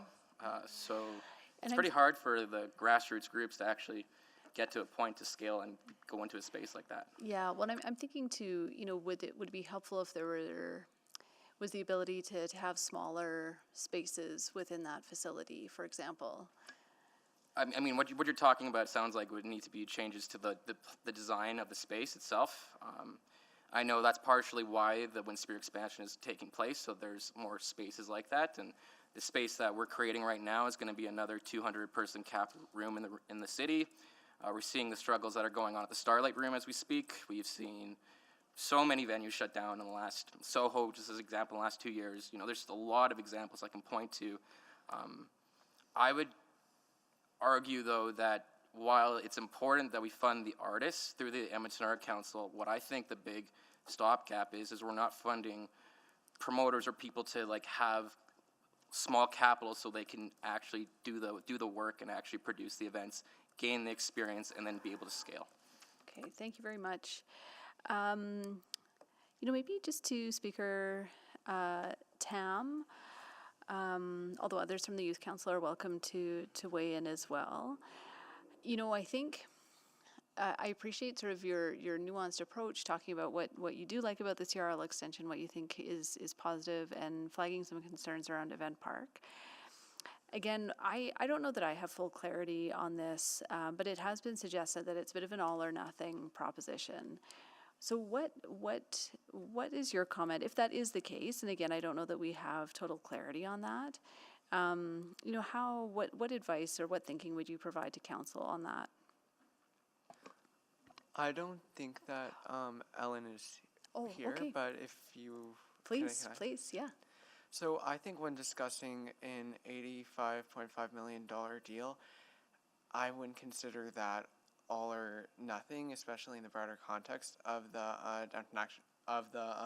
levy, because it's such a significant part of the levy. So I would suggest that with $85 million, if we don't invest the $85 million and we can't access the other benefits of the levy, that $85 million is still really important. There are so many people that deserve that $85 million. And I think I appreciate that point. I think the mechanism of at least a portion of that $85 million is through the CRL extension.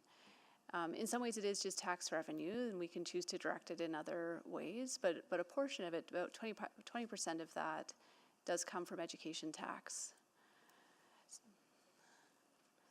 Yeah, that the province is raising.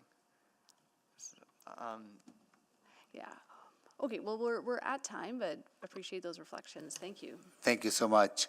We're going to take a break here, and we will be back at 3:45, and we'll carry on with the questions to the panel.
Good afternoon.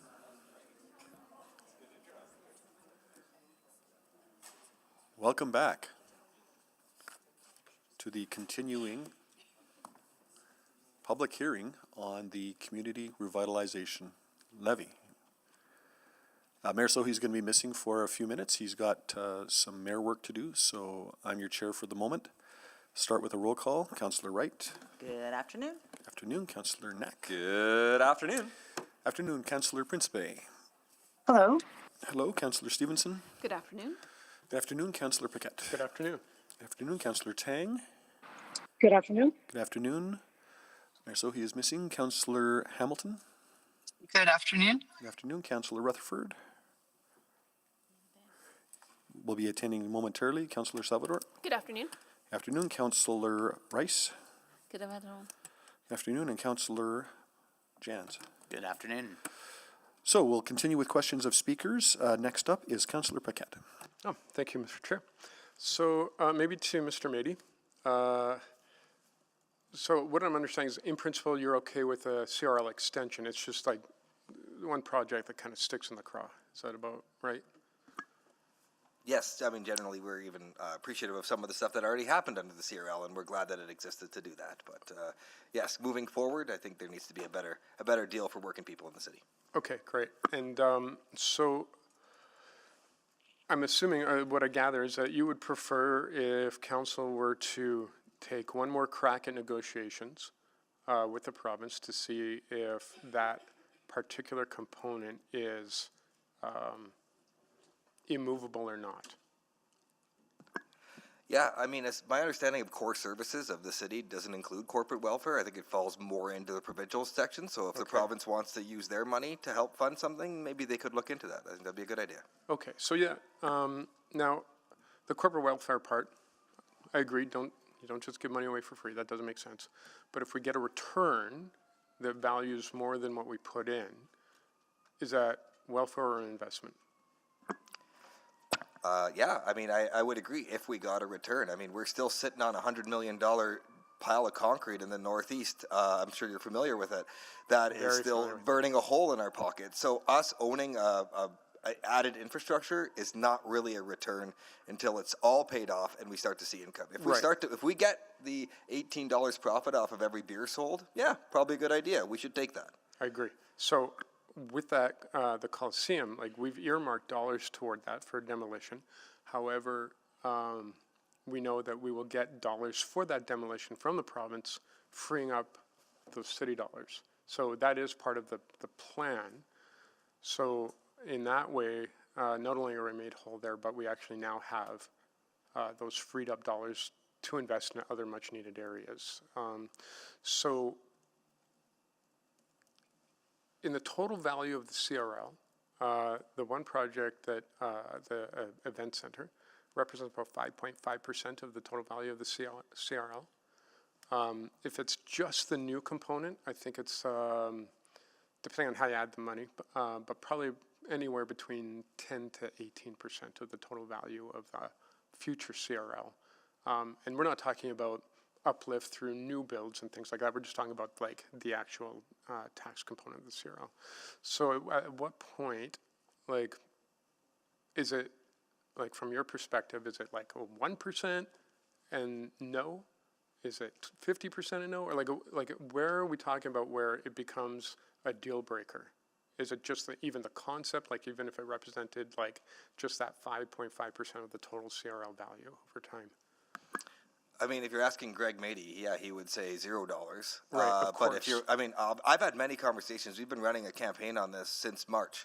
And I have heard from hundreds of Edmontonians, and they all have various ideas of where they would want to go. You know, one person said, give Daryl Cates everything he wants. Like, great, that was my one pro that I got in my emails. But there's people all over the spectrum on this, and I can't represent all of them, as you know. But the idea is that most people are looking at this saying, look, I'm having a hard enough time making ends meet. Why are we giving money to people who need it the least? When you walk around the city of Edmonton, there's people who need it a lot more. And if it was free and clear money being given, then I would agree with that. But of course, that's not actually the case. We know that, right? Yeah, which is why I think to your previous point, going back and saying this deal sucks, we want a better one, and Yeah. figuring out what that could look So like. we'll ask administration, who's been in deep negotiations with the province, if the answer is that the province says, this is the deal, take it or leave it. If you leave it, good. We won't give you any money, and we'll say that Edmonton is not interested in investment. As you can imagine that as a decision maker, you're like, okay, well, I have to put aside my personal feelings, which is like, hey, it'd be great and easy to walk away. Or do you swallow that bitter pill in order to get all the rest of the benefit? Well, this is always the question. I just came back from some leadership training where they say a win is a win no matter how small. I fundamentally disagree. I mean, I think this is a good opportunity for city council and prospective councillors to say, you know what, province, you need to stay in your lane. This is not your lane telling us how to spend our money. And with all due respect, yeah, come back with us with a better deal. Unfortunately, legislatively, it is exactly in their lane. So, Well, to tell us what, yeah, and I personally don't agree, and I could tell you all the Edmontonians I talk to don't think that city emotionally- councillors only exist at the behest. Emotionally and on principle, I agree with you completely. But we're living in a different. Yeah, we're well, living I'd say in the rule of law here. Call their bluff. Call their bluff. I don't think they're bluffing. Thanks. Thank you. Just a reminder, please don't call people out by name. Just echoing Mayor Sohi's comments earlier in the day. And remember, the out loud commentary is not what we're looking for. Councillor Jens. Thank you. I'm gonna go to guest Colin and then guest Nita, and I'll ask the same question, but I'll put it to both of you if you want. So if you want to get ready both to jump in here. So as I understand it, this year in the February budget, this was announced by the province of Alberta. It was also announced that everyone was getting an education property tax increase. Edmontonians across the city are paying an additional total $50 million more in education tax this year than last year. So education taxes go up. This money is now set aside. Over 4 years, that 50 is $200 million. When I look at this proposal here, it's talking about that the city will get to retain $178 million there. Your business owners, your homeowners, how do you feel about that? I'll talk to that, but I just want to speak to Aaron Paquette's point, which is you should go back to the negotiation table and also talk about CRL funding for the quarters because they have that jurisdiction as well. In regards to this, you know, I want to see the best bang for buck for taxpayers. And you know what? If the ROI at the end of the day benefits the taxpayers, I think that's great, and the fan park should go ahead.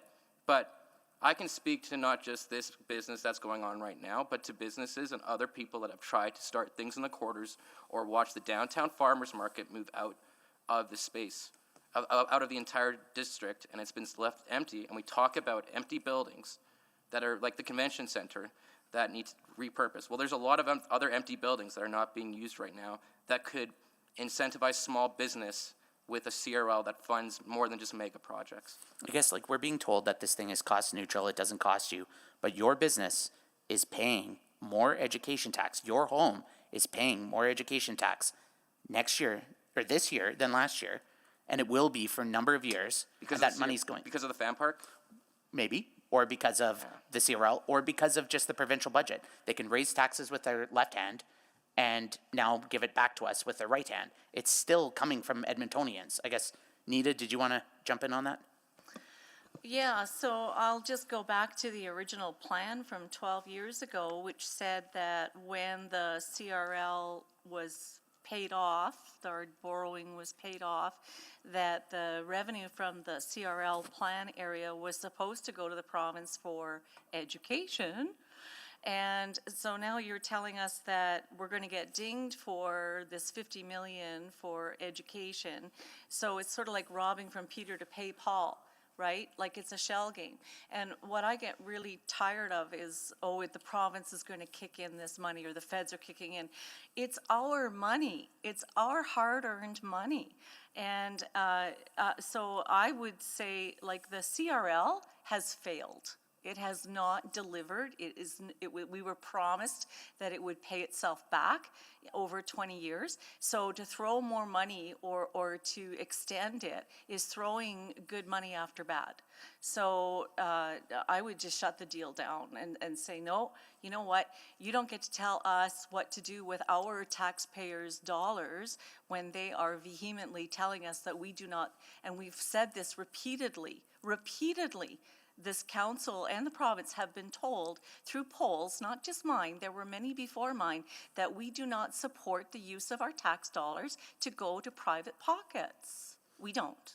What if the province gave a 50 million, like they raised 50 million in education tax bonus, they gave it to us and we could put it to downtown to projects that we wanted to see, that we could, pay off the Windspear, do this.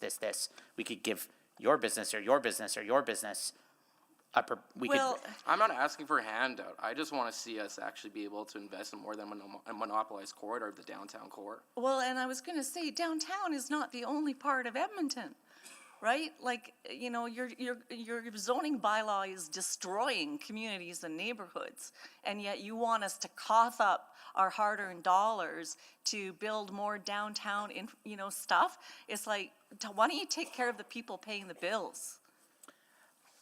Thank you. I'll come back for a second round. Thank you. I'm next, so I will pass the chair back to Mayor Sohi. Okay. Go ahead. Great, thank you. So to Mr. Campbell, thank you for your comments so far today. Club 97, this is your establishment? I'm sorry, can you just briefly, where is that? Yeah, it's if you know the old Brittany's Lounge on 97th Street, 102-25, right across from the Windspear expansion. So it's inside the CRL zone. It's in the quarter CRL zone. It's across the street from the downtown. Okay, where the two meet up, basically. Yes. So I take your point around the 28 days a year that the city has access to Rogers Place. So what would you see happening there if we took more of those days? What kind of things should we be doing or should we be thinking about? From my understanding, part of the problem is no revenues from those events can be generated from a nonprofit to go into Rogers Place within that. And if you're paying market rents, I believe the rent Rogers Place is about $50,000 a day.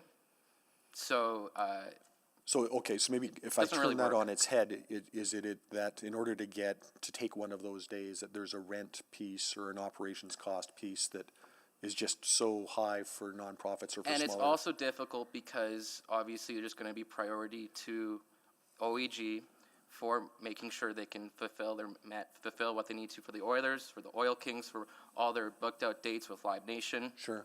It's tough to find a day. It's very difficult to find the dates, but as I said before, it's been used less than 25 times in a decade. Okay, so I appreciate that. That's worth taking back and talking about. And I guess if I understand you, if we're going to do a similar thing for the event center, and I think that the talk is 1/3 of the time, then we need to make sure that that's actually accessible and executable. Yeah. Yeah, exactly. Yeah. Okay. Thank you. And I'm sorry, I've lost with who owned the brewery. It was Chelsea. Is Chelsea still with us? That was me. That was you. So thank you for your comments. I guess my question for you is, what is your take on either your capacity, your company's capacity, or some of your peer companies' capacity to take on events at the event center? Events of that size and scale? Absolutely. We all talk to each other, all the breweries in Edmonton. We have a group where we are talking to each other. Alley Cat does the beer at Riverhawks, and they invited us the past 2 years. I believe there's some other breweries in this year, but they invited us to also pour our beer there. They didn't have to. And it created a great marketing opportunity where people got to pick up our can, they saw the address, and they came to visit us. So it's just a great opportunity to share local products. And not just beer, but I believe there's Wix pretzels in the arena, from what I heard, and other just local products. But right now, we're not even allowed to advertise that we show the Oilers games because Molson has the rights. So Is it the Riverhawks that are being a bit more inclusionary? They're allowing. Yep. Yeah, is that, and so are you suggesting, I don't want to put words in your mouth, are you suggesting that that might be a model that could be employed downtown generally, like at the event center or even at Rogers? More local. Well, they have an exclusivity agreement with Molson's. But Explore Edmonton does, sorry, on beer. On beer. Yes. On beer. But did I understand you correctly? Somebody is offering pretzels in Rogers Place that's local? Or did I misunderstand? I think so. I think so. So I guess maybe the broader point then is to, if there's a bit of a buy local thing that we can encourage through these agreements, is that what you're driving at? Yeah? Yeah, even Explore Edmonton though, which is partially city funded, that is 75% one company, one large company. That is how the contract is written. Right. Okay. I can't even get them to answer my emails. So. Well, we'll work on that. So I appreciate that feedback. I got one more from Mr. Campbell just before I'm done. Appreciate that you're not the biggest fan of the event center portion of this, but a big portion of this whole CRL is encouraging, catalyzing a lot of housing, a lot of people living downtown. Would that not have a knock-on effect to your business, to the Starlight, et cetera? 100% it would help. Yeah. But it takes time. Yeah. And I still believe it'd be better use of taxpayer dollars to go and use that money outside the fan park and renegotiate, because because the city also has to buy back the land from Kate's. Yep, there's big pieces here. Yeah. Thank you, those are my questions. Thank you, Councillor Carmel. Councillor Salvador. Yeah, thank you. And thanks again to all the speakers. I'll go to Speaker McDonald first. Yeah, I appreciated your points around how challenging it was to get just more detailed information around the conversation that we're having today, and share some of your concerns around transparency. I guess thinking about, what type of information do you feel is pertinent, is maybe missing, that should be part of the conversation for that full public transparency? I think especially surrounding the event park, I think I only learned about the statistic that 1/3 of the space will be available at below market rates. Like, what would that be considered in like day-to-day dollars? Like, is that something that, say, a local knitting group could rent out, or is that far outside of their price range? Because at that point, the event park becomes a space that is exclusive to those with means. And unfortunately, we require likely more areas that people can attend or provide community within without big dollar amounts. Okay, so sort of some of the parameters around community usage and accessibility and the equity associated with that. Yes. Yeah, and I would ask a similar question to folks joining from Youth Council. I know you spoke about the importance of, again, engagement, transparency. Is there any additional information that you feel is missing that would be helpful for that public dialogue? I'm not necessarily sure it's about information, it's more about engagement. Gotcha. For example, we heard from developers that city administration met with them, had a conversation with them. We didn't receive that. I don't think any advisory group received that, and that's very disappointing. Okay, that makes sense. So more on the engagement side and sort of having those proactive conversations with groups like Youth Council. Sorry, go ahead. Sorry, the other point is that, especially in a space like this, I'm very privileged that I can come here because I currently am unemployed, and a lot of, let's say, working families won't be able to take off the time in order to have these discussions right now. And unfortunately, unless you have the means and opportunity to be here without cost, you'll probably not hear as many voices of local Edmontonians present as well, and their own opinions.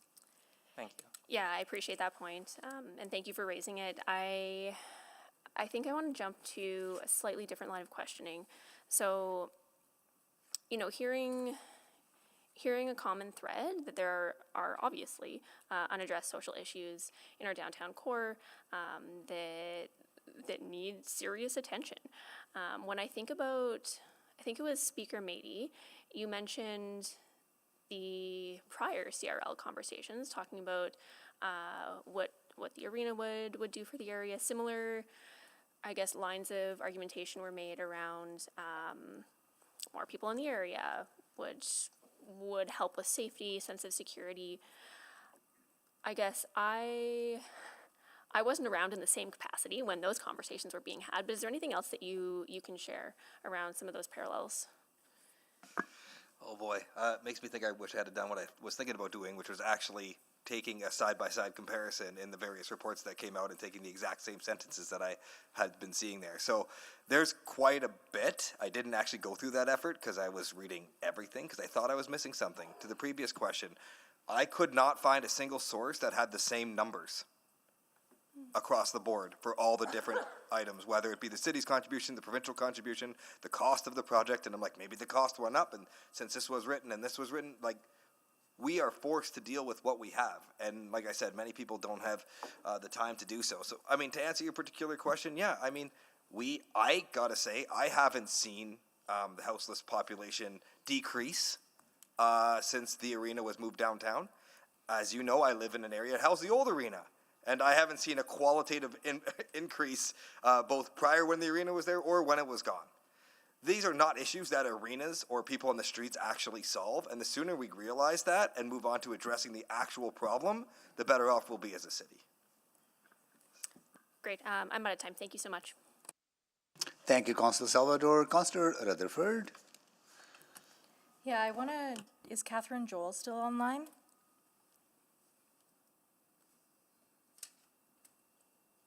If not, I'll go to Michelle. Hello. It's the same line of questioning, but there's a pervasive thread through some of the conversation, both in favor and in the opposition, that we've heard so far today around this pervasive social issue that we're still seeing in the juxtaposition. I know the other day I went out with a grassroots organization that helps individuals that are experiencing homelessness. And then at the same time, there was an Oilers game, right? And it was such a juxtaposition. Absolutely. Literally across the same street. Yes. I guess my question is, and what I'm grappling with in the CRL, is that we're not solving anything, we're just shuffling it. Correct. There's many articles and studies done that are related to sports-related gentrification, and this would be no different.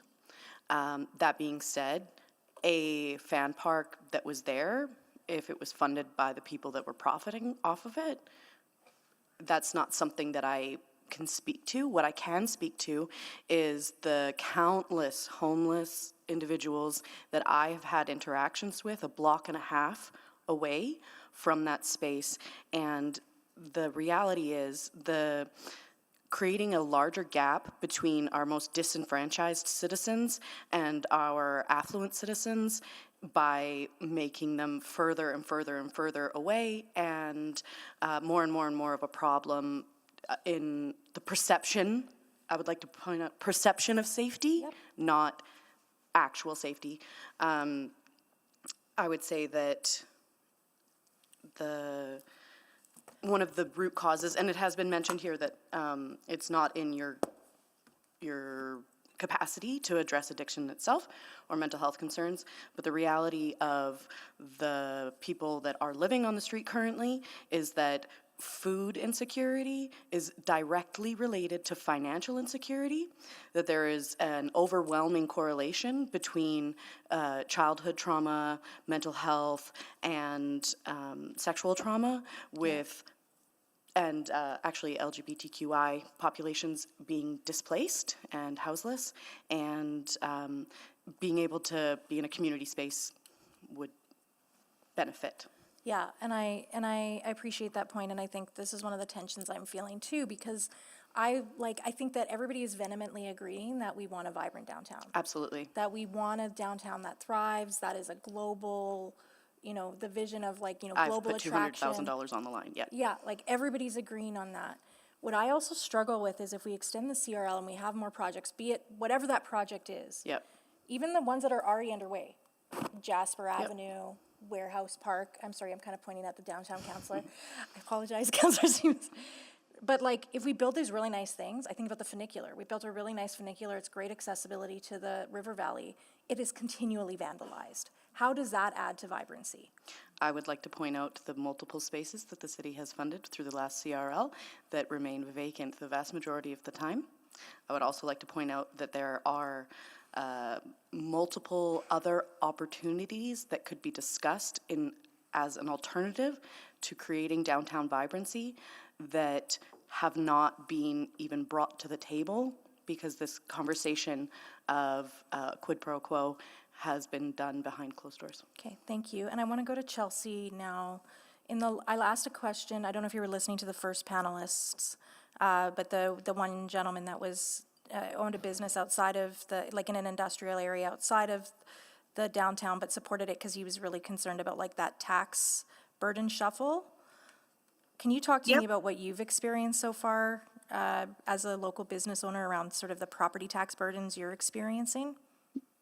We just got an email last week that our op costs are going up because of property taxes. So yeah, directly impacted.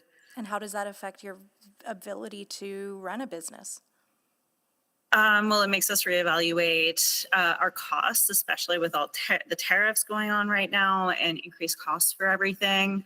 We are also potentially looking at opening up a second location. So that makes us second guess that. And if we want to invest in where we want to invest in Edmonton. Fair. Thank you so much. Thank you, Councillor Rutherford. Councillor Tang. Great. Thank you all very much for coming out to speak today. And I think I heard from some of you that you don't want any of it that's on the table. Some of you, or many of you, have mentioned have really honed in on the one particular project with Event Park. I guess maybe I'll start with someone from Youth Council. I don't know who's still around anymore. Maybe it's Matthew, but would you do you have any thoughts on the rest of the package that's been presented by administration? If there's no event park, do you have any thoughts about the rest of it? Yeah, I think that the rest of it is great, and maybe I can just use this opportunity to more meaningfully respond to Councillor Stevenson, also Councillor Paquette, because I feel like some of the framing around this, and I say this with respect, but it's sort of disrespectful to taxpayers in terms of saying that we can't do the work to negotiate something else for $85 million. And I think that is not something that most Edmontonians would want their city councillors to do. I think that they would want their city councillors to scrutinize every single dollar of public spending and decide whether or not that public spending achieves the best outcomes. Okay, yeah, no, appreciate that. Maybe I'll turn to Michelle for a second and I think a few people have echoed the comment that you mentioned, that this doesn't have to be all or nothing. I guess, why do you say that? Or what information do you have that tells you that this doesn't have to be an all or nothing?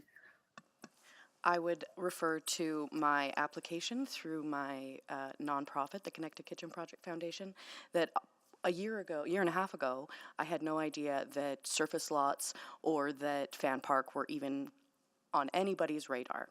I proposed to the Downtown Revitalization Fund for an event space that would be a block and a half away from where a few blocks away from where Fan Park is allocated to be, and it would have housed a nonprofit, up to 40 small food businesses, as well as offered a third space for community members, as well as offered space for other nonprofit organizations, and a food truck lot that does not go against any current bylaws or is not directly in any kind of conflict with brick and mortar restaurants or parking bylaws, and that space would be owned by a nonprofit supporting Edmonton and investing in Edmonton.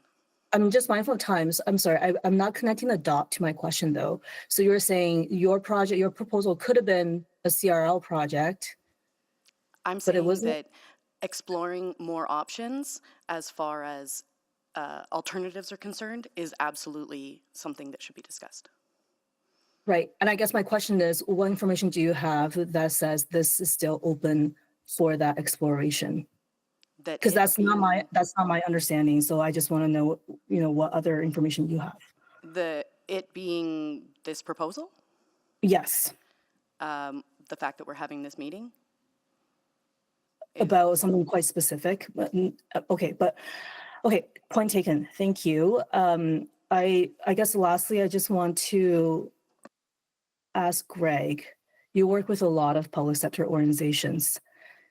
Do you have a good example where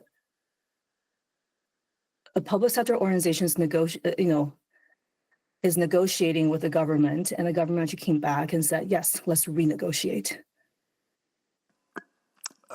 Given the amount of time you have left, I will just say that pretty much every collective bargaining experience over this past year where the unions had to take a strike vote and go back to the government and say, do better, and the government came back and did better, that's what I would point to. Okay, good. I could go into more details, but you have 20 seconds. That's good. Thank you very much. Thank you, Constance. And Constance Cartmel, can you take the chair, please? I'll just follow up on that, Greg. So there are four components to this deal, not the CRL deal. One is the extension of the CRL by 10 years to enable these projects. And the other component of the deal is the demolition of the Coliseum and fixing up the land. That's $55 million province is investing into the city. That was negotiated back and forth, right? Was never on the table, but was brought on the table because we had very strong arguments to do so. And then the housing, 2,500 new units that will be built, and all the money to enable that is actually going into public infrastructure, not into private infrastructure. And then the fan park. So I think this notion that there has not been back and forth, yes, it has been camera, and I respect that, right? And I wish there could have been more open conversation. So if a partner comes to you, say, we want to invest in your city close to $187 million, how do you say no? No, to Greg.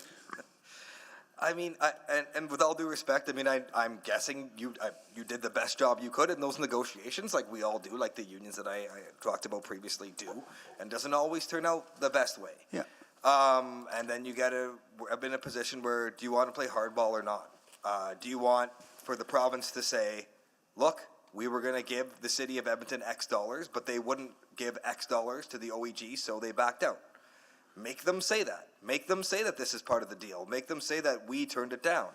I don't think, as somebody who, I only represent 50,000 people. This is my other hat, not my Working Families Edmonton hat. But, you're never going to please everybody. But the fact of the matter is you have to please the majority of them in order to stay where you are. Yeah, I get it. Not you, because I know you're not running again, but you know what I'm saying. But that is part of the conversation that is currently administration is having, and there'll be a further conversation in September when the master agreement comes to council for discussion, which will be a public discussion, and that will highlight how negotiations on the 1/3 public access to the fan park is negotiated, what components are there, what rates will be charged. So work hasn't stopped. Work is going on this deal or this negotiation. So I am just struggling to understand that if you have a government partner, you have a private sector partner helping you build a facility that will bring more people to downtown. It is not a huge profit machine for a private sector, and enable 1/3 access for community needs in the neighborhood of downtown that are available to folks in other parts of the city. What is it that we can't have three parties work together? I think you can and we should, but in a situation where one party is the benefiting the most, that party, if they truly believe that Edmonton is worth investing in and that the downtown infrastructure is worth doing, should do it. I'm not here saying that the Village at Ice District or the fan park should not be done. I'm here saying it should be done. And if in fact all of this stuff actually benefits the town core, like they're arguing, then they should do it. It doesn't require public dollars to do it. It only requires that. But if we are negotiating 1/3 access, public access to a facility with less than 1/3 of the money coming from the city, how is that a bad deal for public?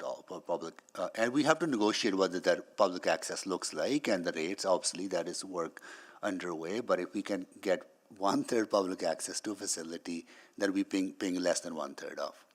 I would just say to you what I say to everybody who I've been talking to about this when this does come up. If I told you to buy a house and you can only live in it for 4 months a year, would you buy that house? But we're not paying 100% of the cost. I don't think this analogy works. This is a different conversation. So maybe I don't want to argue with you on this, but I'm just going to. Well, you're asking me, and that's my answer, is that if we're putting in more money than we're getting out of it, you know what? We could talk about this in regards to the Village of Ice, at the Ice District. We're putting in way more money to remediate that land and get it ready for them than they are. And we're getting just the promise. How much city contributing? I would have to, I have to pull it up, but it's Well, substantially more, about 43% compared to 3%, as I recall. I'm out of time. I was willing to let you go. That's okay. You want to move the second round? I'll move the second round. Second. Yes. Thank you, Councillor Jones. Yes. Yes. Thank you, thank you.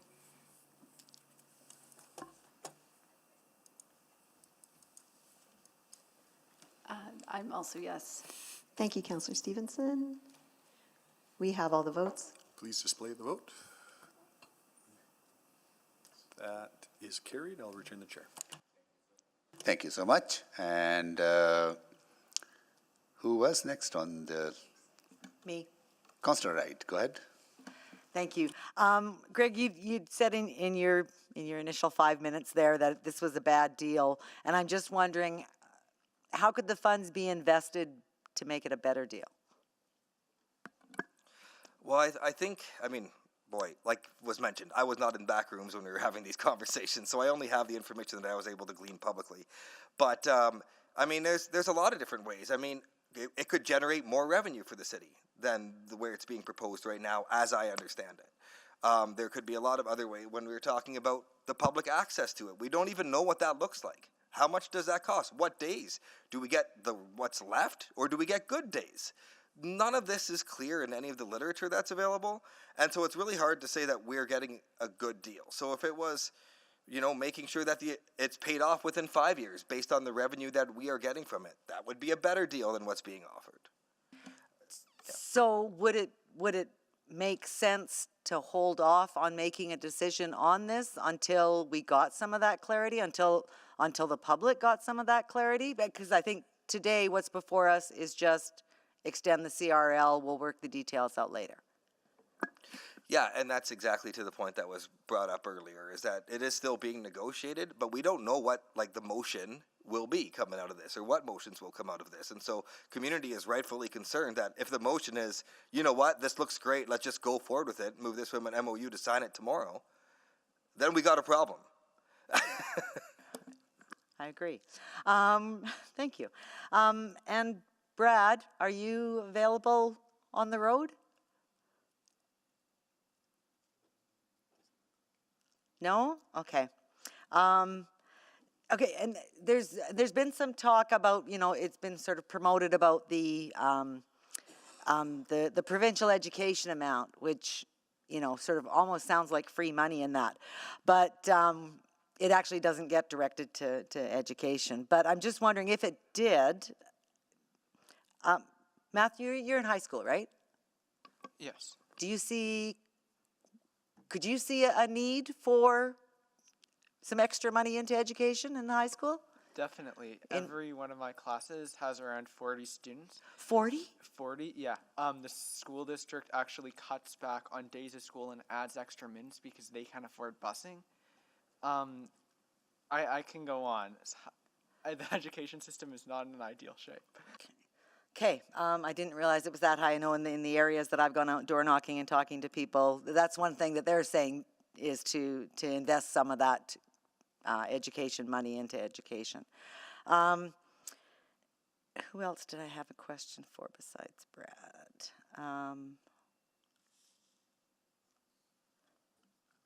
Oh, I think that's about it. Oh, Nita, where'd you get the newspaper from? This is from 12 years ago. Well, I know that you've saved it from then because. Well, you should see my arena file. Okay. I pulled it out of my den. It's huge. So if I could just make a comment. Sure. We seem fixated on projects when we have, according to Councillor Knack, a $1.2 billion deficit in infrastructure. So you've got this offer on the table of a lump of our money, and we're paying $33 million a year to service the arena debt. So if I were managing that household, I would say, oh yeah, I'm not going to go build a new garage this year. I'm going to take care of my debt, right? Like we can't be fixated on building these projects when we're burdened with such debt on our backs. And you must hear regularly from taxpayers about our EPCOR rates and about our property taxes and our garbage fees and et cetera, et cetera, et cetera. Affordability is a key issue across the whole country right now. And so why are we taking the gift of taxpayers' hard-earned money to build these projects when we have some real necessary requirements facing us and an outrageous debt burden? So I just wanted to put that on the table. Okay, so, and thank you for that. And I hope that the first panel that was here this morning is actually listening online so that they can hear sort of the other side of the coin. So, thank you. Thank you, Councillor Jans. Thank you. If I can go to, I guess Kate's. When you hear that the province of Alberta is raising education property tax $50 million a year over the next, in perpetuity, and they said it's locked in, so at least $50 million a year, so let's say $200 million over 4 years, and you see them in the news saying, well, that's because we need this money to fund education, and then you hear 130 of it is going to be going to one business in Edmonton. Sure, schools aren't city council's responsibility, but how do you think that plays? Well, it doesn't play great. It definitely doesn't play great when there are 40 students in each of my classes. There aren't enough educational workers, and to give that money to something that is not necessary when educating when education is necessary is just, it's ridiculous. So you mentioned engagement earlier and plebiscite or referendum. Why do you think the pro side is so worried about putting this to the voters? Well, I think they know what the outcome would be. If I can ask Mr. Mady, you said, you were asked by Mayor Sohi, well, if a partner comes to you with $187 million, how do you say no to that? In bargaining, you have the ability to strike or withhold, you can have a lockout, right? Yeah, I mean, lockout's something that the owner does, but the strike is what the workers do. But if there's, if the one side is saying, here's $187 million, but meanwhile, they have their hand in your pocket and they're docking your wages $50 million a year, every year, does that, I'm struggling with this because the math just seems so bad, but we're not, is anybody else aware of the education property tax increase, like the 2% increase? Did you put out anything in opposition to that, or I'll what? just say that in my conversations, it does come up, but it takes conversations. And contrary to what a previous speaker said, it takes a lot more than 30 seconds. to explain how the education property tax works, where does the money go, and how it's being used in this particular case. And in the end, I'm assuming everybody here does know, but the burden just gets spread out across the province. It doesn't go away. It's not magical money. This is all taxpayers ponying up to give money to a private interest. And even more than the year before. Chelsea, or guest Tessier, if you're still with us, you're a business owner. You pay a property tax bill. Were you aware of the education property tax increase this year from the government of Alberta? I was not. That's concerning. That not on you, it's on us. How are we communicating that? I guess, like, when you see your tax bill, do you think that all goes to the city? Yeah, truly. Yeah. So do you prorate your taxes over the year, or do you prefer to pay it all up front? For our business, it is into our operating costs. So that includes like maintenance of the property. And then they also, so we're paying for the property taxes of the people, from the people who own the building, which is a hedge fund. Right. So what would more engagement like this on this look like for you? Would you prefer that, we had some public sessions? Do you think the plebiscite or referendum's the right idea? Yeah, I actually often fill out the insight forms that get emailed out, and I hope that those get looked at. But I think more things like that, increasing engagement. I think things like this, where you're listening to both sides, and obviously people are concerned. Just keep reaching out and addressing these concerns. And using property, I had no idea that the education tax is being used for the CRL fund. That seems like education should be used for education. Thank you. Thank you, Councillor Jans. Councillor Paquette. Thank you. I'll just pick up on that, Greg. I want to follow up on the education tax component. It's a provincial tax put on the property tax. It doesn't account for people's annual incomes, whether they're doing better or worse. Is that the right place for the province to tax for education? Absolutely not. I'll just speak from my personal hat now. I got my property assessment in the mail, as did many people. Just because that's how much my property is worth now doesn't mean that I have enough money to buy it. Yeah, so therefore, my taxes going up as a relation to that isn't fair, because my wage and salary has certainly nothing to do with your income. So realistically, the conversation we're having about property tax should be, it shouldn't even be on on the education tax, it shouldn't be on property tax in the first place. So that's a larger discussion I think we need to have. Like, just take it off the property tax, because that's almost a third of your property tax right there is education tax. So if we're asking whether the CRL should be utilizing that education tax or not, or if it should be going to education, we're kind of confusing the issue and kind of letting the province off the hook on that, aren't we? Yeah, I would say that, this is the fundamental problem, is that we're left with so few tools from the province in order to get jobs done and raise revenues in the city, that this is basically the only one that we have left to get stuff done. Yeah. I know many other cities I've lived in has required that developers either create affordable housing or give a percentage of the property to the city, to who would then use that money to create affordable housing. We can't do that. As far as I know, that got taken away by the province. So this is the thing, is that what are we left with? We're left with using education tax to fund private interests or even public works. This doesn't make any sense. Yeah, but as we've established, it's not literally a giveaway to private organizations. Like, that's not actually the mechanism there. It's not, here you go, free and clear, enjoy your life. Well, they don't get the cash, if that's what you're asking, but they certainly get the benefit of the capital. Right, but it's a mutual benefit. It is. It is. We're going to be making money eventually. Again, this is where I think we have the disconnect. And that's what I mean. I don't think we actually are making the money in a substantial way. Yeah, and that's what we have to ensure, right? So, and no matter what council decides, if they say no, they say no. If they say yes, they say yes. But then the negotiation begins, right? And if it's a bad negotiation, it falls apart.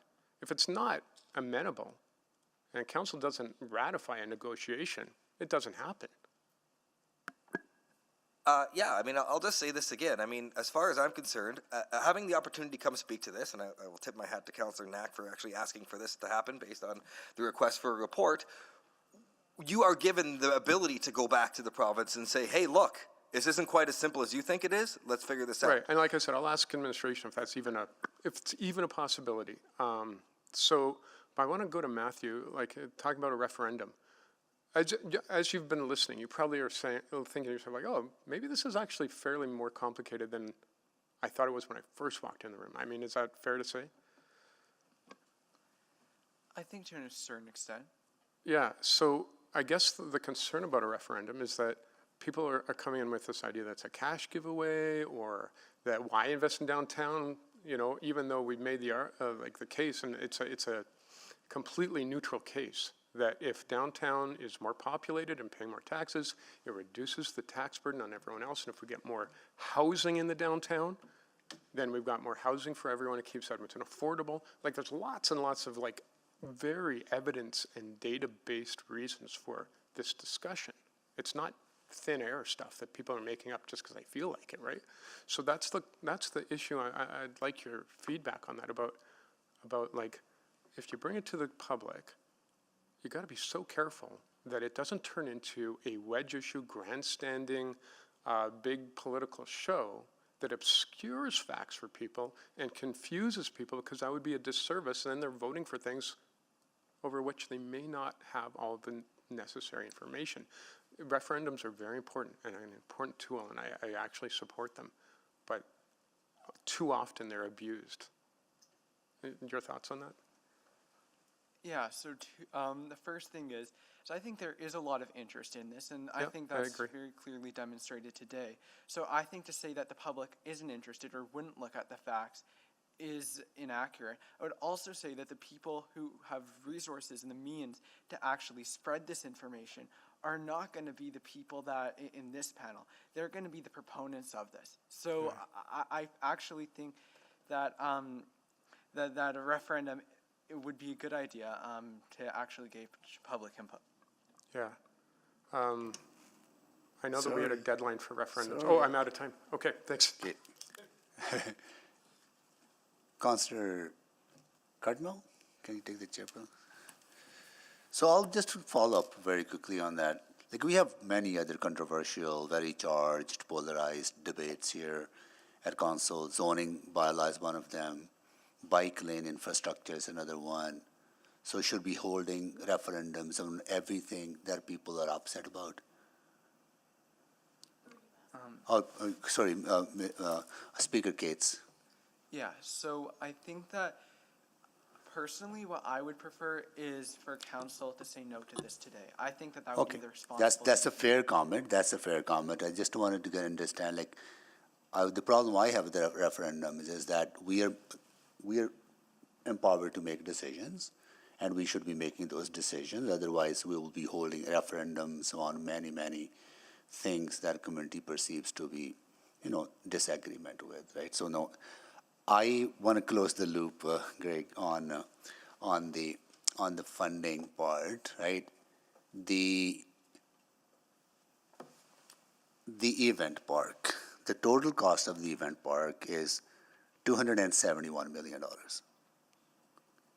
City is paying, or required to pay through future tax revenue, $69 million. And our intent is to secure 1/3 access for public. There will be negotiated, that negotiation is going on, right? So we are paying less, or maybe equivalent amount of money, to have public access to a facility. So why is that a bad deal? As far as provincial funding is concerned, you're concerned with the province, go talk to them, right? We're here talking about cities' role. Yes, this is complicated, but if we are able to secure 1/3 public access to a facility with 1/3 of the money and create amenities in downtown and community organizations, what is wrong with that? Well, Mayor Sohi, this is exactly where the problem is. I mean, even in the city's own community revitalization plan, it says the city's share is 85.5 million. So That's- different than the number that you just gave. So that's a land portion which we own. So we get asset for that money. Okay, so what you're saying is that it's 69, but we Yeah. have to buy the land back from the OEG, so that would make it 85.5. No, we will get land for half the price of what the land value is. So we actually end up getting more for the land. Yeah, so that's why it's 85.5 in the city's document, is because that includes the purchase of the land, Yeah, which yeah. also wasn't clear in the city document, just so Yeah. you know. And that's exactly it right there. I mean, you said 69 million, but then we're back up to 85.5. And then we're owning an additional asset, which we need to maintain. No. We we- don't. we- We don't maintain it. We don't pay for the operations of it. No, not the operations, but we Or- own it. No, we own don't. it. We don't. This is part of that. That'll be conversation in September. I know there's a lot of unknowns. I'm so sorry, and I apologize for that because we should have been. I wish there was more information easily, readily, and simply available. But you will hear in September.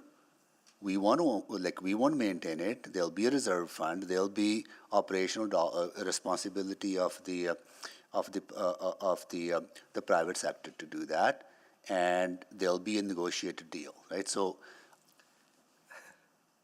Okay, I don't know what to say. In the document, it says that we would own it. Yeah. So now you're saying that we might not. we will own it, but we're not going to be maintaining it and Okay. paying for the operation. Anyway, I get So one then and the a half. question is, why don't they just own it? So we If will they're have. going to operate it and make all the money off of it. So the decision today in front of us is to pass a bylaw that extends the CRL by 10 years and include these projects to be funded in the future. There'll be a lot of discussion on those projects, how they get funded. And there'll be more conversation about this particular project in September when the master agreement comes for approval to council in a public dialogue. So today, today's decision is not that we are approving it in that way.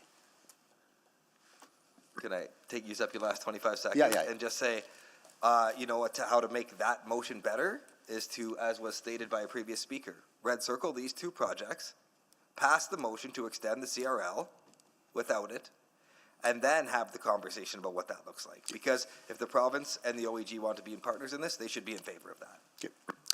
Okay. Councillor Knack. Yeah, thanks, Mayor Sohi. Maybe I'll go to guest Kate's as well, sorry, from the Youth Council, and maybe if I have some time, Ms. Yalkinen as well. Because I think this is, like, even there, that's part of where my confusion is here. On one hand, I'm being told by the proponents that it's all or nothing. We got to make a decision today. There's no way to make any variation. On the other hand, we're saying, hey, this is the first step of a negotiation process in which council's there. That's actually part of why I think the notion of a referendum might be messy, because I don't actually know which is true anymore. Do we actually have negotiation ability, or do we have to just say this is it? So I guess my question leading into this is, what from your perspective from Youth Council would be, what would engagement look like? You talked early on about the industry being at the table and being able to be stakeholders. Can you give me a little more breakdown of what would good engagement look like in order to help inform, let's assume we could in fact still negotiate, what that negotiation would look like? Yeah, so I think as you can see from all the interest today, there could be open houses, there could be town hall meetings. There are so many great ways to engage with people. I would also direct that same question to industry, ask them exactly what the engagement city administration did with them to make them feel so satisfied. And maybe that can be redirected at community groups. I can guarantee that if there was a town hall meeting at my community hall, there would be a lot of interest in this, because this is public money, and this is taxpayer money. Ms. Yalkin, do you want to offer some thoughts on Yeah, what would engagement look like? Let's assume that we have not made a decision and we are not finalized, and that we truly have an opportunity to have a conversation about this. What does that look like to you? Well, from a taxpayer perspective, nobody believes in consultation with City Hall anymore. Like, we all believe it's just smoke and mirrors, and you're going to do what you want to do anyway. I'm just saying that really bluntly, but that's the reality on the street and the people I talk to. So there's not a lot of faith that city council actually listens to the taxpayers anymore, and that's been the case for quite a while. I do participate in your email surveys that come out. That's one way to engage people cheaply. It doesn't need to be expensive or elaborate. Just put it out to the people. And, you know, I'll say to Mayor Sohi, you know, when I can't get in to see my own city councillor, I don't feel that my voice is being represented. I have to say, from a taxpayer perspective, with the affordability, the issues that people are facing right now, with utility rates, with insurance, with property taxes, with infill devaluing our investments, et cetera, for the city council to come out and say, yeah, we're going to do this new CRL and do all these great projects, the optics are really bad. They're really bad because people are saying, we are not making ends meet now, and yet the city council is deciding to spend millions and millions and millions of dollars on these little red ribbon projects, pet projects, and it doesn't play well. So I think you'll all be facing that in the October election. Engage your people regularly. There's lots of countries in the world, and I'm of a Finnish heritage in Scandinavia. They put things out to the people all the time. It's engagement. I appreciate and that. I think that's what's required. And if you don't mind, I want to go, I forgot Mr. Estrada is still on, and I wouldn't mind just getting Mr. Estrada's last perspective in my last minute there on what engagement looks like going forward for you and sort of the businesses you represent. Thank you, Councilor Knack.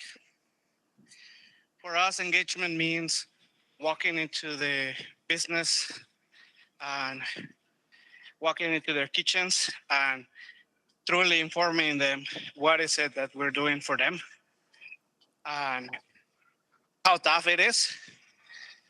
And they understand the value that we as a business improvement bring. And they understand after we engage with them in their kitchens, when they have, where they're working, when they don't have the time, we walk in and we tell them what is it happening, how is it impacting them, and how can we do better. That's what it means for us to truly be engagement. And time, they choose education over entertainment every single day. Appreciate that. Thank you. I'm out of time. Thank you. Councillor Rutherford, you haven't had the second round. Go ahead, please. Thank you. I wasn't going to ask another round because of time, but I want to pick up on that conversation between Mr. Maddie and the mayor, because I've had the same kind of concern and tension specifically around the ownership of the event park. And I think about a recent example, the Citadel. And yes, it's a nonprofit and it's an amazing public asset, but at the end of the day, that was a 50-year lease of owner-operated, and then we have now had to increase property taxes, this council, with no benefit that anybody sees, because we had to take on that liability back. So there is a liability that ends up on our books. So is that kind of what you're getting at? Is that your kind of understanding of the concern too, or is there more to it than that for you? Yeah, I mean, certainly, and to speak to it, the deal that we can see as the public, as it stands, is lacking in a lot of ways, which is why in my opening statements, not against the CRL, against bad deals. So hopefully we can get more clarity, but I see a lot of parallels between what has happened in the past and what's happening right now. And something else that you mentioned and I didn't get to it in my first 5 minutes, so it was around this idea of attainable, which isn't, because I think we all know that we need more people living downtown to make it more vibrant.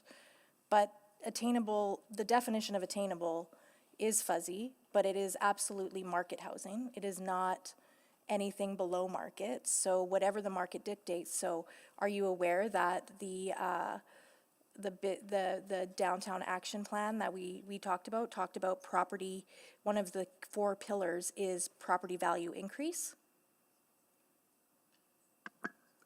Yes, I am aware of that. So if our property values downtown increase, what is attainable downtown also would increase. If that's the definition of attainable that's being used, yes. So what do you think based on that definition? Well, I think it's severely problematic. I mean, I've been talking to some people who are just jokingly looking at some of the stuff in the Qualico building, and they're like, "Are you flipping kidding me? Like, for what you get, that is not worth it." And so they're shocked. This Yeah. is not something that's affordable. This is not something that helps alleviate any of the affordability crises in the city. Yeah, and this is what I, like, and again, like, today we're not talking about one specific project. I'm really looking at the CRL as an entire envelope and an entire package, and I truly genuinely see both sides of the coin on this in terms of the benefits and the cons for both yes or no decisions. But we have allowed, the CRL has been rewritten to now allow investment of the CRL dollars to private entities, which wasn't the case for the CRL previously. And so I know we've had conversations about things like office conversions. I do worry about that attainable housing grant actually paving the way for office conversions. Thoughts on that? Yeah, well, like I had said, and I think in my opening comments as well, it just seems like the developer groups in this city are addicted to corporate welfare, and they are not going to do anything until they find out finally that they won't get any money from the taxpayer. And I see that happening in a lot of different ways. Like I said, the CRL in principle is great. It just, how it's applied needs to be fixed. Yeah, and it's interesting because, and I think it's to Councillor Paquette's point when he was asking you a line of questioning before, the MGA is really clear that the municipalities do actually have a very key role in economic development. It's actually one of our 3 primary responsibilities.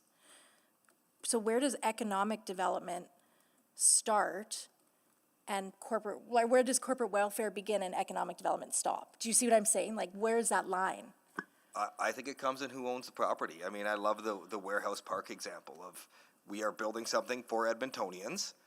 Private developers see value of being near that, so they pay for it. We're not paying for the apartment buildings around Warehouse Park. That's not part of the discussion, right? Well, until the attainable housing fund. Maybe, yes.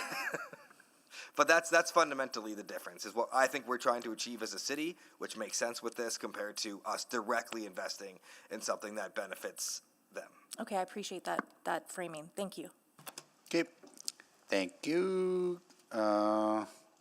Additional round needs to be moved. Some move? Second. Okay, please vote. Wait, Yes. pardon, I have a question. I'm sorry, go ahead.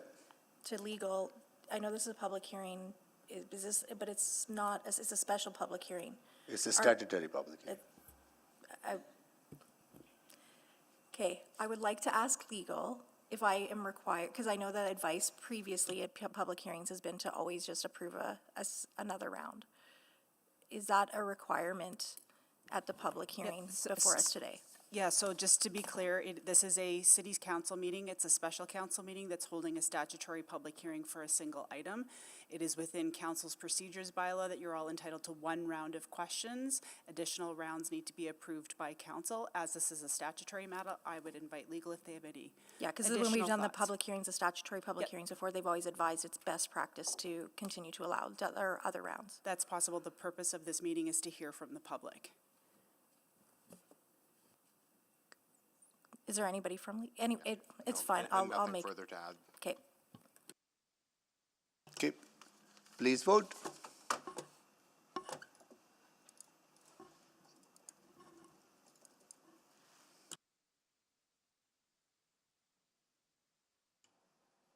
We have all the votes. Display the votes, please. That is carried. Councillor Jans, you were next, right? Yes. Go ahead, please. Thank you to Colin. I know you're about to jump out of your chair, but there were a couple things. I don't know if you want to respond to, but the question I have for you is, I'm worried that 5 years from now, if this event park is up and running, all the kind of mid-sized stuff, the MMA, the wrestling championships, the other, I'm thinking, years ago I saw Gord Downey at the Jubilee, RIP. Like, there's so many great shows in other venues.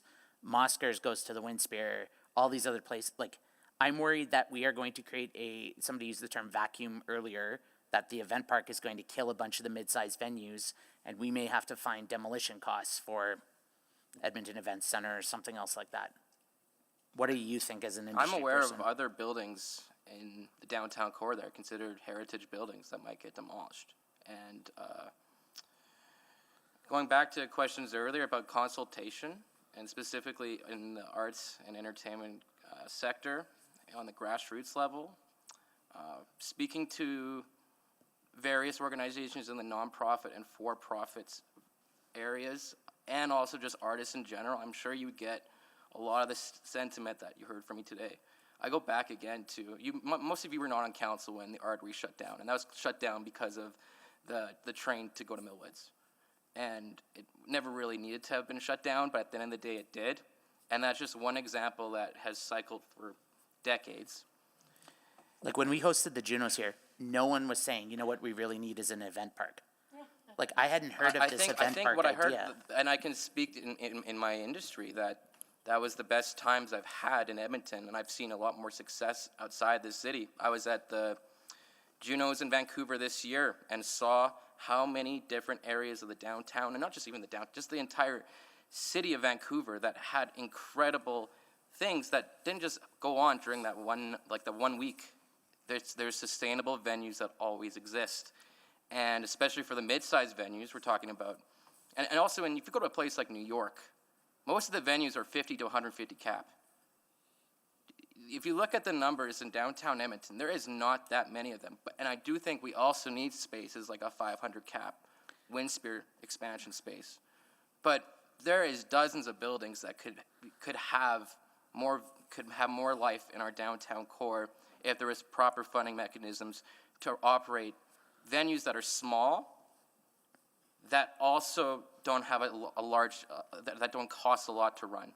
I'm worried that if we approve an event park, it's going to kill mid-size venues in our city. It has a chance, yeah. Like, and I've talked to businesses on the south side who have said they're already feeling it. And I guess I just want to be really clear. Were you aware, or was anyone on this panel requesting an event park? I know of people in the industry that were asking for another 1,000+ cap room in the city. I would consider, as a city-owned asset, the Ironworks is a good example of a property that could be used for that, but that's not even in the discussion here. And that isn't a CRL zone. So how would this compare to the Jube or the Windspear? It would be a standing room. The Windspear is a sitting, and same with the Windspear and the Jubilee. They're both sitting rooms. So what about like Haldy or Shaw or? Those are used, and they're adequate, but they're not really meant for sound, actually. Most production techs would tell you it's actually very difficult to run those rooms. Yeah. And Councillor those are Jones. not dedicated as venues. Guest Estrada? Please? Yeah, so the Avenue has been looking to have an arts commune for 16 years. And because we're not in the downtown core, nobody has really put attention on the pressure that it needs and the accountability that it needs to happen. This kind of funding just going to downtown is gonna destroy the arts in other parts of the city, definitely. Those mid-side venues are 100% needed. Have you in the Avenue, we hosted the Junos here at the Community League. Yeah. Have you communicated to your BIA that they're going to be paying more education property tax next year? We haven't had the time. We've been running behind the ball here with a lot of these things. We are a very small office, but we're doing our best. And thank you for flagging that. We will make sure everybody knows about these education fees going up. Okay, thank you. Thank you, Councillor Jans. Councillor Wright. Are we breaking? It's 5? All right, we will take a break at 5 now, and we'll be back at 6 o'clock, right?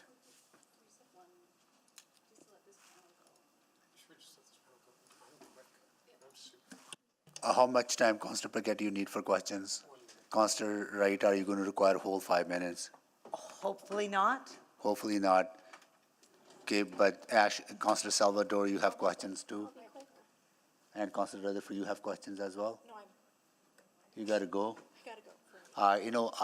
I can't stop people in the middle of asking questions, so they might be long, 5 minutes. Everybody taking 5 minutes, that's 15 minutes, right? So, okay. Okay, let's start then, extend the order for 10 minutes. Okay. I guess I We need to wanted, move to order, extend the. I move to We extend don't need, orders to finish unanimous this consent panel. for 10 minutes? Okay, Second. Councillor Wright, go ahead. I just want to know Mayor from, Sohi, could you please take a vote on that, please? That does require a special resolution. Thanks so much. Okay, please vote to. Sorry, what are we voting on? To extend the order for 10 minutes to finish questions from 3 council members. There's 3, that's 15 minutes. No, less than 10 minutes. Okay, yes. Would it be quicker if. No for me. Thank you, Councillor Jans. I'm sorry, who said no? Councillor Tang. Councillor Tang's no. Thank you, Councillor Tang. Yes. Thank you, Councillor Rice.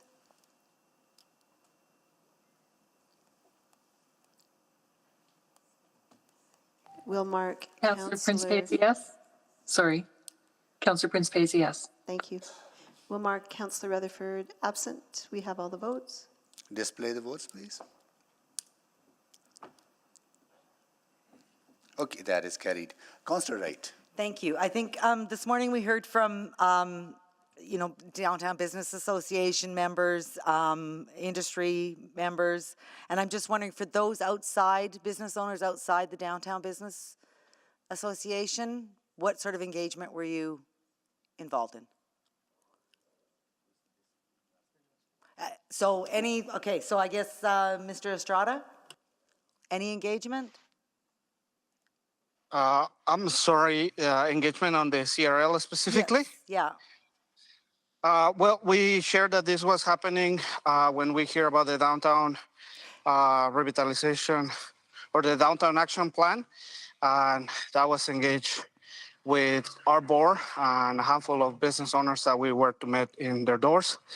And the general feeling was that every time there is an event happening in downtown, all the resources are pulled away and all the vulnerable neighbors get to be pushed into our area without proper support. Okay, so So that was the it was a engagement clear that you had against. done. I'm sorry, we said we were only going to be 10 minutes here. I just want to know what engagement the city had with you.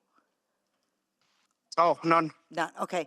And who else do we have from the city, or from business? Michelle? I would like to say that the mobile food vendors of the city, as far as I'm concerned and aware, have not been considered. Okay. In any engagement. Thank you. And Mr. Campbell? And us. Oh, sorry, yes? Yeah, we were not engaged either. We engaged our counselors after seeing news articles. Okay, thank you very much. And Mr. Campbell? I've spoken to counselors and former counselors about this for quite some time, so I've been informed, yeah. So prior to this deal for at being least worked? a year or more for sure. Okay. Probably closer to. Okay. Any other business owners that haven't responded? No? Okay, thank you. 2 minutes. Great. Councillor Paquette.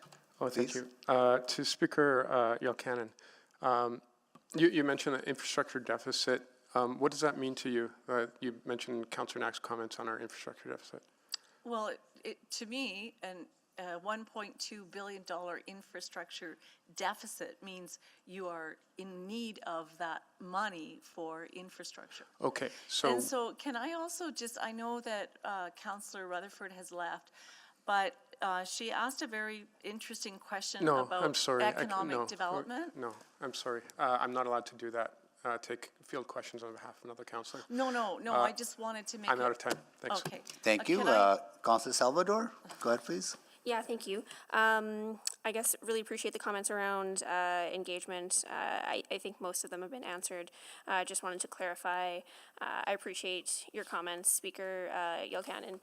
Just wanted to put the reminder out there that we did have an opportunity to meet back in October on zoning-related issues, but really understand the broader points around the desire for broad-based engagement on this topic in particular.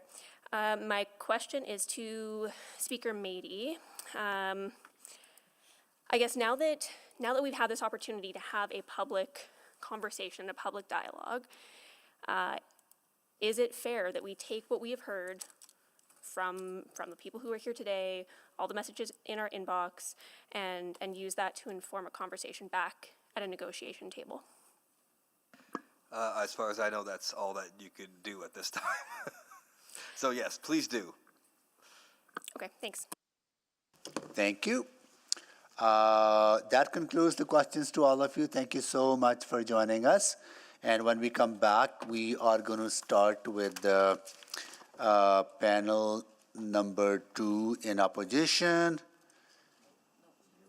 Oh, sorry, in favor.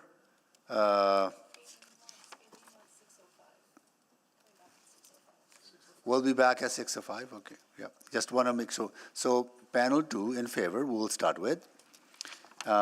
We have 15 people on that panel. And then panel number 2 opposed, we will start with as well. There are 15 people on that panel. Then we have panel number 3 in favor. There are 15 people on that panel as well. Then we have panel 4. Oh, sorry. Yeah, so we have panel 4 in favor. Then there are a few people who have no-shows, but we have to go back to them as well, right? So let's see if we get through this, at least the speakers for tonight. Okay, all right. We'll be back at